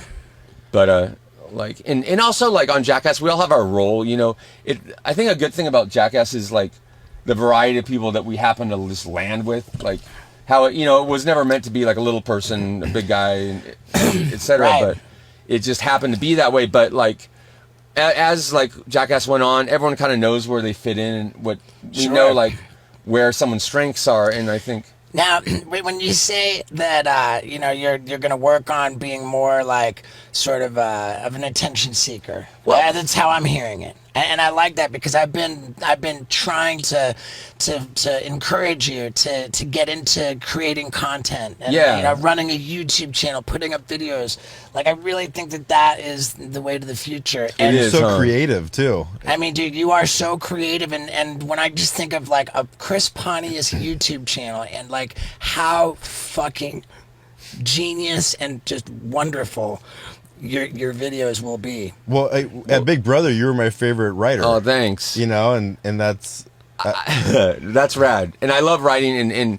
But it's like, you know, anything that you do creatively, it's all like filming, like doing music, writing. It's all the same thing. It's just it's just like the palette that you're doing it on. But yeah, I think everybody, I'm gonna have my YouTube thing soon, and me and Steve are gonna film one very soon. Hopefully, not long after you see this. Yeah, I promise. Maybe Steve can break a we bottle already on have your the head. theme of it. Steve made it up. Is it live? like- Can people go subscribe? It's not live yet. Oh, was it live now? It's been Live. dude, That's a good question. if you type in youtube.com/Chris Pontius, You can subscribe. it's gonna have a Chris Pontius band. Like It was taken. That URL was taken by like some random, but they were inactive with it. So I reached out to my guy at YouTube and I was like, Amazing. "Hey, here's this inactive fucking thing. Let's swipe it from them." And so we took it over. And I was like, "Chris, dude, I got a present for you." And I showed him. I made him a banner. Paul made him a banner. And we got to hurry up before that gets swiped for inactivity. I promise we'll have that out. We're gonna film it very soon. Yeah. That'd be sick. You Steve could even- set up the YouTube thing and everything. So I'm like, Chris, here's I gotta do your, it. I'm like, Chris, here's your YouTube password, login info, like it's ready to go. And yeah, and dude, like I've been so pushy and trying to be like, Chris, it's all about content. You gotta always do it. But it's just a question, I think, of us getting together and fucking just banging it out. You know? I Like, promise to you, Don't and I even worry promise to about what- everyone. Though I do need to do that, and you're right. It is the future doing these things, and not stuff has changed from like making TV shows, and Yeah. like it definitely has changed. And I'm like, I've been talking to this person, and that person about like making this TV show and that, and Dude, fuck that, dude. It's banging your head against the wall trying to sell a TV show. And these I days. think even the worthwhileness of it, like even like monetarily, it's the television is just a fucking. Was your first YouTube video him breaking a bottle over your head? I put up two at the same time on the same day. One was my fake used condom prank, Yeah. and the other one was Pontius breaking the bottle on my head. Maybe No. you could break the bottle on his head for Nah, his we don't first need video. to do that. Pontius is so. But Pontius doesn't need to resort to self-harm the way I do. I'm just thinking, I've never had a bottle broken over my head. Break You it don't over need in it. your own head. Yeah. Yeah. I mean, I don't think you need that. I did get together with Jeff yesterday or the day before to work on Shark Week. And Oh, okay. We had we done Shark Week when the last time we talked? No. Like like all Dude, it this was has like happened. the last podcast we did was episode 29, which was just crazy. It was like a year ago. Dude, way more, dude. It was in that like the fucking white hot fucking peak of the lockdown, like the initial. Yeah, it was. 81 weeks ago. So No. So we did the first Shark Week special, and Poopies got bit. It went great. It was amazing. But I think we've universally agreed like not to push it with sharks anymore. So Right. we're trying to write ideas that are like we got to follow up on everything with Poopies and like. Dude, we had Poopies on the podcast, and What a sweetheart. It was. I was a jerk to him. Like I said to Paul, I was like, "Hey, I started the Poopies podcast," and I'm like, "So your thing is that you're dumb, you know?" And it No, but came- you were like, so you're like really dumb, huh? yeah, I'm like, so you're really dumb, you know? Like, and I don't think that there was like, I wasn't trying to be mean. I didn't have meanness in my heart, but it came off like pretty shitty. So you're broke and dumb, right? We did this Twitter watch party. I don't think you were involved with it, but it was like a week ago or something. And Aaron was on there, and he took some comments that I made as offensive, and I didn't mean them in as offensive ways. But he got really mad, and apparently, like he left, like the Twitter feed, and Dave was on the phone with him. You know, dude, I'm glad that you brought this up because as I drove over here, it occurred to me as something I wanted to bring up. I think that the extent to which Danger Aaron has been bullied, particularly when it's off camera and like there's not really any good reason for it, it's just like. I wish that I could spearhead a movement or not, but I just wish that Danger would not be bullied so much. I wish he wouldn't also, but it's that said, like I think the fault is like having him in the position where he can like when he just talks for the sake of talking. Like I know my role on Jackass, like is to like a big part of what I do is like saying funny stuff, right? Yeah. And so when we're filming and like I know I'm standing there like ready to like say funny stuff and help improve bits, he's just jumping in front of me yelling crap that it's not worth hearing. That's why he makes me so mad. And it's like, you're all right, I don't jump in front of you while you're getting like in the middle of the cup test and like say look at me, like so Right. That's basically what you're doing, like in you're hurting the movie and you're hurting what like my participation in it, and that's why it pisses me off, and it really pisses me off. Yeah, it does. It does. Now let me tell you this. I remember when they were assigning the way that we would be broken up for the press junket for Jackass Forever, and I got an email that said, it's you and Pontius and Danger Aaron. And I wrote back immediately. I said, hey, I really don't think it's a good idea to sit Pontius and Danger Aaron together for hours and hours of interviews. Like, it's just not going to end well. No. Because I knew from having spent time with Danger and you guys separately, I knew that Danger Aaron was at a breaking point. And I knew that you were they're like both of you guys. And I was ready to break someone. Right. Yeah. For sure. Or him in particular. Yeah, for sure. And it breaks my heart because while there is absolute validity to what you're saying. Yeah. You know, I just know, I'm not even going to say who's right or who's wrong. I'm just going to acknowledge that he's at a breaking point. Oh yeah. No, and I don't like making Aaron. I don't like to like make him feel bad. And I love Aaron, and we talk all the time actually. Like, good. It's when we're filming that he makes me mad. Like, right.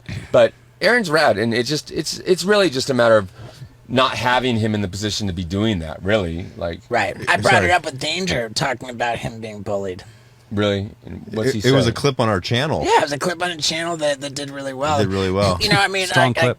I'm down for participating in everything that's on camera and that like makes sense and that, but it's just like when it's off camera, like I've never bullied Danger.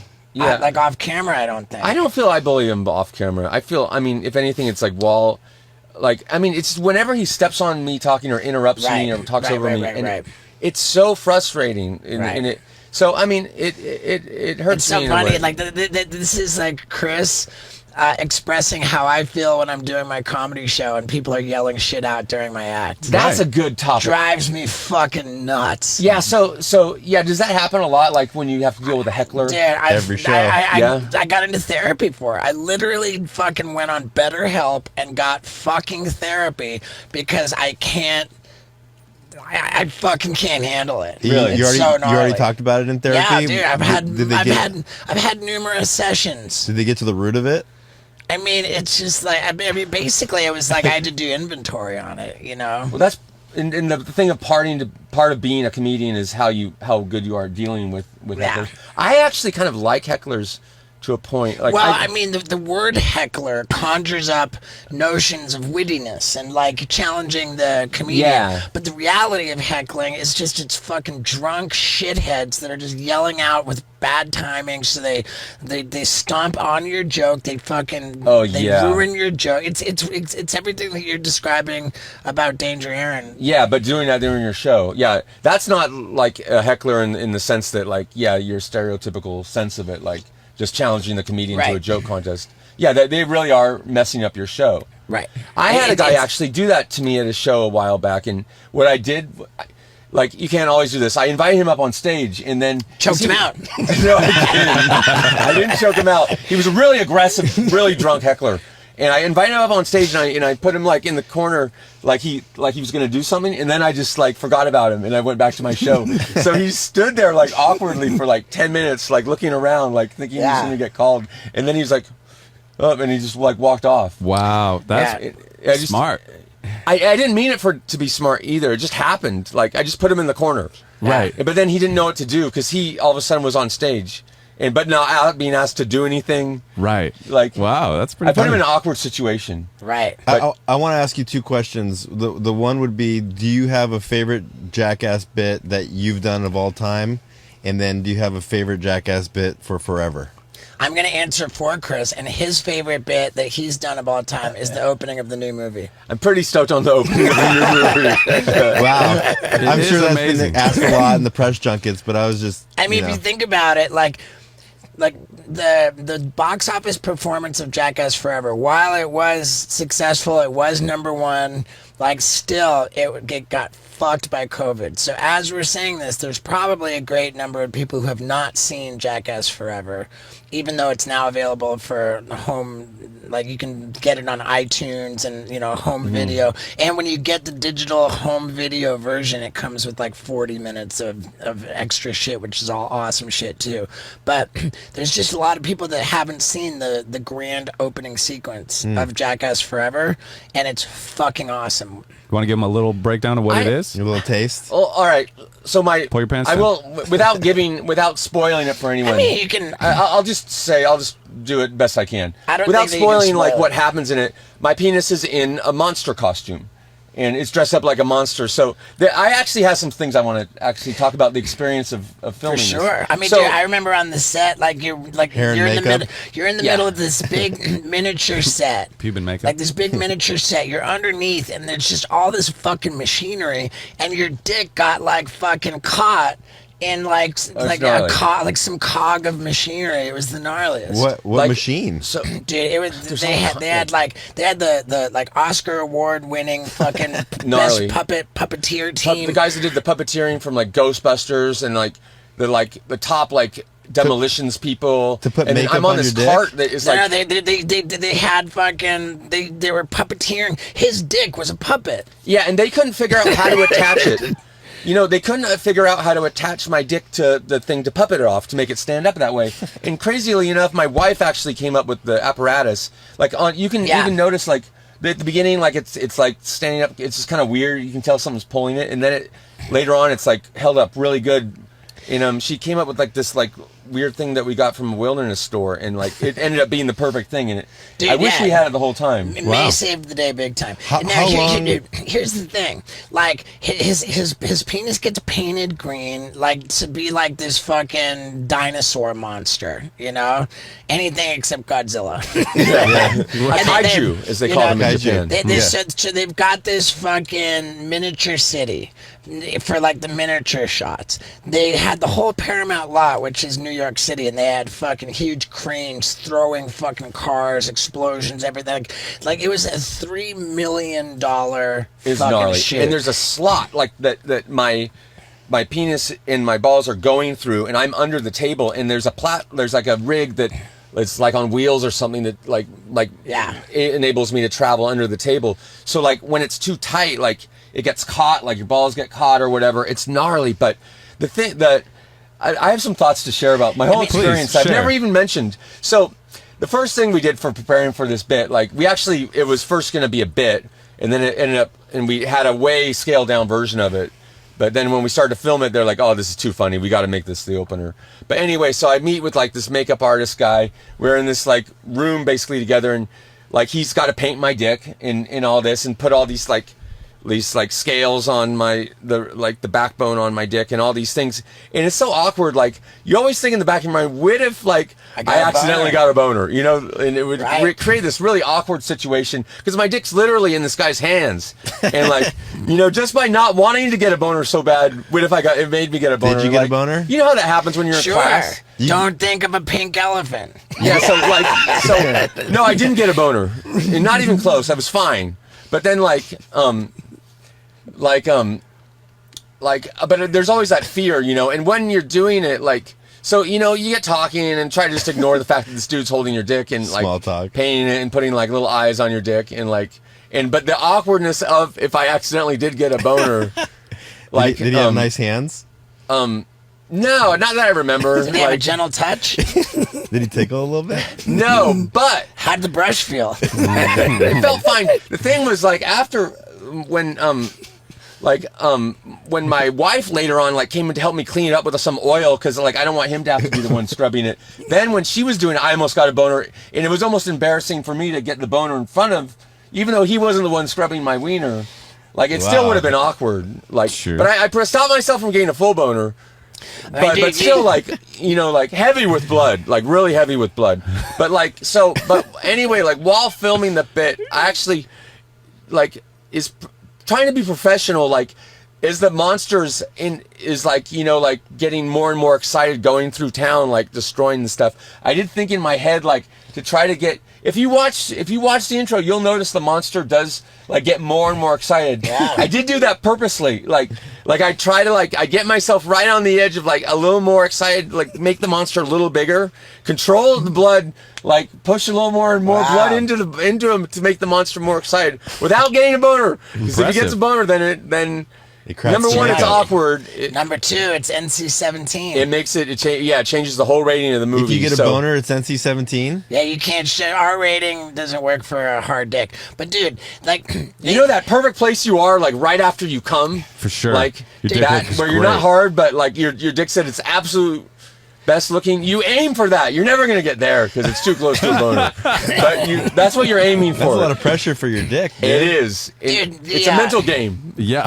The opening sequence was the last thing we filmed, right? Oh, really? The last thing and the very last thing with the turtle biting his dick and Knoxville saying, "I'm Johnny Knoxville, welcome to Jackass," was like the actual last shot. That's cool. And we were like way over hours. It was like fucking midnight. Yeah. Everyone was so like this opening sequence.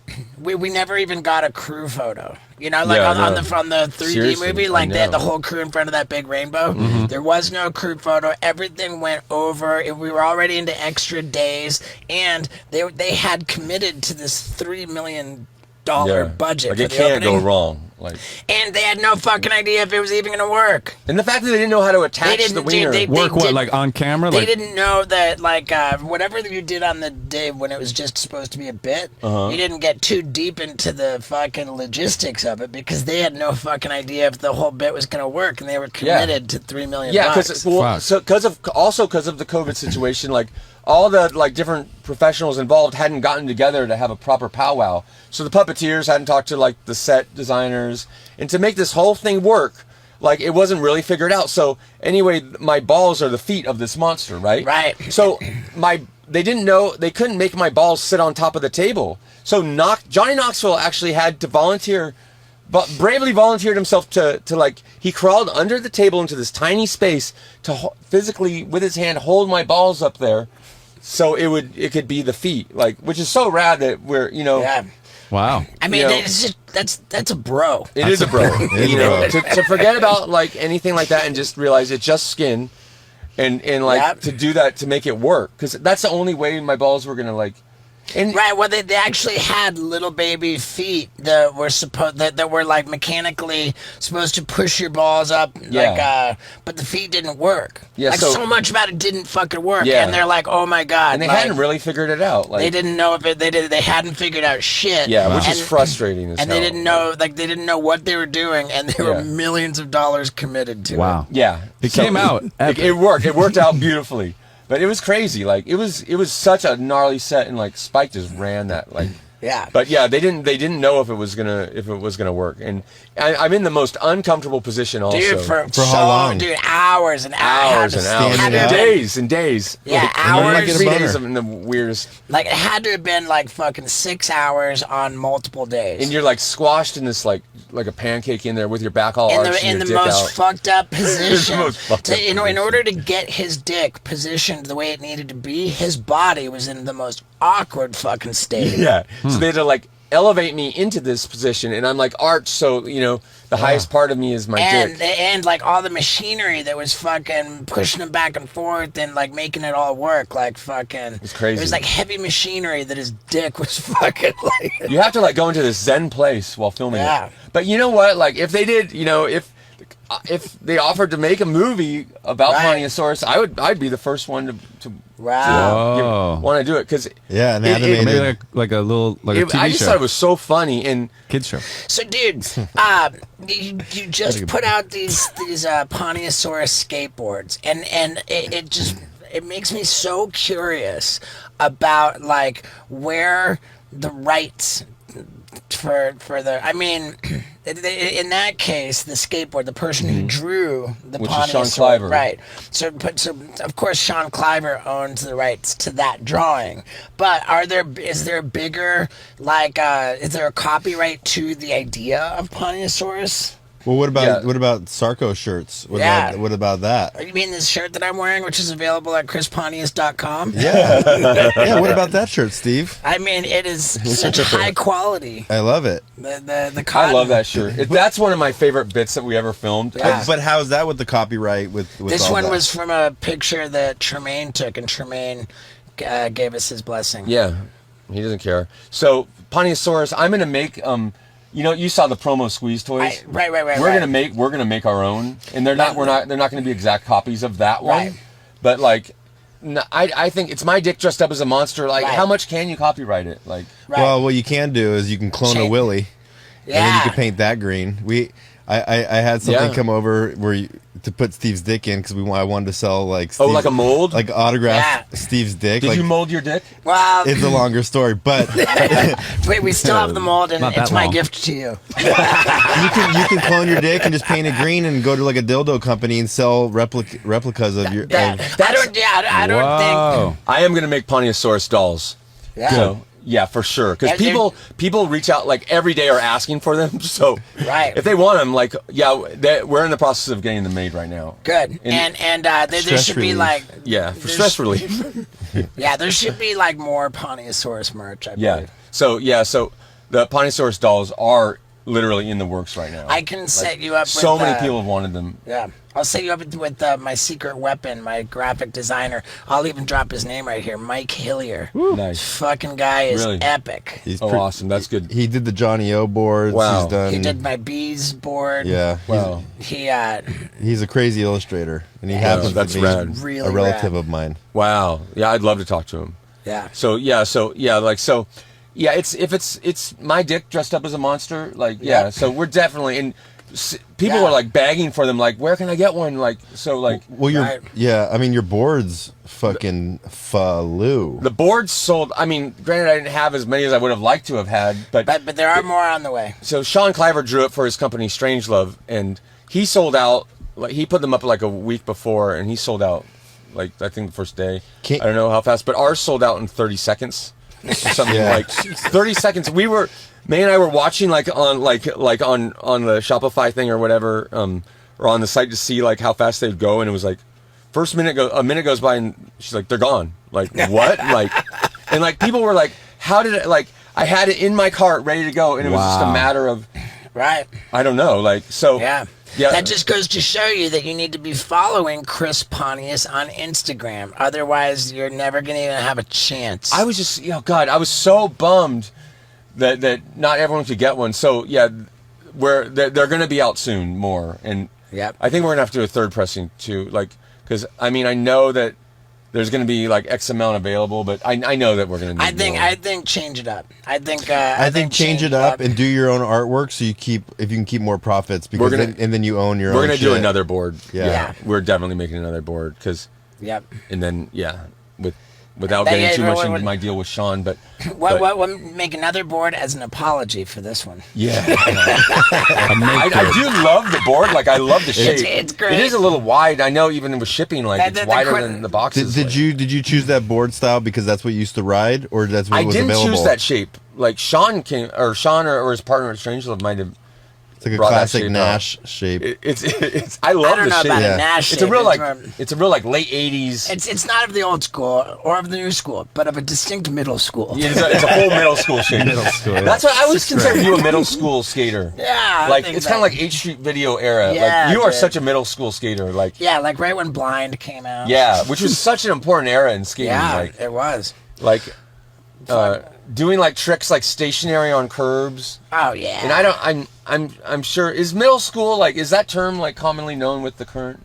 I know like now with skaters, like there's like people like being like 90s skaters with like little wheels, like in baggy Right. pants. Like they're like, I'm gonna be a 90s skater. I'm gonna be like a 70s skater. Well, when the term new school came out, it was like distinctly when the wheels were so small and the pants were so baggy. Yeah. Like, that's what new school means. So, Oh, yeah. so the middle school would absolutely be the shape of the Ponyosaurus Yeah, board. which I love that shape.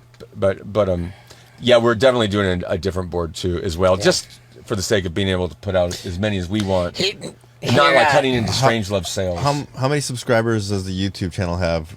Just up there live. I have no I don't idea. know. Because maybe if it gets to 1,000 subscribers, you'll do a video. I mean, dude, we just have to open our We calendars. just gotta, we have to, gotta like, open film our it. calendars, and we gotta make a date to get together.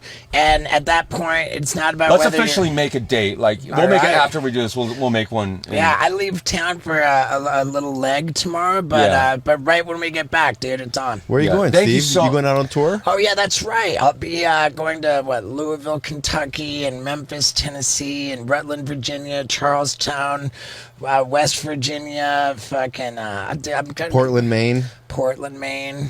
It's going to be quite an exciting run. I have a question about your comedy tours. Is there an area that really is, when comedians are always like, oh, I love playing here and so on, which you do, but is there an area which really is the funnest area to do Europe. comedy shows? I'm not going to say that.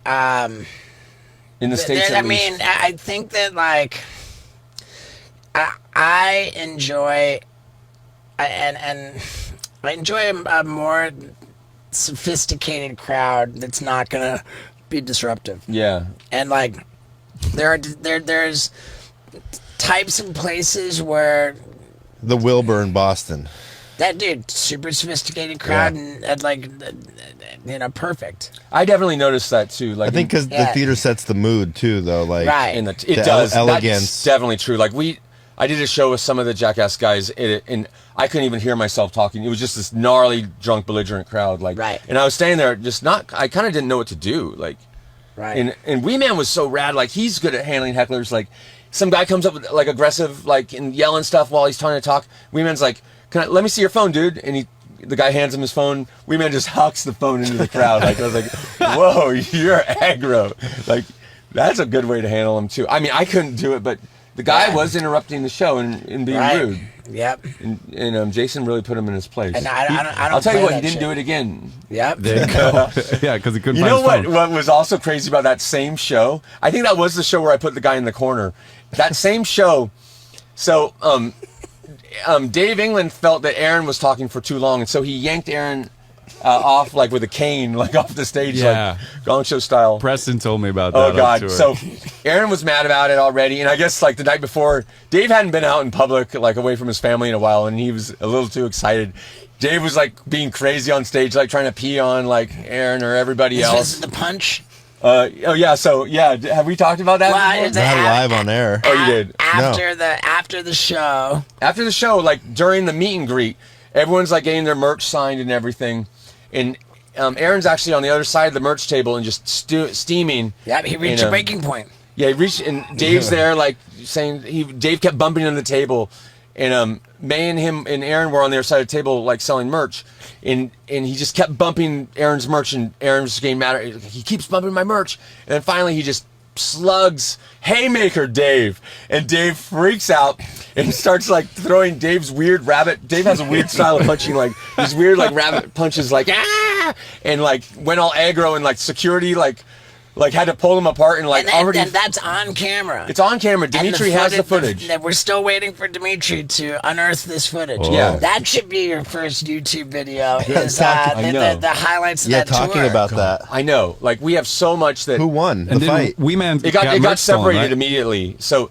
I mean, Dave's punches when they were. They will add up. Yeah, they were at it. Yeah, he's a volume striker. He actually knocked the table upside down and went for him, and the security felt so awkward because they were also fans, but they had to separate these guys, and so we took him outside and cooled it down, and then 5 minutes later Aaron's trying to apologized, and he's you got to put some ice on it, Dave.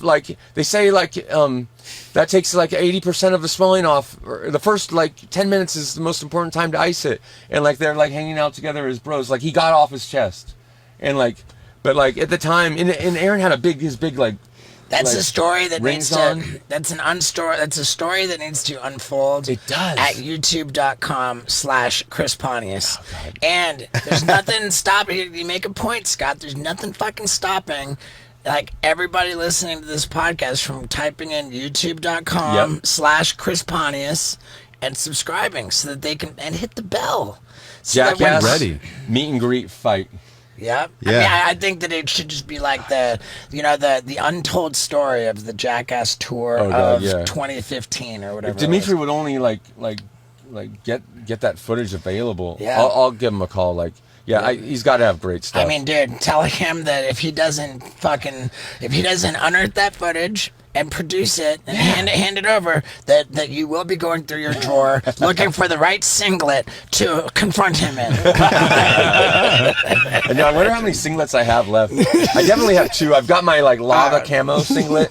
It's crazy how the singlet flatters the male form. Yeah, and dude, there's only one singlet for the job, and it's called Captain America. Wait, did we ever get favorite Jackass bit of all time? Favorite Jackass bit of all time. Real quick we had before a we good go. conversation going there, though. Yeah. How we got absolutely. sidetracked. Good sidetracking. Like, favorite Jackass bit of all time. It changes for me all the time. Like, I was really like right when you asked me that, I was like, oh, I love the puppet show for the snake because I love that bit because it was the first. That bit was the first thing that we filmed when we started Jackass 2, Yeah, and that started to get everyone everything like amped up to like, and a lot of the guys hadn't seen each other for a long time. Yeah. So like that was like to like kind of break the ice. So right now today, that's my favorite bit. But like it changes for me all the time. But yeah, I like taxidermy. taxidermy was amazing. I mean, it's just that's one that just doesn't fit in like a lane. It's just this outlier, amazing. you know, of like just a really fucking weird deal. That's where Knoxville takes his quote unquote grandma Yeah, to and get her she doesn't stuff. have much left. She doesn't have much time left, and so we're trying to find someone to stuff and mount her. Yeah.